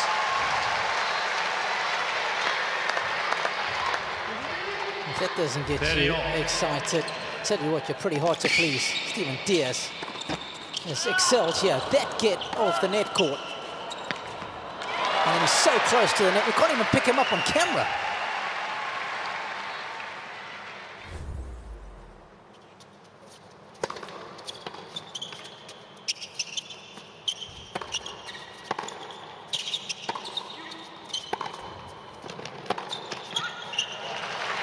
Really solid from Fernandez. Yeah, she's making a lot of returns, which is key. Give yourself the opportunity.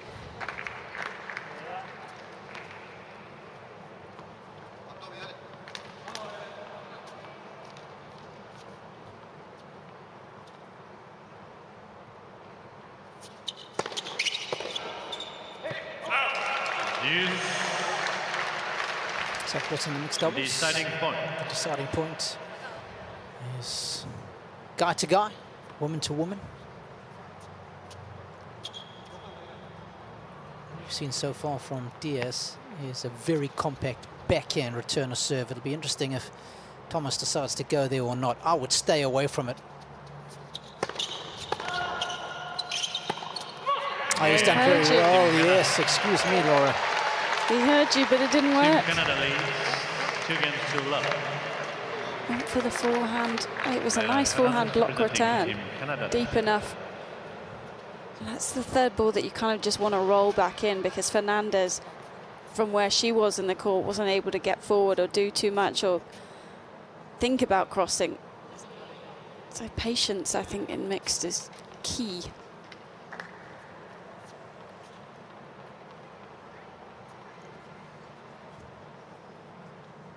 Off to the perfect start, Team Canada.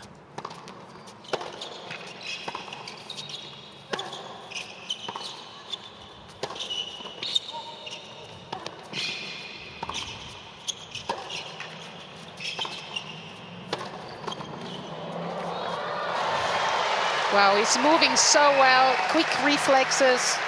Barrios Vera. He would be very annoying to have a cross, because he's covering the court so well. And once you're hesitating, we know that in doubles, that's not great. You gotta pick your spots. Steven Diaz making some good net forays there for Team Canada. Of course, I mixed them up. Apologies.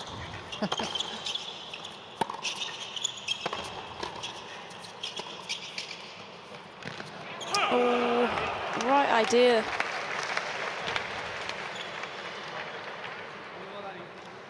Love. Daniela Segal doesn't have a huge amount of doubles experience, definitely not mixed doubles. Career high doubles ranking of 110 way back in 2014. She's picked up a fair few titles on the ITF tour.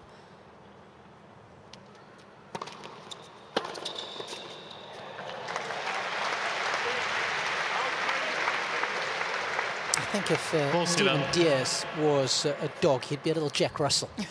I can see that. You can see that, Bubsy? Yes, totally.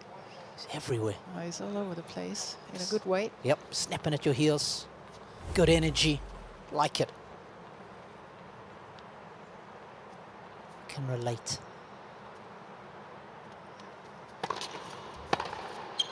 That's nice. Keep him honest at net. You see Diaz 40-15. Being super active, trying to get the first cross in. Good time to go bang down the line. Yeah, I think that's important to do every now and then now, just to make Diaz think a little bit too.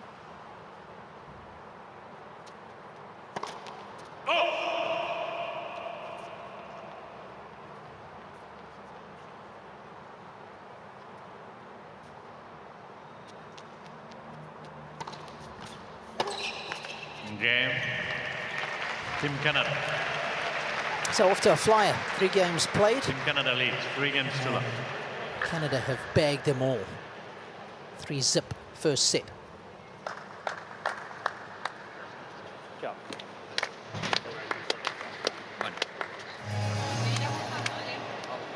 Está bien. No, sí.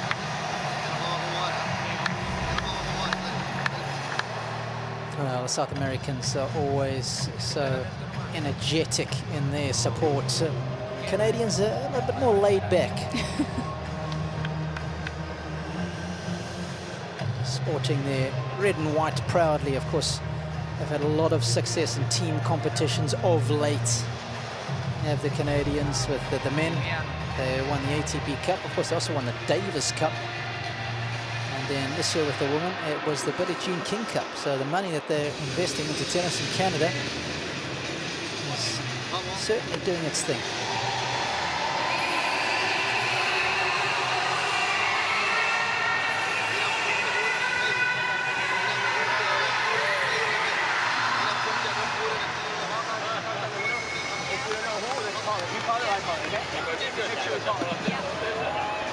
Just go on the big screen, spinning some moves that everybody's keeping an eye on. There he is. There he is.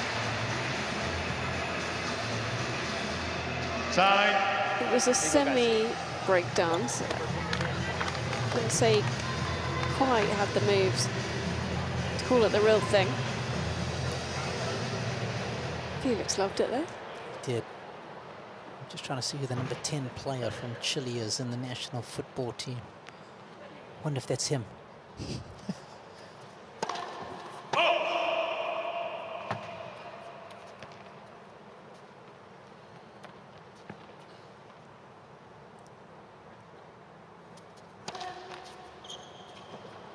Allow 15.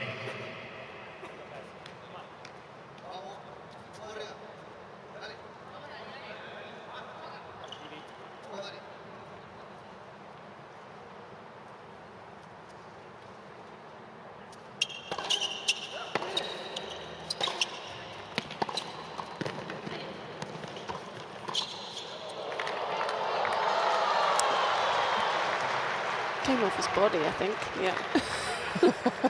Good try. Which part? I didn't see it. 15. I think it was a hip. Here we go. Let's have a look.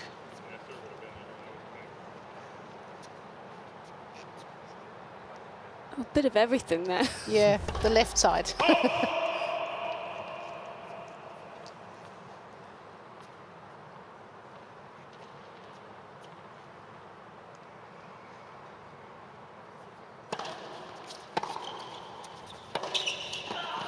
Yeah. She returns so well, Leila Fernandez, with a lot of depth, and it's easier for Diaz to step in at the right time. You know, Babs, you speak of depth there, and I wish I'd paid more attention to it when I was playing. Same questions also at you, Laura. Was it something that you were made aware of every time you practiced? Oh. 15-14. You can hardly do a thing wrong at the moment. Absolute banger down the line. I think, yes, I would practice it, but it wasn't something that I was necessarily thinking about in match play, which was probably not the right idea. Well, it depends if you play against somebody who plays serve and volley or stays back.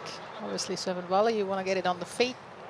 Not many serve and volleys in my time, perhaps. Oh, they were around in my time. Martina Navratilova, she is a lot older, I have to say, but she played for a long time. Renee Stubbs.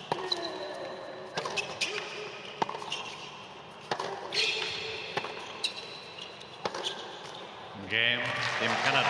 On fire. Team Yeah, Canada red leads hot, 4 games Team to 0. Canada at the moment. And once again, that depth that you were talking about off the ground strokes of Leila, just so difficult to make any inroads against. And the reason I asked, Bubs, is I would remember hitting, forehand cross-court or backhand cross-court. I'd make 15, 20 in a row, and I think, yeah, I'd done a good job. But what I wasn't realizing that so many of them were dropping short in the service box, and I only really became more cognizant of depth when I started commentating, when it was probably a little too late. A little. Well, we're all number ones now, aren't we?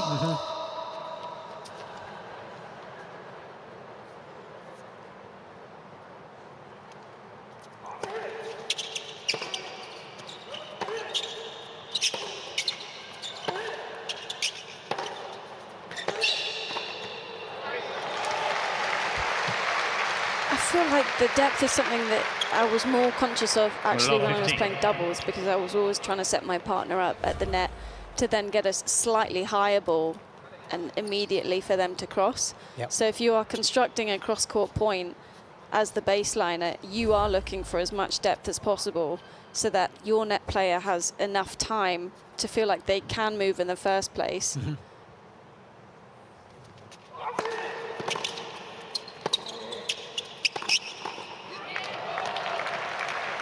It's a lovely combination. Good firepower coming from the Chilean. 30.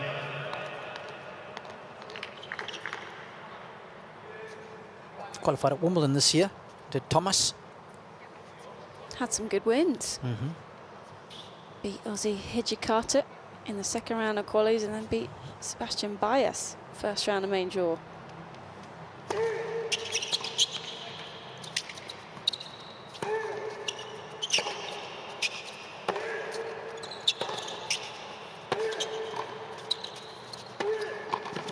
Oh, I love the little shimmy, shake and bake. Hello, 40. He's trying to be a little bit more active at the net now. There he is better.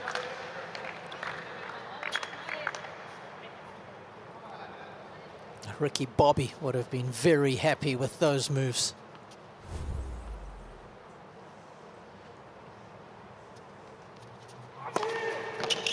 $15.40.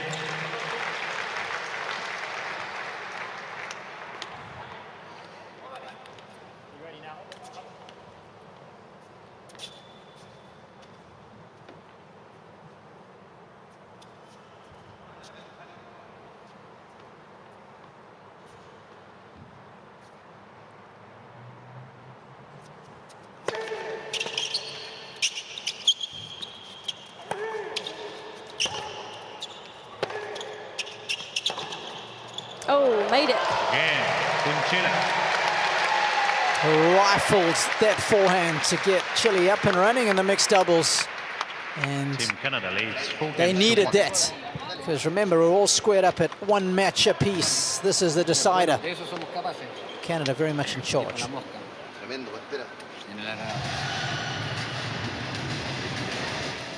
So Sydney, of course, has some iconic beaches. None, perhaps more so, than Bondi Beach.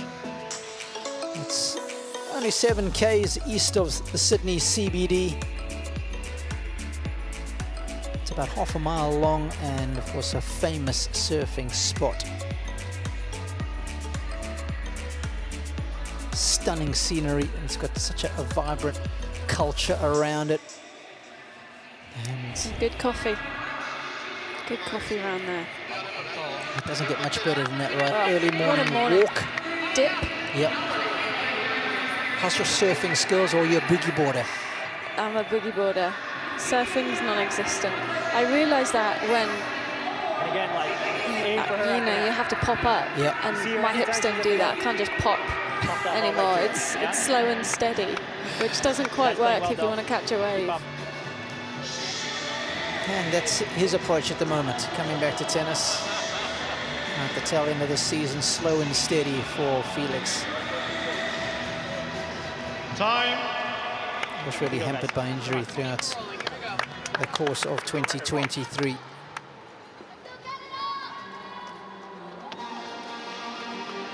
Hey, good energy now.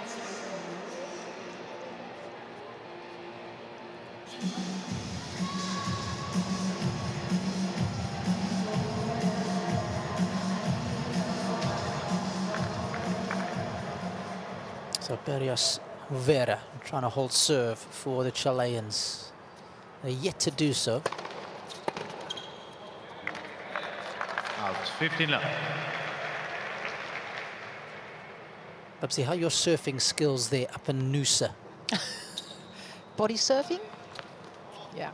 Okay. That's it. So I've never, it's not in, Josh doesn't do it, so I've never really picked it up.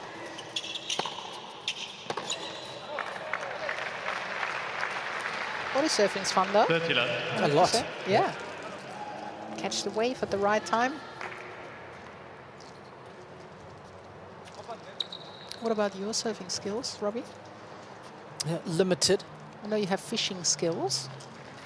Boogie boarder like Laura. Right. Grew up on a boogie, as we say. Yeah, nicely done. This is just what they needed, a bit of momentum, the Chileans. Of course, I come from Durban in South Africa, which has some amazing surf beaches. And I can let a little cat out of the bag, speaking of surfing. Brazilian legend, Gustavo Kuerten, coming to my shores to do some surfing at the tail end of January. Big surfer is Guga, like Mark Philippoussis.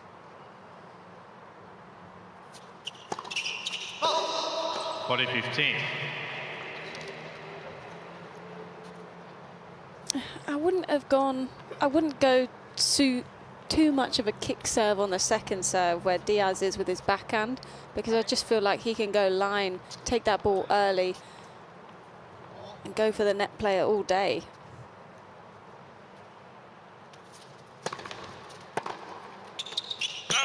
Game Team Chile. Using that momentum. Team Canada leads. Full game Suddenly 6-2. they're looming large in the rear view mirror, are the Chileans. They've had some great players over the years, especially on the men's side. The likes of Marcelo Rios. And how talented was he? Nicolas Massou, Fernando Gonzalez, gold medalists, of course, at the Olympics. Won the doubles gold in 2004 in Athens.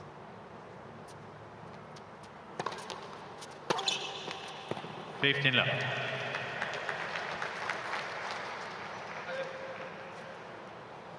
Currently it's Christian Garin and Nico Jerry flying the flag, so proudly for the South American country.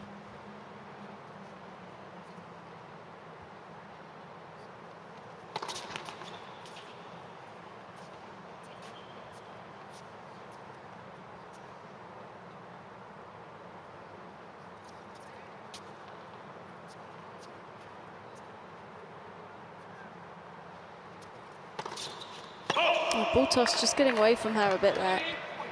Too far 15 out in front, so that she's chasing the ball over the baseline. Sorry, Laura, it's amazing how square on she is Yeah. when she serves, right? I always feel it's quite a disjointed motion anyway, because it's a bit stop and start with this front arm. Well, we put that down to that she's not a real lefty. I'm telling you, she's a righty normally. So maybe it doesn't feel as natural.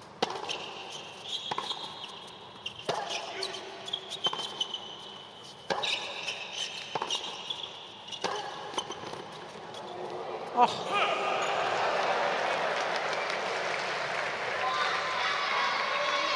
It's been a theme of the last 30, few days. 15. There's quite a few players now who are playing with the other hand. I just can't imagine it. I'm so left-handed. You are, aren't you? I saw it when we were having lunch today. The fork was in the right hand. And no, I go fork in the left, Babsy. You do? Yeah. I go fork in the left. So you're not a real lefty. Oh, am I not a real righty? I'm confused.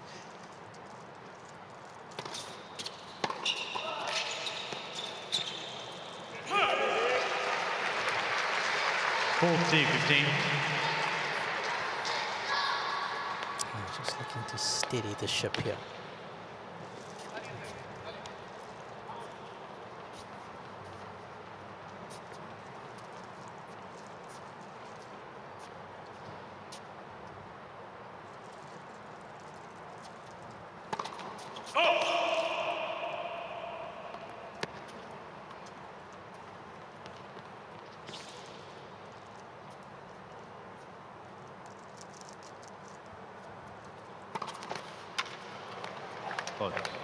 40-13.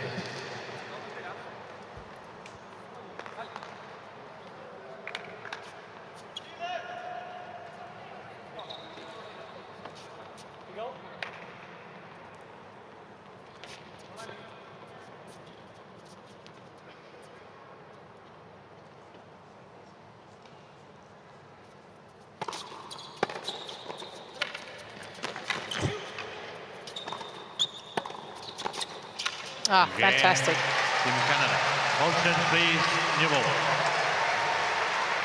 Team Needed Canada two bites at the leads cherry. 5 Should have put the games first one away, but didn't get punished for it. And order is restored as far as Team Canada is concerned as they take a 5-2 lead.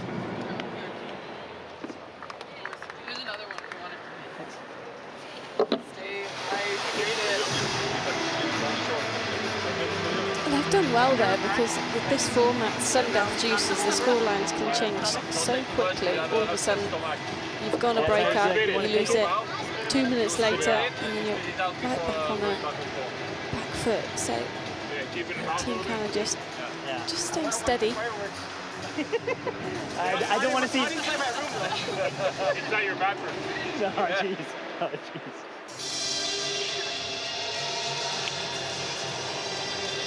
If you have an empty bottle, then you can start spitting it out in the bottle. No? I'll give you that.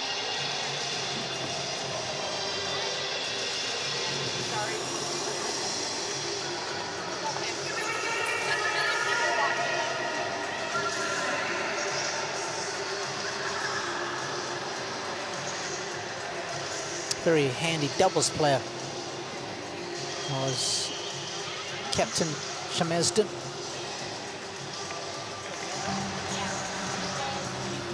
One title to his credit. I think it was back in 2017 in Lyon, if memory serves.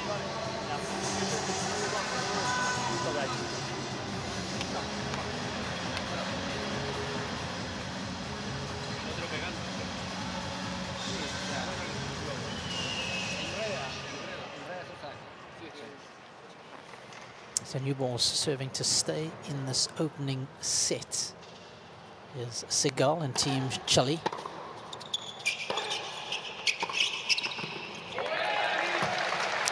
Joining us for the first time today, a warm welcome 15 left.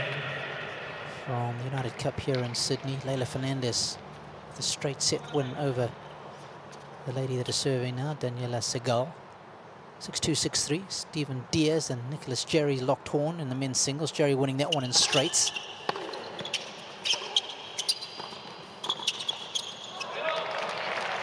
(7-5, 6-4) to the tall Chilean. So on is even. This will be the decider. There's Nico not playing in the mixed doubles. So a new member of the top 20 as far as men's singles is concerned. What a standout year he had, winning 2 titles.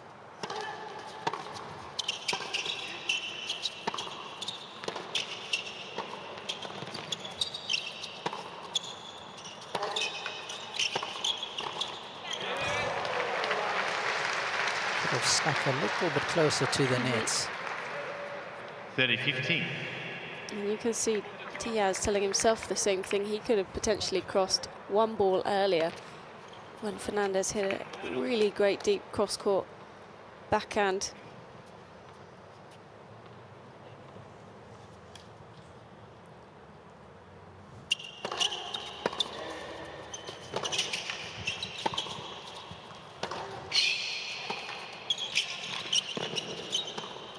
That's clever.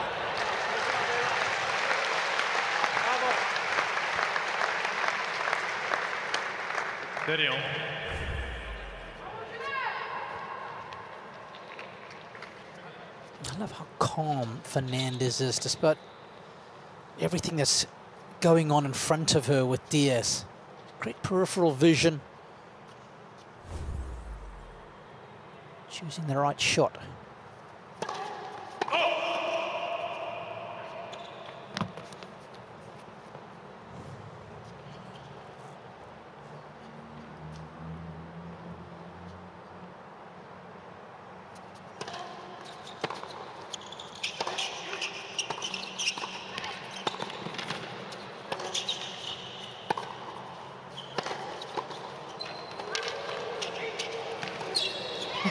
It's everywhere. It's incredible, the footwork of Steven, yes, that's for sure, and the determination as well. You're sitting courtside, and you would hear it up there as well. You can just hear the noise he makes with those little steps he takes. There's so much intensity. I wish I had his footwork.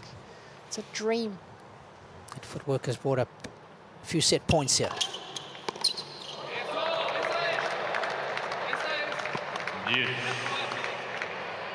Oh, you still have to watch the ball. So one set point has been snuffed out on this deciding point. Sure, but Vera is going to look for that return now. We'll see how involved he gets. Yeah, remember, woman to woman in the mixed.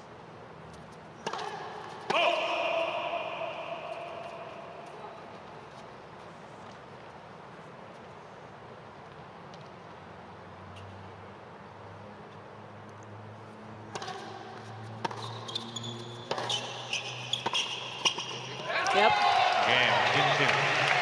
It's a well-timed move. Canada leads 5 games to 3. Tattooed the volley to the shoe of Diaz. And certainly now, just a little bit more additional pressure on the server as Steven Diaz steps up to the line to try and serve out the set. And it's always, I guess, it's made tougher by the fact that you've already just had 2 set points in the previous game. Certainly was for me, Laura. What about you? Did it not bother you? Not so much in doubles. No, just at all. Sometimes. Doubles not as much, singles more. Yeah, singles definitely more.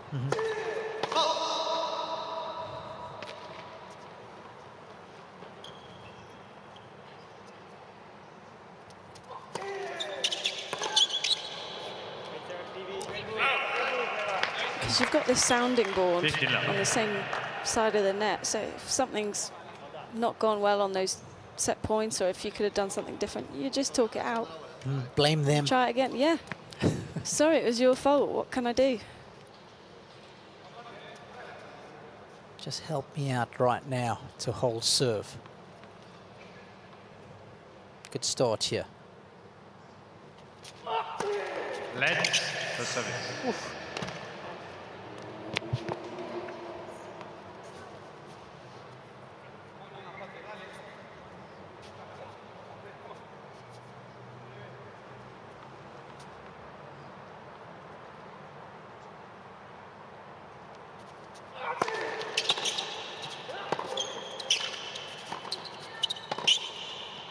Yeah, just left it too open. That's the danger with Fernandez, because she gets quite close to the net, but she doesn't have the same wingspan.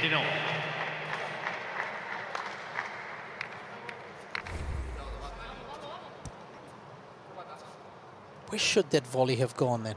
Back cross court, short cross court, and then at least if he gets to it, it has to go up over the net.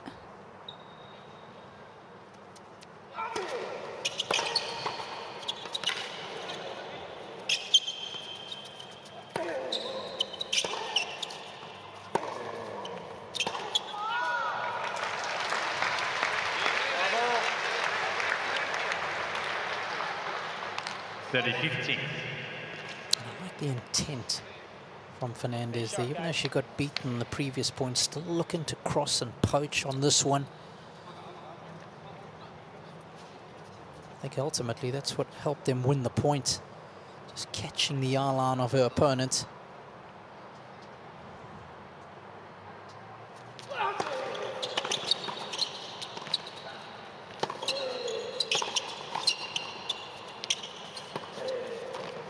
Oh.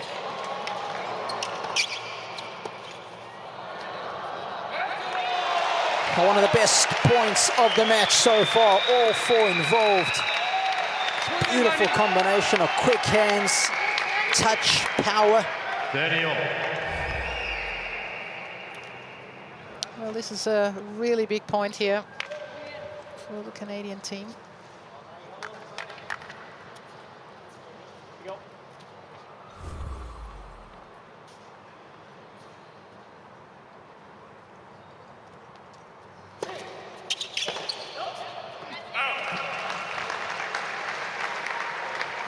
14-30.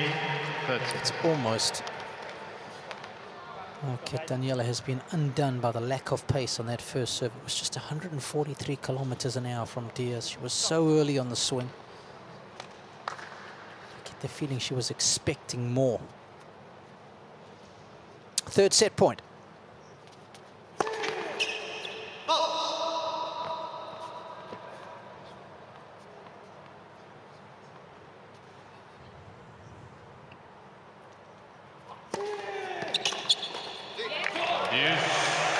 She knew it was coming. Deciding point.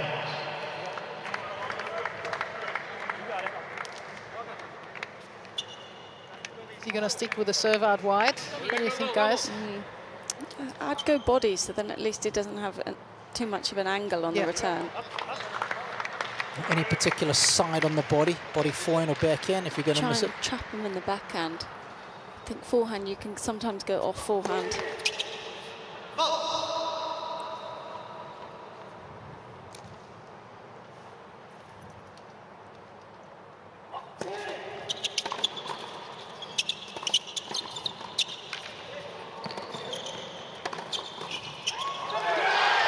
What a comeback.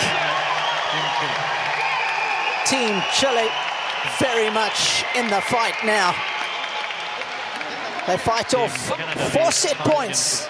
And we're back on serve at 5-4 in the opening set.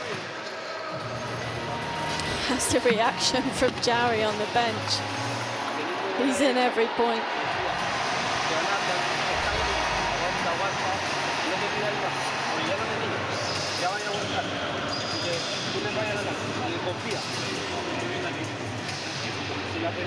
Gripped it and ripped it.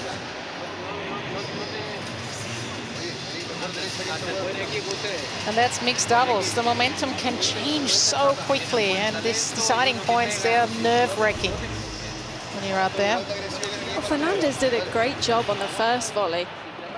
Knew it was coming at her, but then 3 in a row, you just can't block it quick enough. Lo ganamos 5 iguales sacan ellos. Tener presente el globo, o sea, si lo sienten, si lo ven que viene, no dejar de tirar.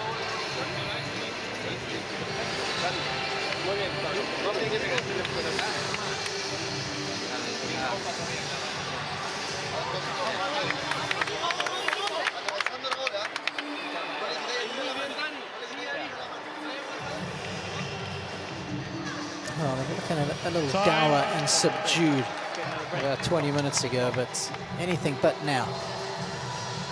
Down 5-2. Of course, they were down 4-love at one stage. Segal and Barrios Vera.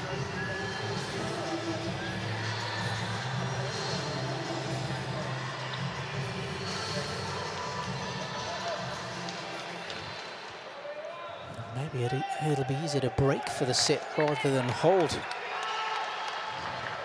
Let's see how this 10th service game shakes out.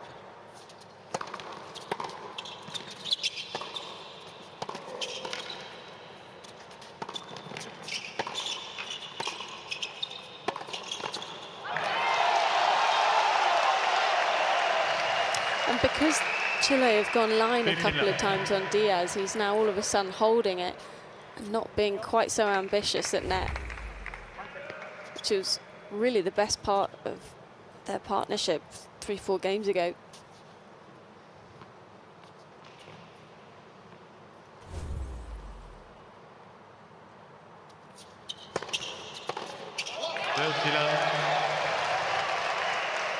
It's completely different body language as well now from Barrios Vera and Seguel. They look so much more confident. They can see it, that they could win this first set. They're in this match.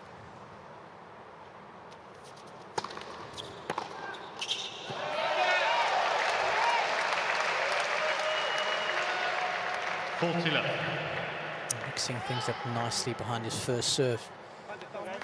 Took a lot of pace off of that first delivery.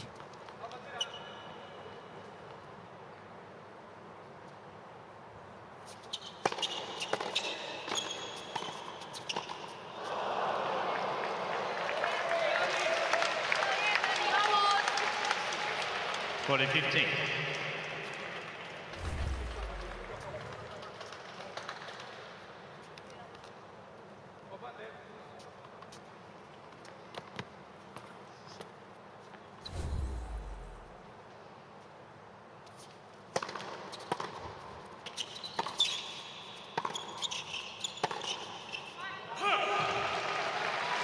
You know what's going to happen there, right? Sudden death juice. 40-13. Good chance. That's what I'm thinking. All of a sudden, at 40 love, it looks like they're very much back in the set. Now the belief turned into hope. Yeah. I hope I'm gonna win my serve, and that's not good when you start thinking like that.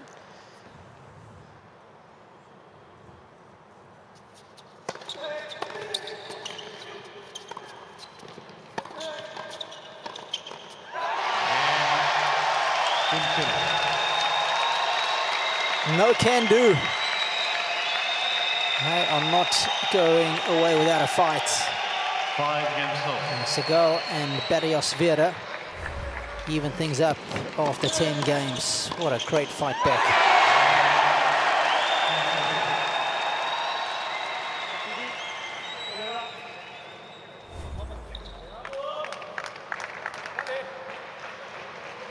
So I thought we would be midway through a second set about 20 minutes ago, the way things were going, but some good rear guard action.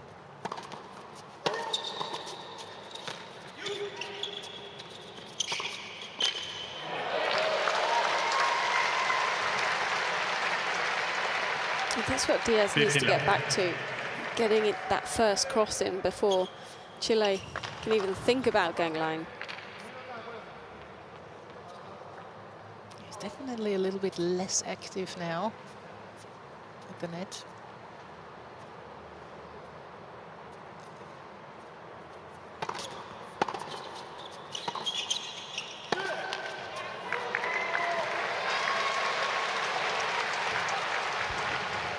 Thirty-nine.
Volley 15.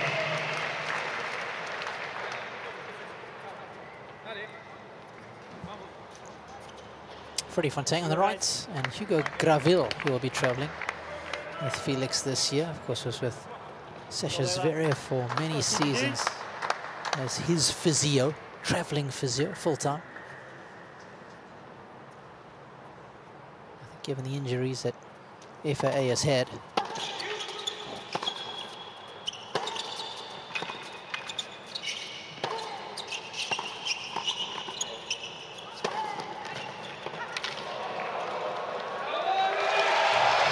that is some heavy artillery.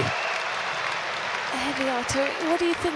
I feel if Diaz goes, he's got to commit. There's a little bit too much of back and forth at times, because then it's uncomfortable for Fernandez, because she's trying to defend from a difficult spot at the baseline. I was just, as you were saying that, I was trying to watch where Segal's forehand cross-court landed. It was right near the sideline. I mean, he's tried to make the cross, but I think the quality of the strike was just too good.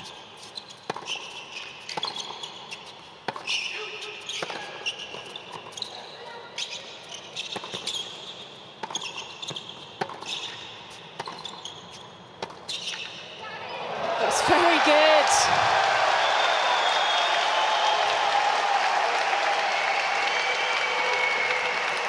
incredible ball striking out there from all of them at the moment. We have another deciding point. Deciding point. I'm nervous watching. What an acute angle.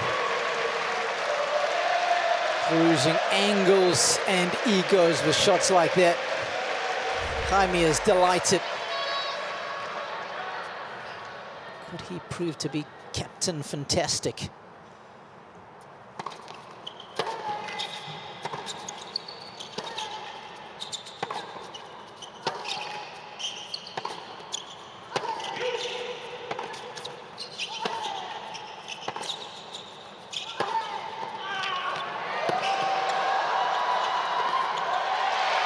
Thanks for coming.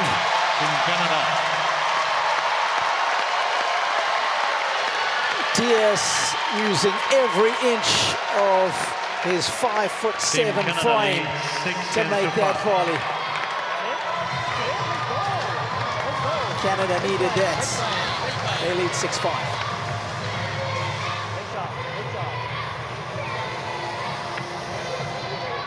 Rock solid from Fernandez in the forehand line rally. Held a nerve. She could sense that both of the guys at the net were looking for the first volley.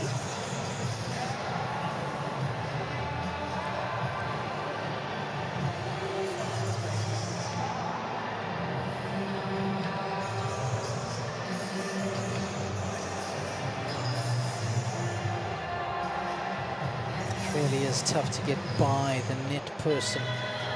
We're trying to beat them with the cross-court pass because, of course, they can move forward and just cut off the angle. I can understand why the Canadians are so happy. Things are pretty close to getting away from them here in this opening set.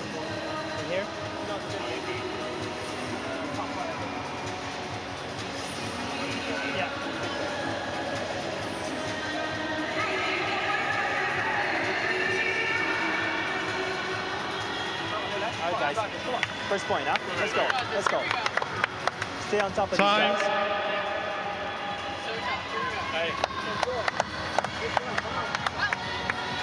Good legs, huh? Come on. Come on. Let's go. Two very beautiful countries, so Chile and Canada. Almost opposite ends of the planet. Natural beauty in the Northern Hemisphere, and of course Tierra del Fuego down in the south of Chile is spectacular. Let's the service. The land of fire and ice.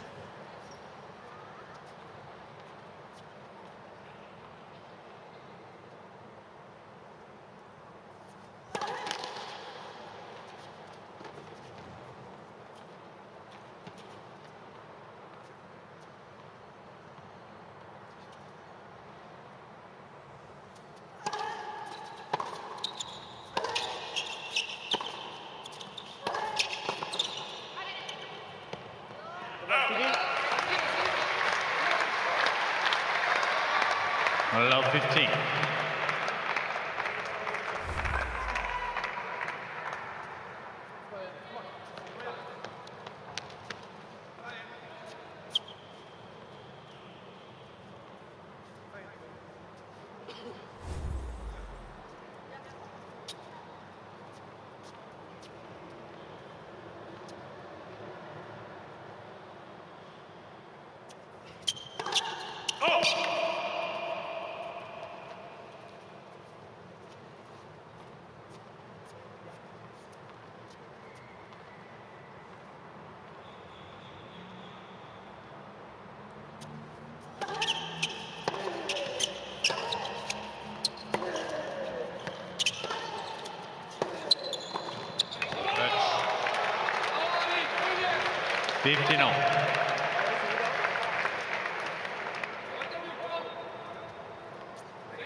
Went into this backhand, got some nice momentum on it, and then immediately you can see her partner choosing, before Diaz even hits the ball, to commit to the cross at the net.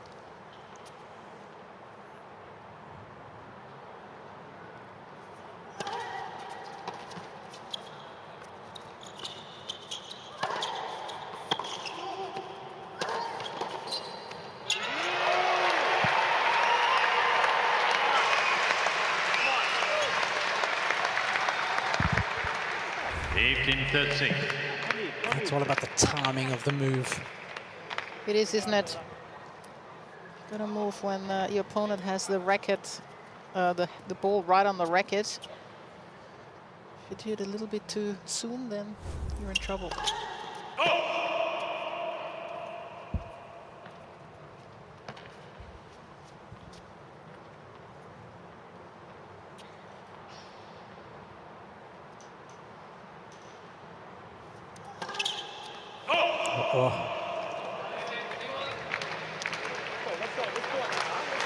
15-14.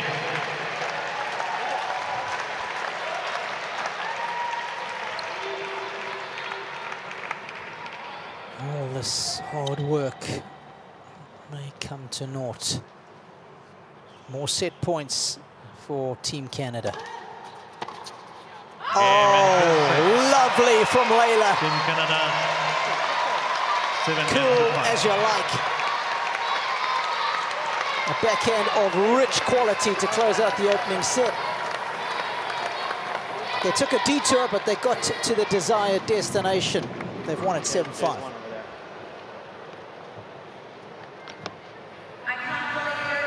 Some brave tennis that got him the break for the set. Fernandez with that last shot, but Diaz again super active at net.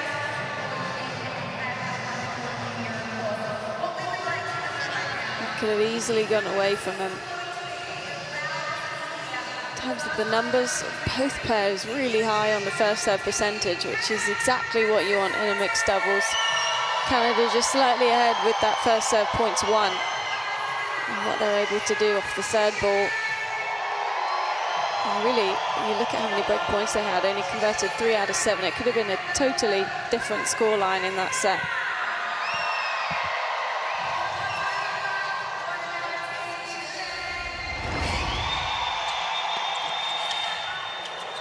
Yeah, initially it was Steven Diaz dominating at the net for Team Canada. Leila setting him up beautifully. She was the one who was creating all the assists. And I think fittingly that she closes out the opening set because her ground stroking was beautiful.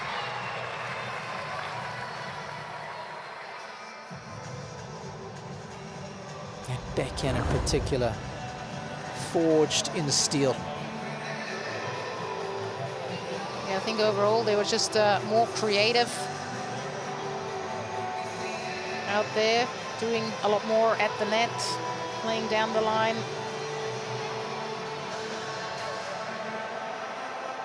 Also better acceleration there at the end also, right? And we wonder if Felix Auger-Aliassime, if we will see him compete in the next couple of days, or if his knee is not ready yet. Terrible way to start the year, isn't it? Yeah, it really is, Bubsy. It did seem like he was quite a late withdrawal though, Robbie. Yeah, you're right. So hopefully that's good news in that he was hoping to play and just wasn't quite there. And because he had a decent start to the year, and then of course he went through that bad spell between Miami and Shanghai. I think he won only 1 of 10 matches, but by the time the indoor season rolled round, he was able to defend his title in Basel. That was one heck of an effort. So actually finished the year with some decent results, given how poor the middle of it was. And of course he was fighting all the knee issues. Maybe like a few like body low.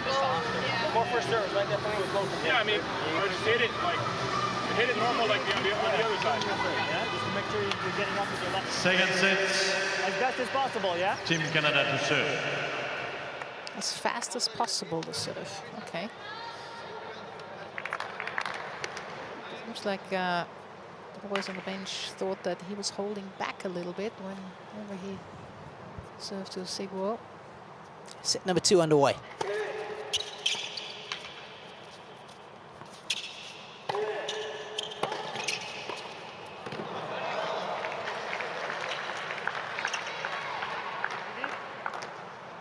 Love 15.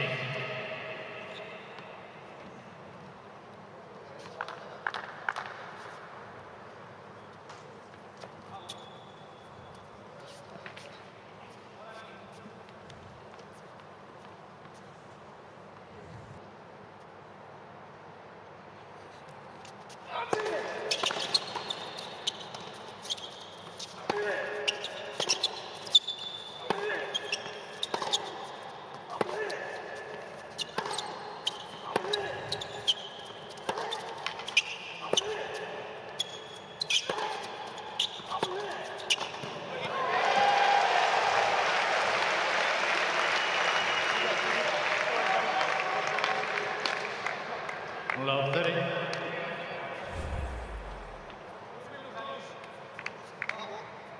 And taking some lessons out of the opening set, especially the early stages of it. Making some aggressive plays, some good crosses.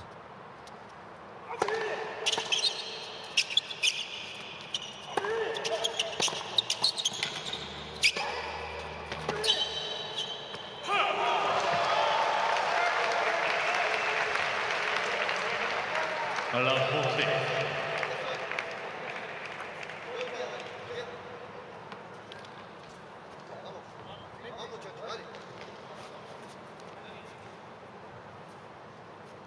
So after going 4-love down in the opening set, this would be the perfect start for Team Chile in the second. 3 break points. Let's the service.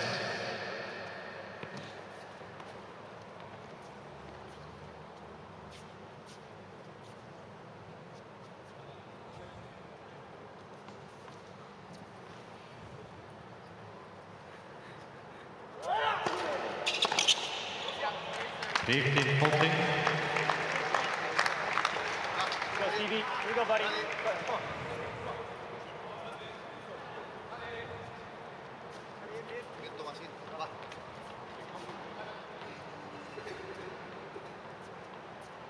Jaime Filiol, captain of Team Chile, of course, Nico's grandfather, Nico Jerry.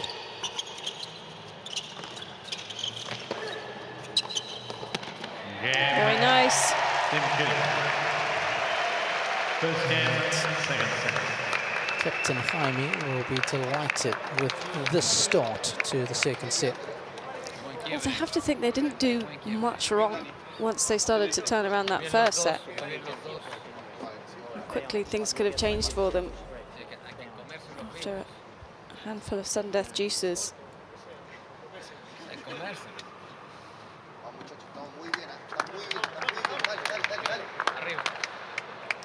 There's a little bit of a hesitant start though from Diaz in this service game. And this aggressive, not just with his footwork, but also with his swings. Got to commit in doubles, mixed doubles, with your shots. Otherwise, the net play is all over it. He's been shaking his legs a few times as well. It's a busy day for him.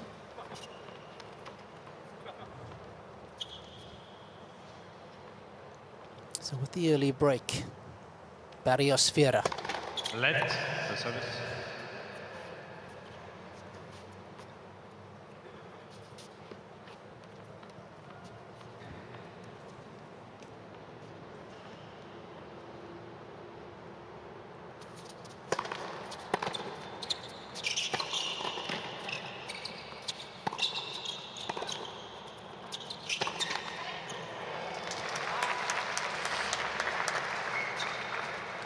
Love 15.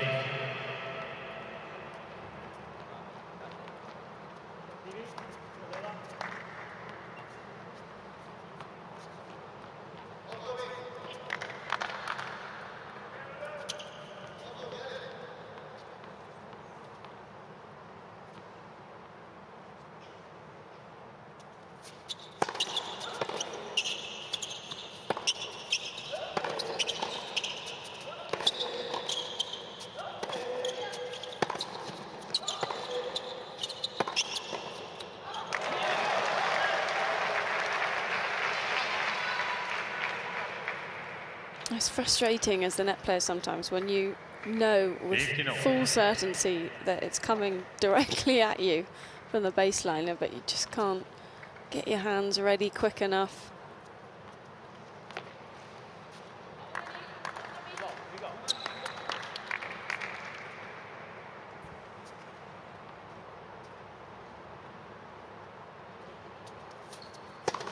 Let the service.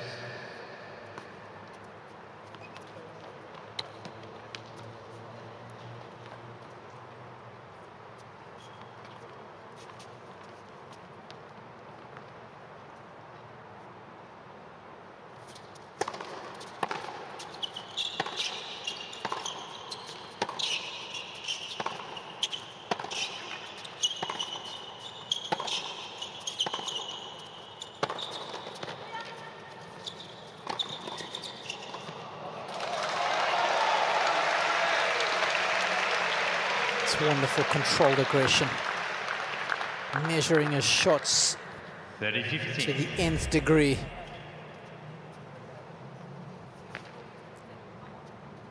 Not overplaying that one. Just prepared for the two-shot combination.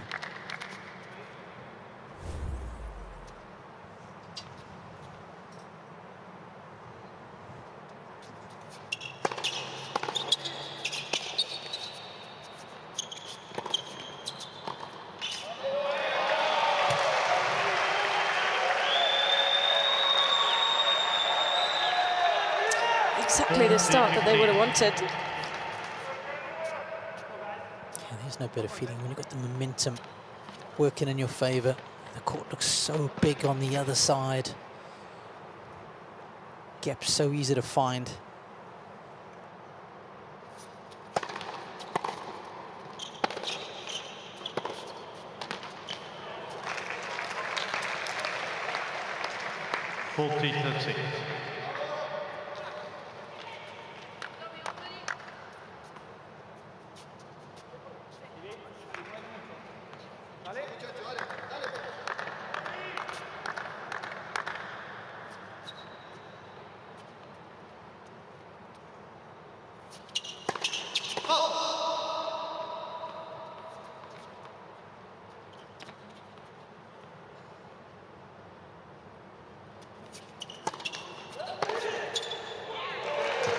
That's not coming back. Yeah, this time he really committed Deciding point. in this return.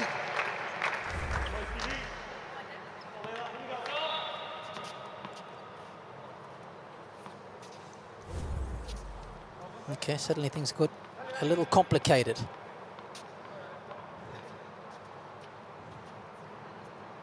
Deciding points.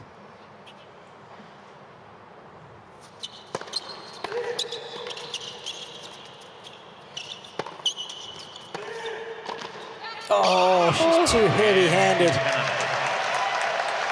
Oh, she was right there.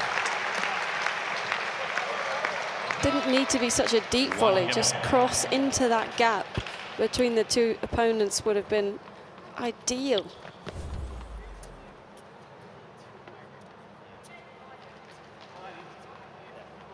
Sometimes she takes a big swing, doesn't she? On her forehand volley especially. Yeah, good spot, Bubsy.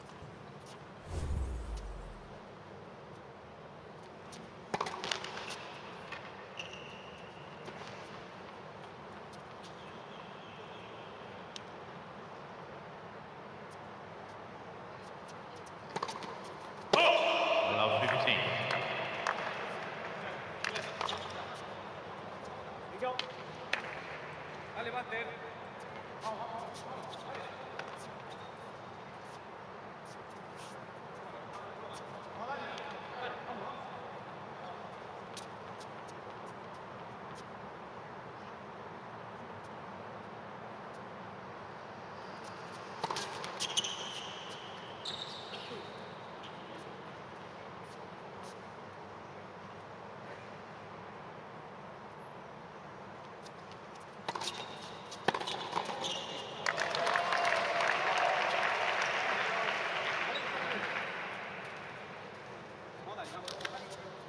Love 30.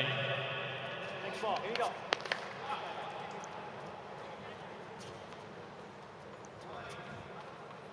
After the opening 7 games of this match, things have become real topsy-turvy. Many momentum shifts.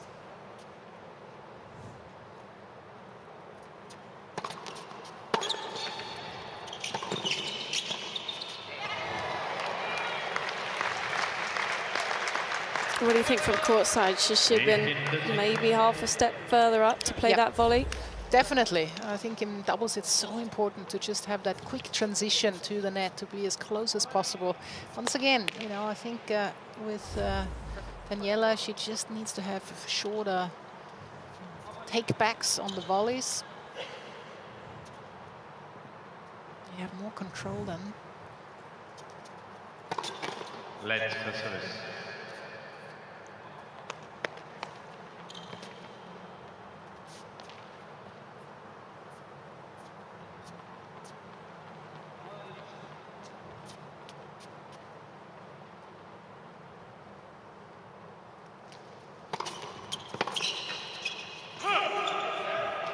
Video.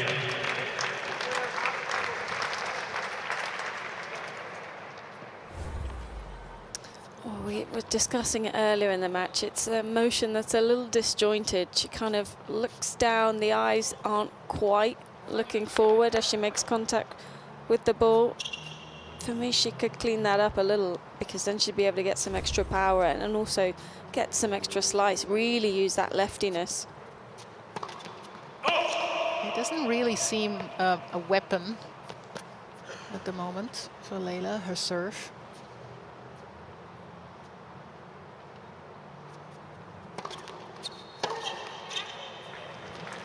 Yeah, the rotation of the shoulders is such a power move for the serve, and actually there's a Canadian that springs to mind that does it so beautifully, Milos Raonic.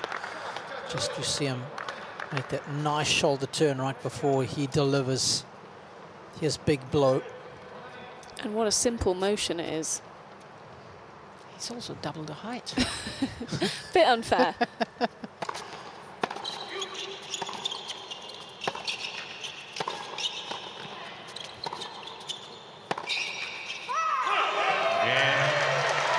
Tell you what, it's a tough team I'm commentating with. I'm going to have to up my analysis game here. I'll have to think of a better comparison. But the Canadians are setting 2-1 to the good.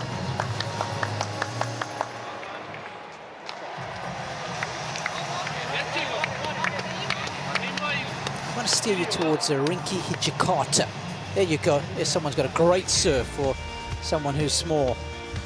And it can provide some fireworks with it. Speaking of which, we're going to see plenty of those this evening. Pyrotechnics galore. Lighting up the Australian skies here in Sydney. It is one of the great places on the planet to be as we usher in a new year. You could already feel the energy around the city this morning. So many tourists hoping to catch a glimpse of those tonight.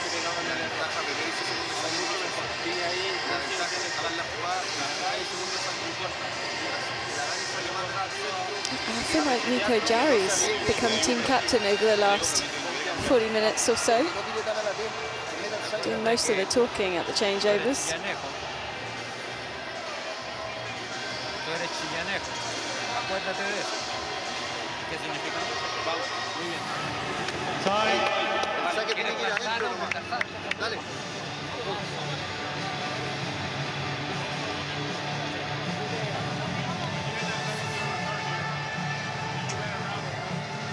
We saw these beautiful shots of the Harbour Bridge. If you would hazard a guess, I'm going to start with you, Laura, as to how much they spend on New Year's fireworks in Sydney. What is your number? Bubsy, I'm going to come to you after Laura's given her Please number. Don't. I'm going 10 mil. 10 mil. Are you going under or over, Bubsy?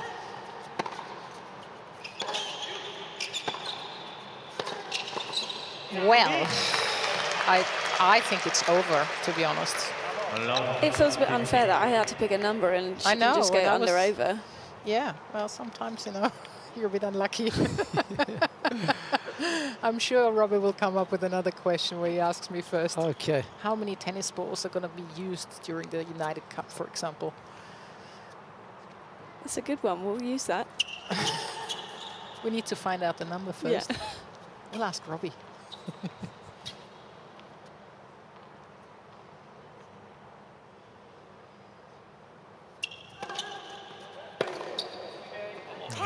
misfiring there. I can tell you the annual budget for the New Year's fireworks in Sydney is around 7 million. Ooh. 7 million Australian dollars. Big win for me. Yeah, I think they pulled back this year.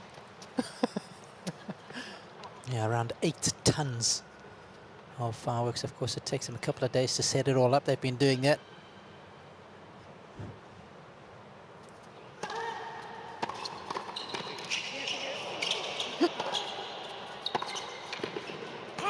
Great pickup from Diaz. It wasn't enough though.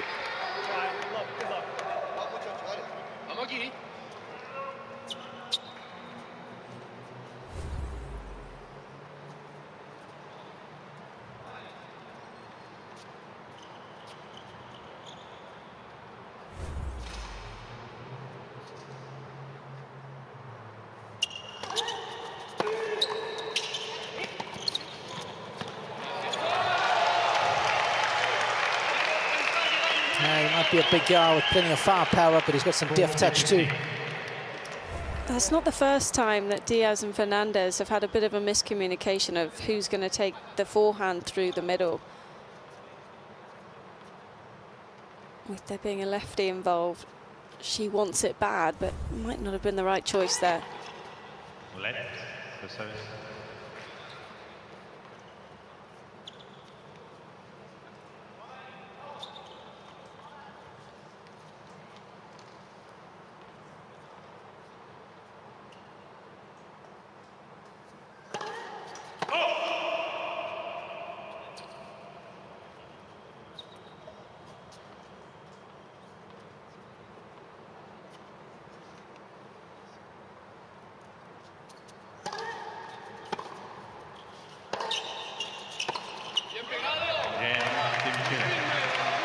Ball change, please.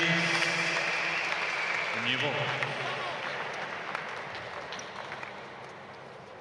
2 games so. Set number 2.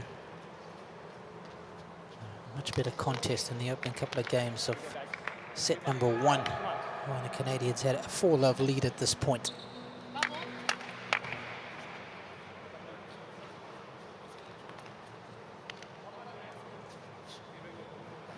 Of course, the tie scores 1 apiece, just to reiterate and remind. Leila Fernandez winning the ladies singles in the opening match, and Nicholas Jarry beating Stephen Diaz in the men's singles.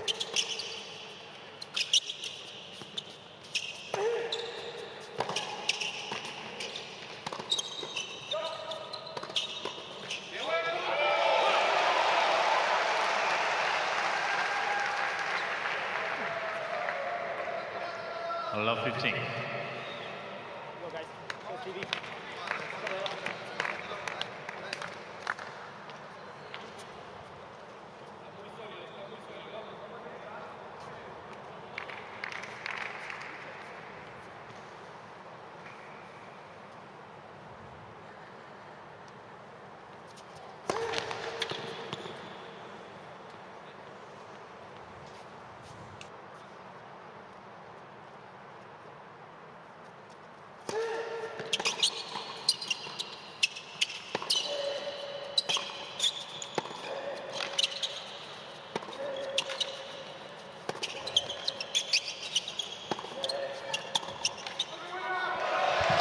Oh, I think he's made it. He's going to take the plaudits, but his partner's done all the work, Laura. Well, he's got the glory. Yes. Love 30. He's in trouble again on his serve. Yes.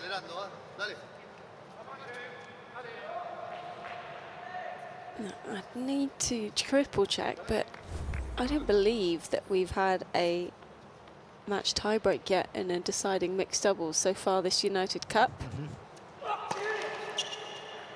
Could this be the first today? We're a fair way off that, but I feel like Chile just has so much momentum.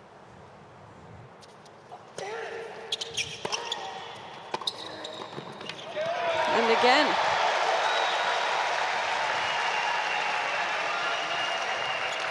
Love 14.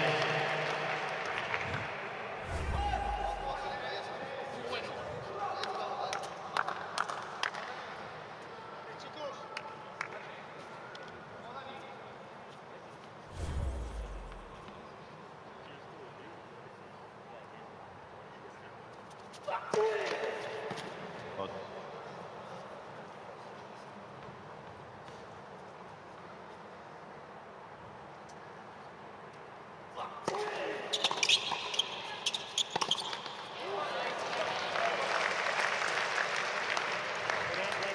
Fifteen, 14.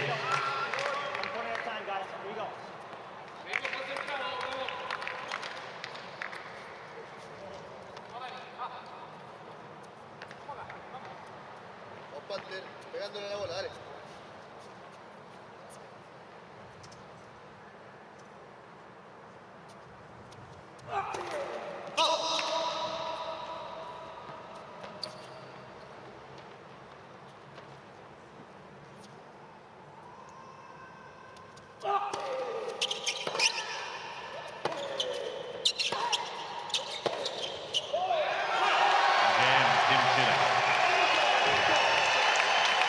Steven Diaz once again proving the weakest link, especially on his serve.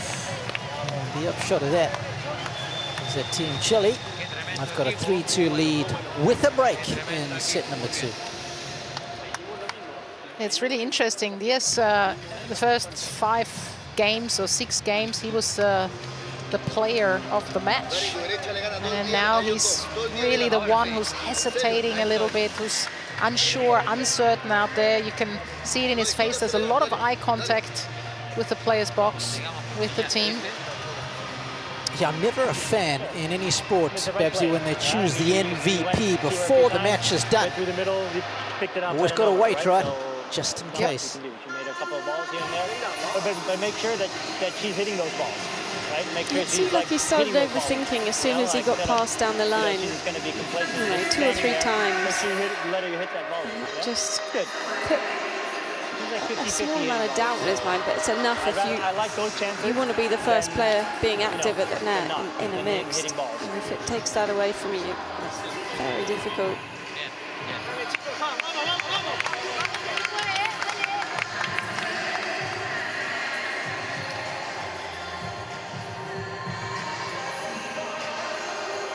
Time.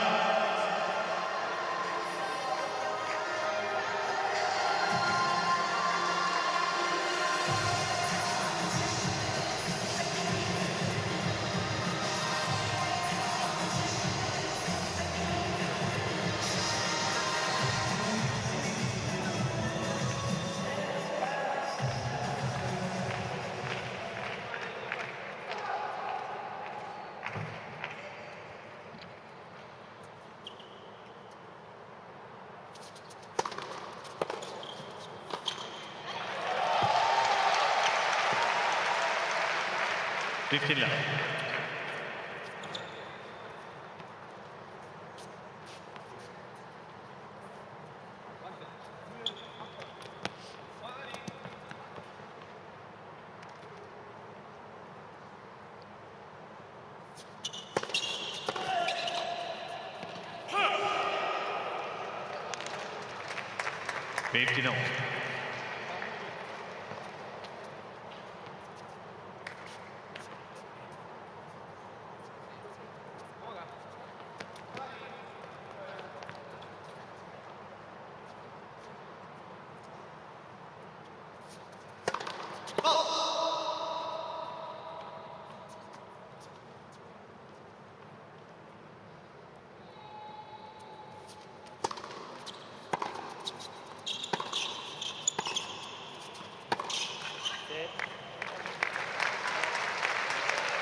I'll tell you what, in the forehand cross court, I shouldn't say forehand cross court, I'd just say in the cross court ratings, it's the women that are outgunning the guys at the moment, showing more consistency.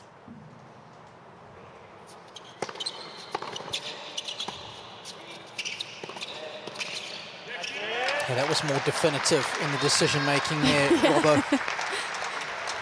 15-14. He sprinted up to that one. He yelled out, "Me!" So it was clear.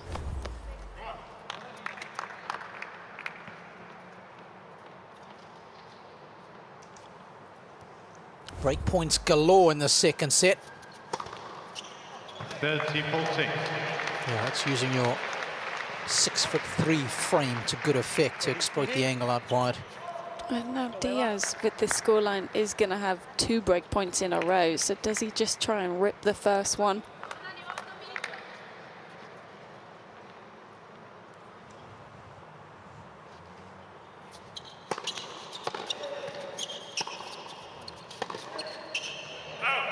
Use.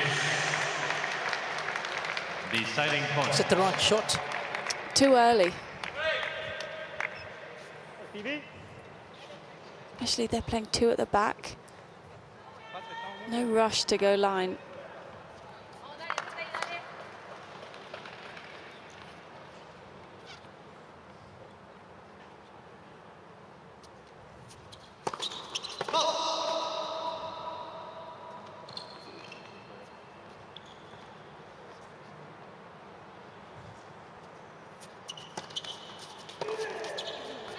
Oh, deciding point, Laura.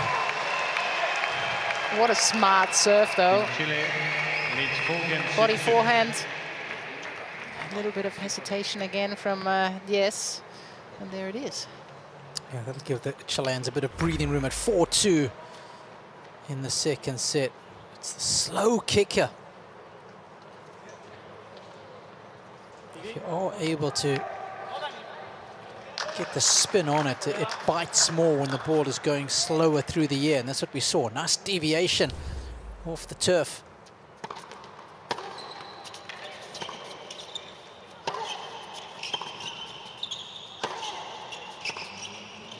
Nice.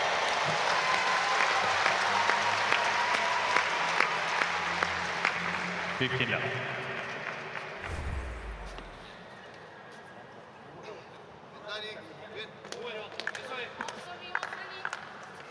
it look so easy. Toughest thing to do with the ground stroke. Change direction from the cross court to the down the line.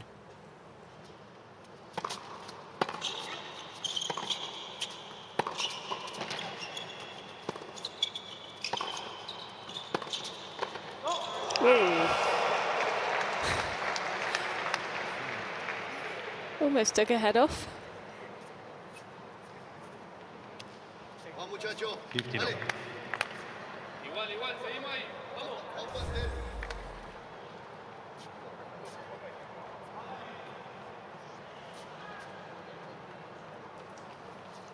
I wonder if the ball touched her hair there. I mean, it was a famous incident. I think it was at the French or the US Open back in the day with Ken Flack and Robert Seguso. Remember Ken Flack and his long hair? I can't say I do. Do you remember him, Bubsy? I do, yes, I do. Yeah. And I can see it happen, but sometimes you don't really feel that as well. I Yeah. mean, if a ball touches your hair, how can you feel it? Oh, Oh, it does. I'm telling Does you, I it? saw something there. Could have touched Does it count if it's the ponytail? Well, it's part of your body, isn't it? Interesting.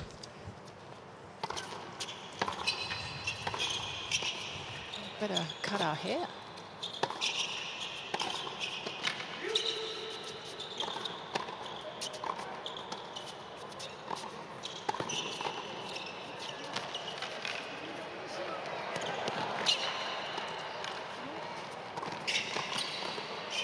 Great hands.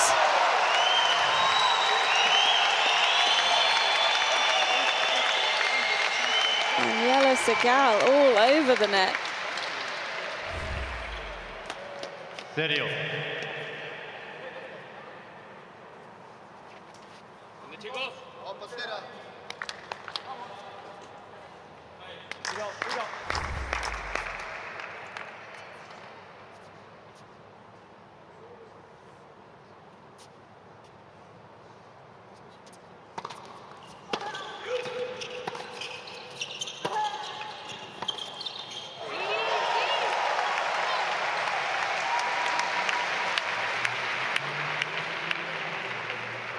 Dirty 40.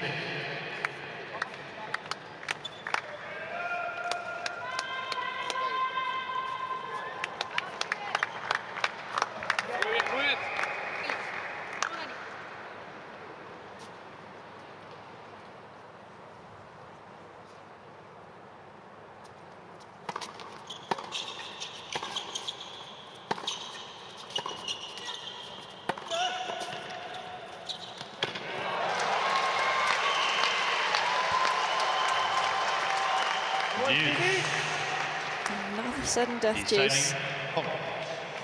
Go, Layla.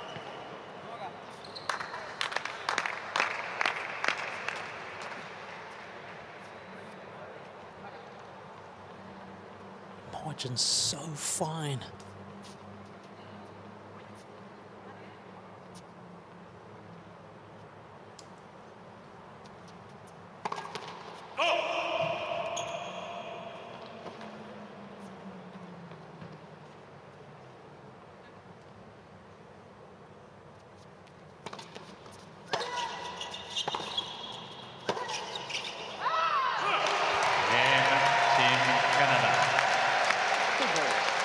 Important hold.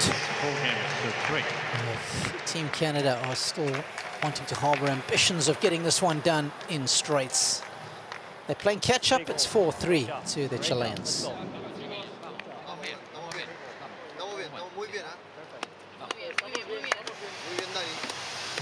So let's have a closer look at this hair incident. Let's see if we can spot anything here, ladies. He catches it late. Tough angle. No, I've changed my mind. I think she's turning. And it's gone. And it's already gone. There could be one little hair sticking out, you know, touching the ball. Yeah. We would need certainly a lot more other camera angles. Can we get the snicko on that? And she'd never feel it either. So no, you don't. You can't really be honest and say, oh, it hit me. We need the hair. We need to invent the hair camera. Yep. And that's exactly what Ken Flack said. Of course, his big incident was in the US Open men's doubles final. In fact, they were playing LeConte and Noah, and it was in the pivotal third set. That's when the dubs finals used to be 3 out of 5, 1 set all. Tiebreaker, LeConte and Noah were up 6-4, and he swung at a volley, and Ken just tried to get out the way, and they swore that it touched his hair. Of course, he denied it. And then the French just got so angry because he didn't call it upon himself, and then tanked the 4th set in the finals of the US Open. Can you imagine that? 6-love. Incredible. What a story. I have to look it up. Yeah.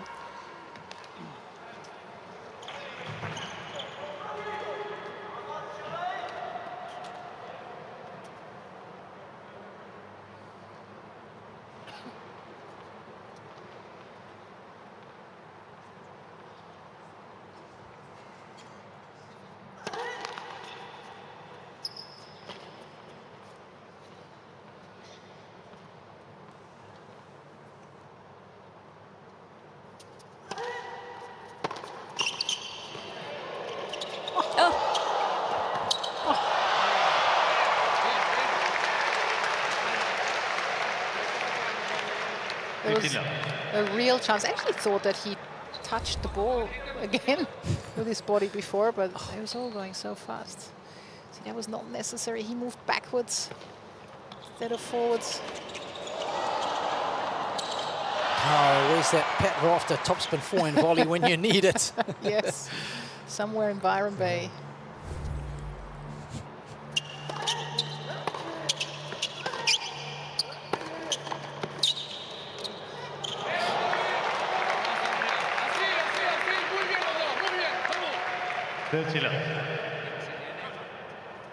Go.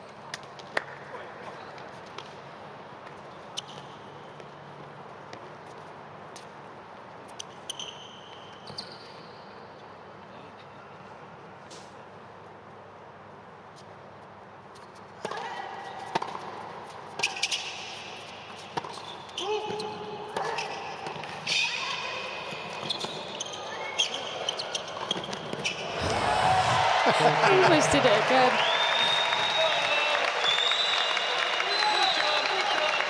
They're certainly going for each other now, all of them.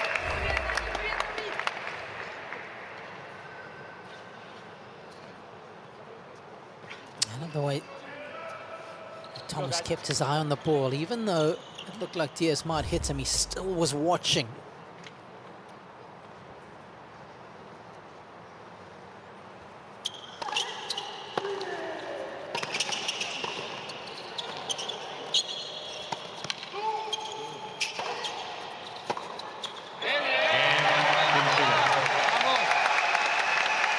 Chile leads 5 games a strong hold. Nico Jerry's happy. Why not? The wise old sage is Jaime Filiol, team captain. Very happy with proceedings. 77 years of age now. Don't leave him hanging. Yes. Now Diaz serving, and he's had trouble all set on his own games.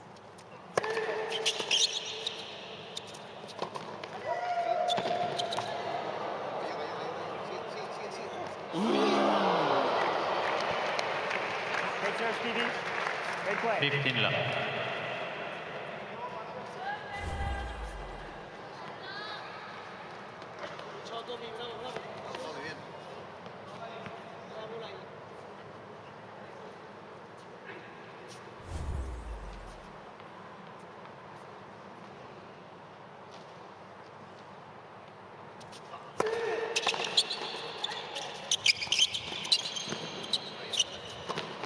Oh, that will hurt. Ball meets skin. Yeah, that could be a bruise, that one. Yep. Skin stings. Of course, you can't wipe it. You want to show that you're cool and you can handle the body shot, but it does hurt. I can promise you that much. But it happens in doubles and mixed, doesn't it? Yep.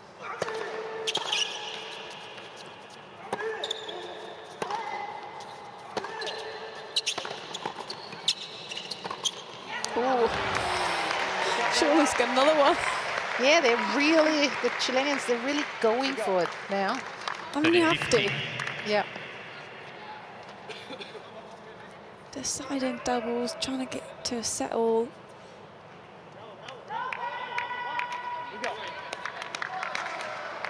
And as the net player, you would be expecting it.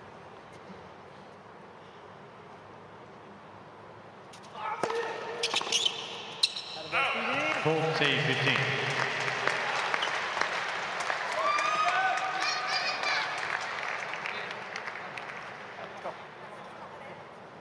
Good play, Stevie.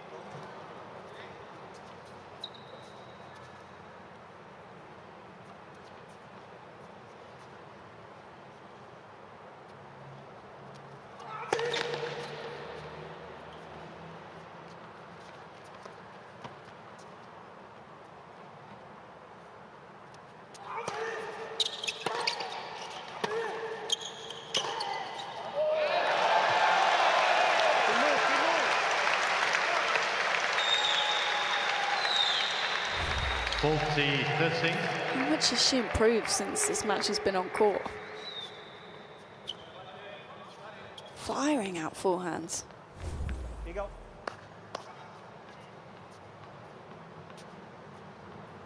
So nice when you see a player come into their own during a match. Yes. They have been a dynamic duo in the second set. They have complemented one another beautifully.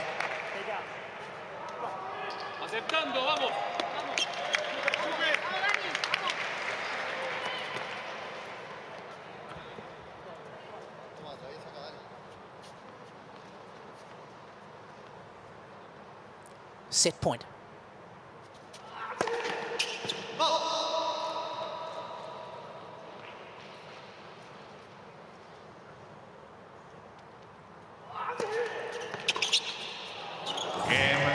Good look at that. He has not missed too many backhands in the net. Normally so good at getting the net clearance. That's what pressure does. It's 5-4. Whoever wins this doesn't get any easier because Greece is the third team in Group B. Who would you put your money on now, you two, up there? It's so even, isn't it? Yeah. I'm probably going to go with the team that has red in their flag, Bubsy. Of course. What about you, Laura? I always think a match tiebreak can go either way. It's a bit of a lottery, isn't it? Where you get a couple free points off your serve, all of a sudden you've got a mini break and just trying to hold on to the momentum. So if there's a team that's done a little better off serve in this set, it would probably be the Chileans, but anything can happen. I'll tell you what, I'm going to make the call, Bubsy, and I'm going to say that if it does indeed go to a 10-point match tiebreaker, Leila Fernandez is going to be the difference maker on the court. Because she has the most experience? No, I just think she's going to come up with something that will complement her partner better than Segal. But it's tough for her to do that when she's getting peppered at the net at the Yes, moment. exactly. At the moment, she's the target, isn't she?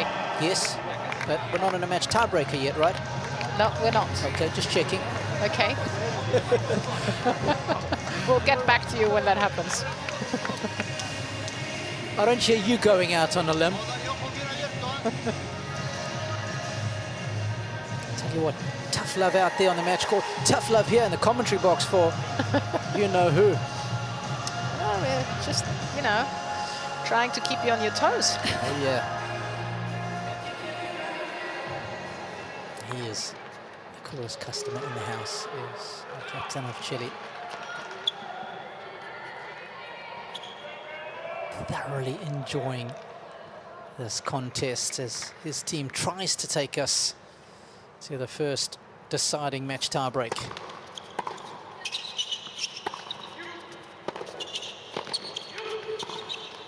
Ooh, she didn't move her feet there, Leila Fernandez. Stuck too far away.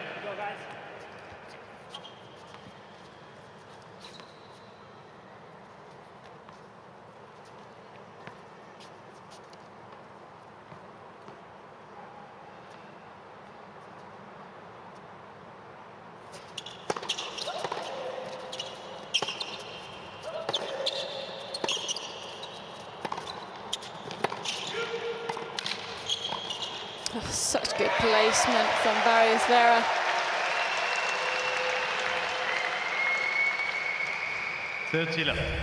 And just watch her how she moves towards the ball this time.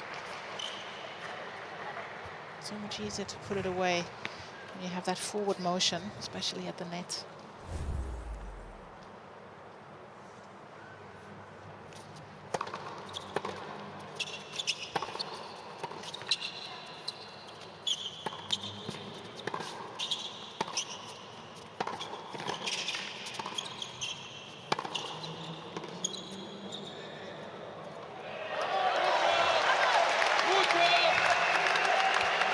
What a service game this has been.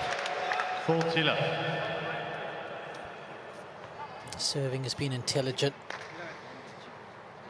Ground stroking has been explosive. And now a whole host of set points for Team Chile.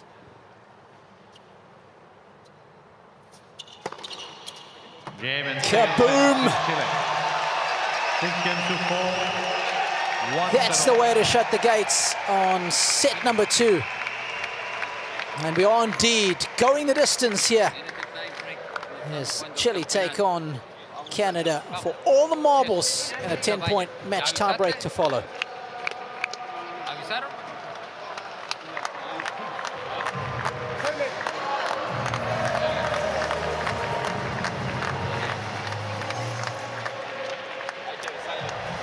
Trying to flag down that player has left the court for a bathroom break. It's Daniela Segal.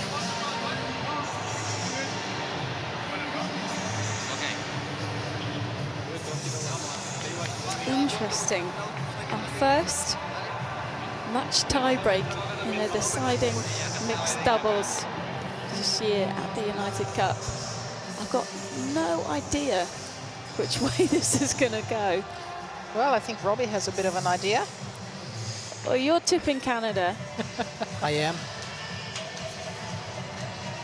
Let's look at the set 2 summary. Laura, what numbers jump out at you? Well, the immediate one is the improvement on the first serve, and the first serve points won from Chile. Just a little bit better. You look at how many sudden death juice games were in that second set.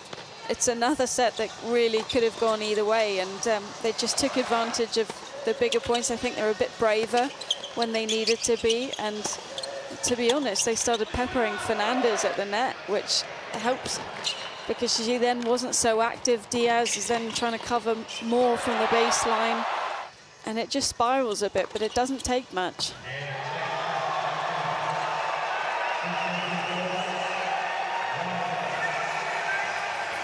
They're pumped.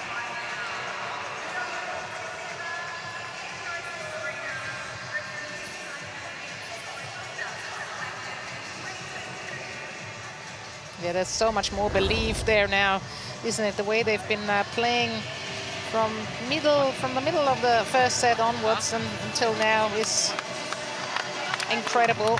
So much more aggressive, so much more certain in their shots. And now it's a matter of keeping that momentum going. It might sound silly, but the first couple of points are so crucial. The tie-break. First serve percentage, crucial in the tie-break.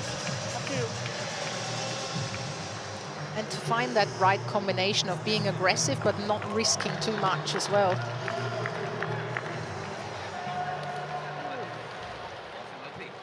Match tie-break. Team Canada to serve.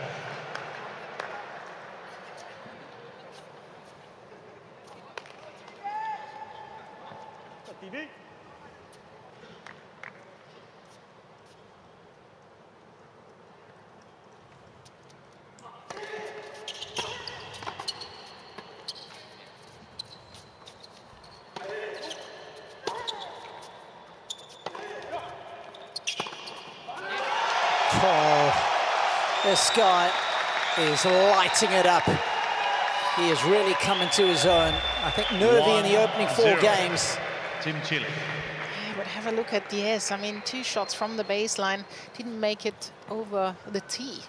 So that goes back to our conversation on depth, doesn't it? you want it now.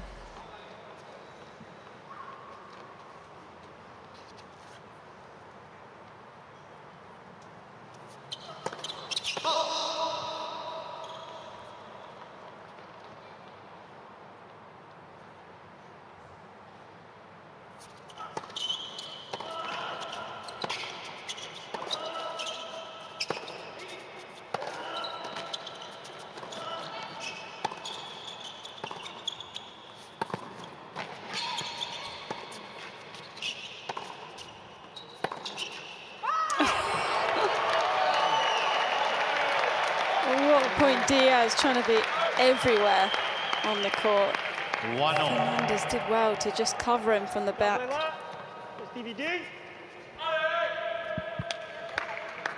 That's a big call. They're calling him Stevie G. What did he say, Stevie D?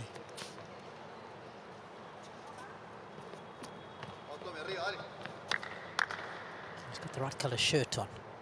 If he was called Stevie G. 1 apiece.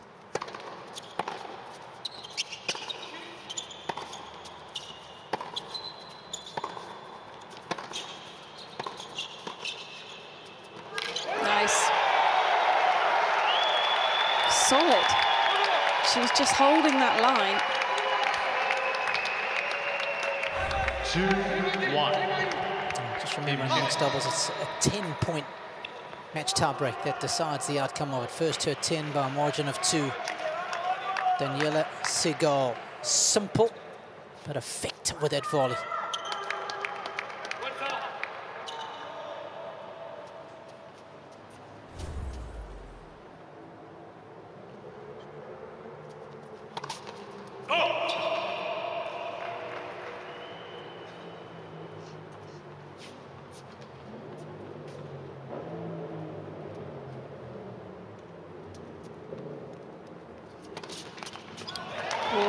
Bit of movement at the net from Segal. 3-1, Team Chile. Is that off-putting, Bubsy? I was just getting mic'd up, but yeah, I was just thinking of Robbie, what he said before about Leylah Fernandez. What?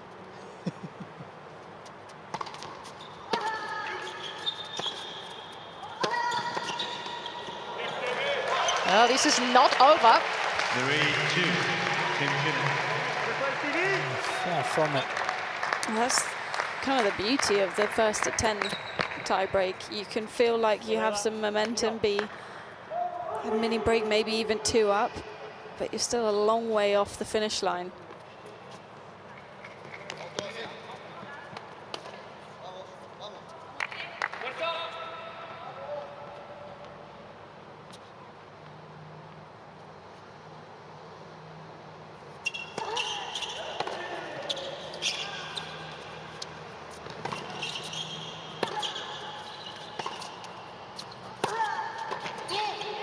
Oh, once again, Leila Fernandez providing the assist to make Steven Diaz look great at net. She sure did. Helped out slightly by Barrios Ferrer, who committed then, you know, you see anyone turning around like that at the net. Good movement. Just Good left movement. a bit of an opening for Diaz to sneak into.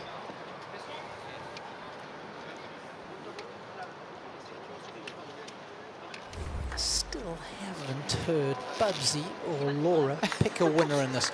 Okay, we've had 6 points played in this match tiebreaker. Bubsy, who are you going for? Oh, it's a tough one. Really, really tough. What if you go for Canada? If you think Canada's going to win, I have to go against you, I guess, right? You don't have to, no. No? No? I think Canada has the edge too. Okay, what about you, Laura? I'll go Chile. Okay. There you Just go. to be different. Yeah. Always likes a bit of South American drama, does Yeah. Laura? 3 apiece.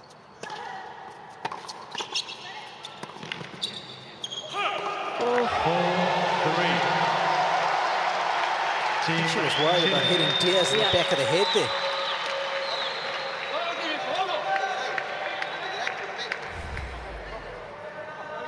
This is a good angle. Just caught it slightly late as well, didn't she, as she hit it? Barrios Vera did a good job. Just looking across, just caught the eye line of Fernandez.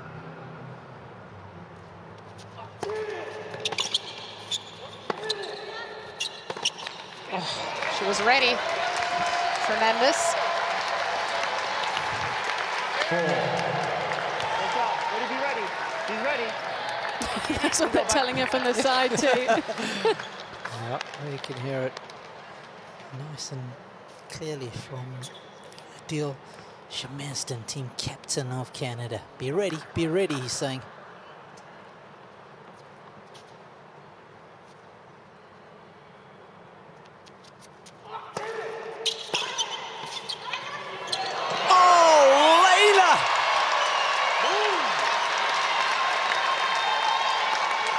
Absolutely fantastic from Fernandez. Oh, you're happy with that? That's a big time volley. Committed early, great feel. She should get 2 points for that. I love that reaction from Diaz. Big time play on a big time point. And he knows it.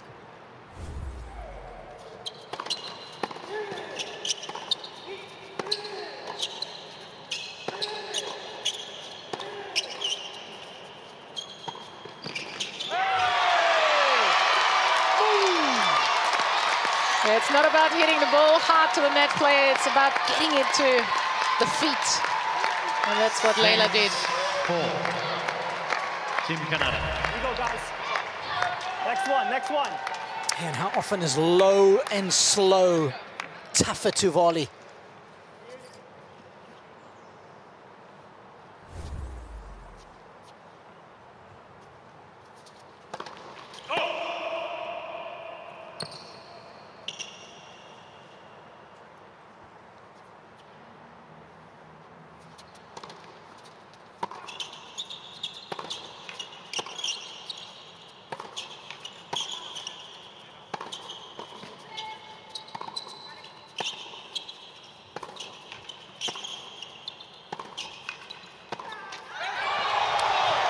She was rock solid. I really think one more cross court there. Didn't feel like the right ball to open at line. She's forced into that because she wasn't around the ball enough. Team Canada. I'm with you, Laura. Take the chance of going a little central and cross court. If Daniela Poach is too good. Such a low percentage shot trying to take that one up the line.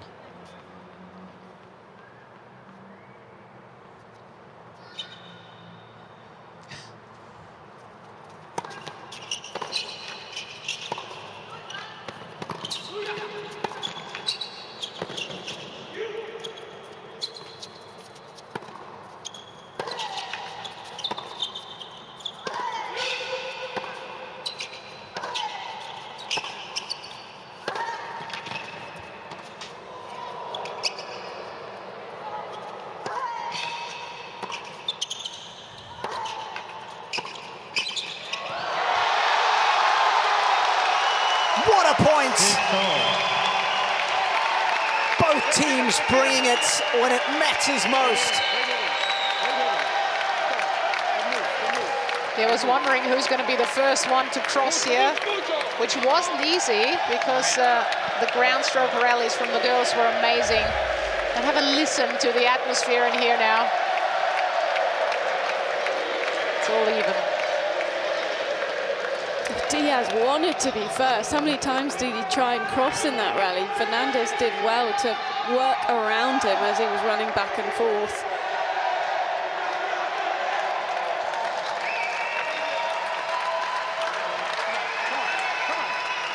The Chilean fans really adding to the atmosphere.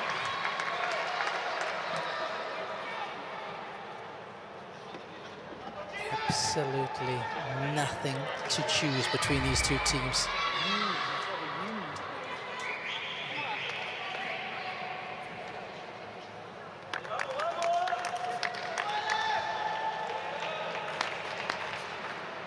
And these team competitions, the mixed doubles, always so popular with the fans, and especially when it's the deciding rubber.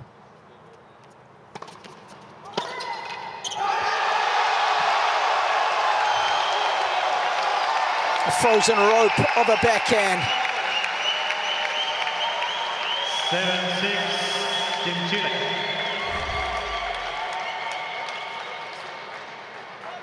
Great use of that left hand to drive around the side of the ball, to pull it back down the line. Beautiful contrast of emotions there. The joy of the Chileans, the heartbreak of the Canadians. After being 6-4 up, they're now 7-6 down.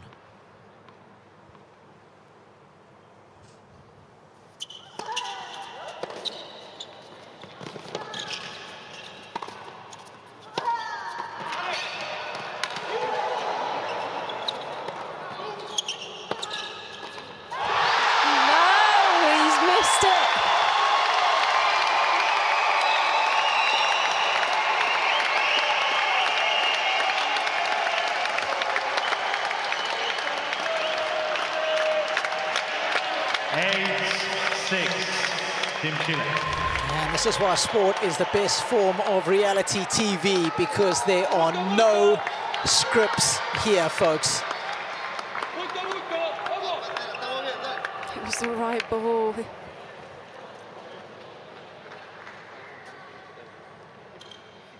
4 points in a row for Team Chile.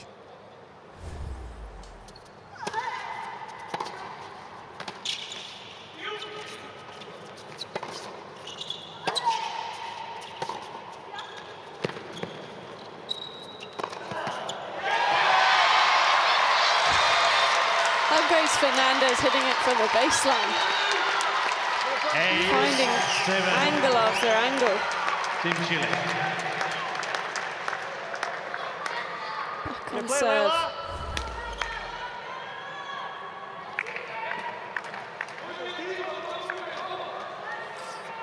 It was such an intelligent forehand, wasn't it? Knowing that Barros Vera wanted to dominate the middle of the court. Instead, she pulls him wide.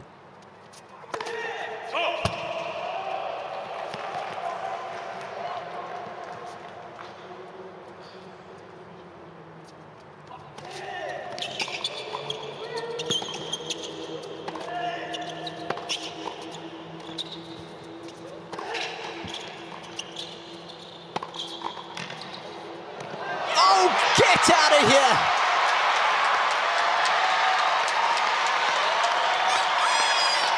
She said, do it again. Come for me again. 8-all. Well, she is so ready now, Leila Fernandez, isn't she? Incredible rallies we're witnessing out there right now. I'm actually so nervous. I don't know how you guys are feeling. Balanced on the width of an atom, this one. 8-all.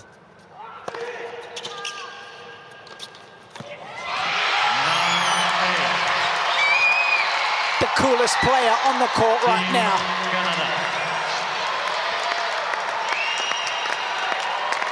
Going to hit the smash as softly as she did. 8-all. You're going for the slow, steady slice.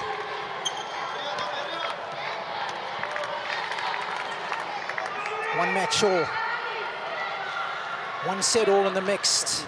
And finally a match point for Team Canada.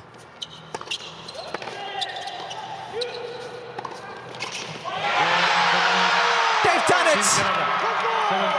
Canada go top of Group B. And they go the distance. They prevail 10-8 in the match tiebreaker in the mixed doubles to get the job done. What a thrilling tie that was. That was such an enjoyable match, and the tension from both teams in the tiebreak.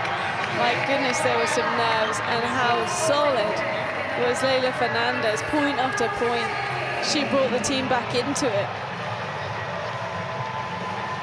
Started as Diaz's MVP in the first set. You got to give it to Leila after the tiebreak. Chile so close yet so far. They did everything right. Hugs, smiles all around. I tell you what, this sport will put you through the ringer. It's so much tougher being on the bench, isn't it? Felix went through every single emotion in the book in the last 20 minutes or so. He was head in hands, then he was up on his feet, and then he was back head in hands 2 seconds later. And how good does it feel to get that first win under your belt? And as a result of winning the mixed, they will indeed go top of Group B here in Sydney. And this is how they did it.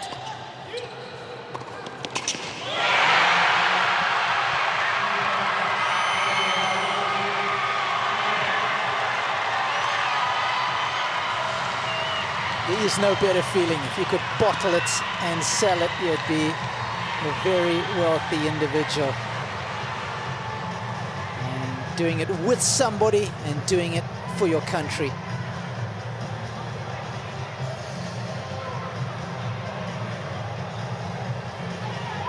Can't beat that feeling. Just soaking it all in for a moment.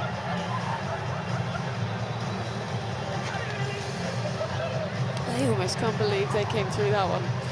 I mean, sometimes in these team events, you see emotions after wins that you don't even see in individual events when they're playing regular tournaments, because the ability to share it with people, and of course the disappointment, at least in a team environment, is shared. It makes it harder though, because you're wanting to win for more than just you. And no, fair point. It's more pressure. Some people enjoy it. Fernandez clearly does.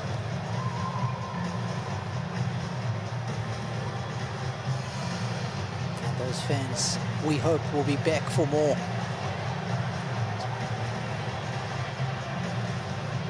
Seagal gave a good account of herself. Played really well in that second set. But in the end, it was the Canadians who were able to find that X factor when it mattered most. The Maple Leaf is flying high. And I can tell you, down courtside is Barbara Shett with the winners. Let's hear from them. Well, Leila, Steve, what should I say? I've got a few more grey hair watching this match, that's for sure. About 2 minutes ago, it was 8-all in the deciding tiebreaker, and now you've just won this tie, this deciding mixed doubles. How are you feeling, Leila? I'm extremely happy and extremely proud of our team. You know, it was a nerve-wracking doubles match. There's a lot of ups and downs, but you know, I think I was extremely proud of the way that we stayed calm, stayed cool, and then just used the positivity to our advantage. Yeah.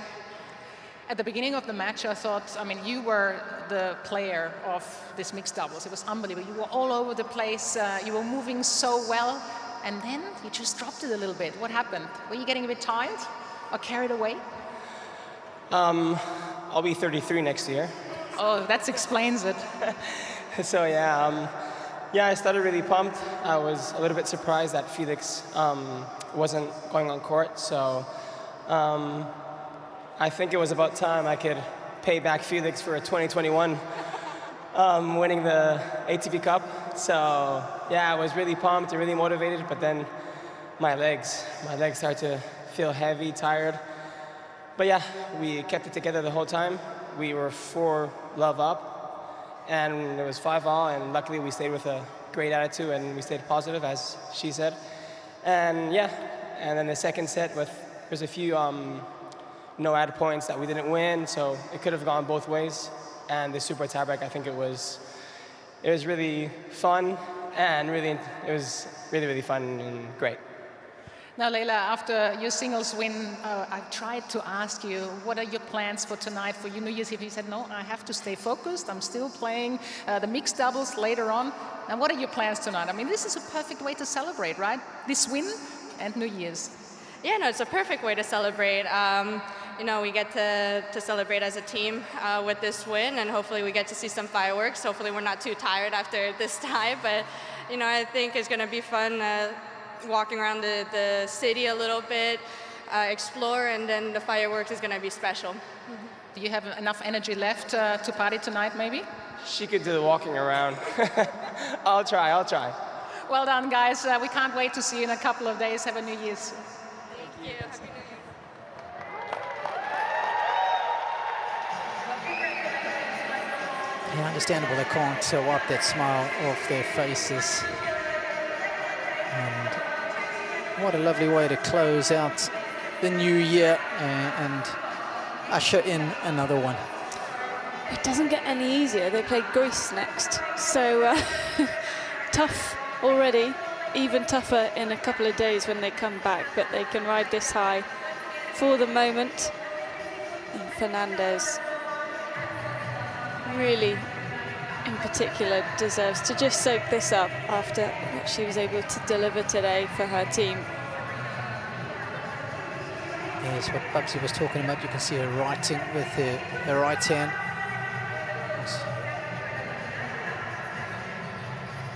Just plays with her left, same as Rafael Nadal. Barely anything in it with the numbers. And really, you look at that break points won, totally even. 4 out of 11 for each team, 7 out of 11 for each team service games won. And just shows how the sudden death juices, the super tie breaks, it's a bit of a lottery at times, but we love it. That was a great mixed doubles match. Yeah, thanks so much, Laura. And just a quick recap of how things unfolded today. Of course, it was Leila Fernandez that got the Canadians off to a perfect start against Daniela Segal, beating her in straight sets. And Nico Jarry bouncing back with considerable aplomb for the Chileans to even up the tie. And after the first 4 games, we thought it was going to be a whitewash in the mix, with Team Canada going up 4-0. Eventually they won at 7-5.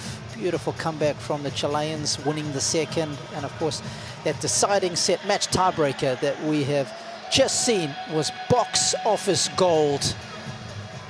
Team Canada are the winners of the first match to be played in Group B. We hope you enjoyed our coverage today. And of course, we wish you the best of the new year, and may 2024 be an absolute cracker. From Laura Robson and myself, we say goodbye for now.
Oh, good, guys. Just drop our bags.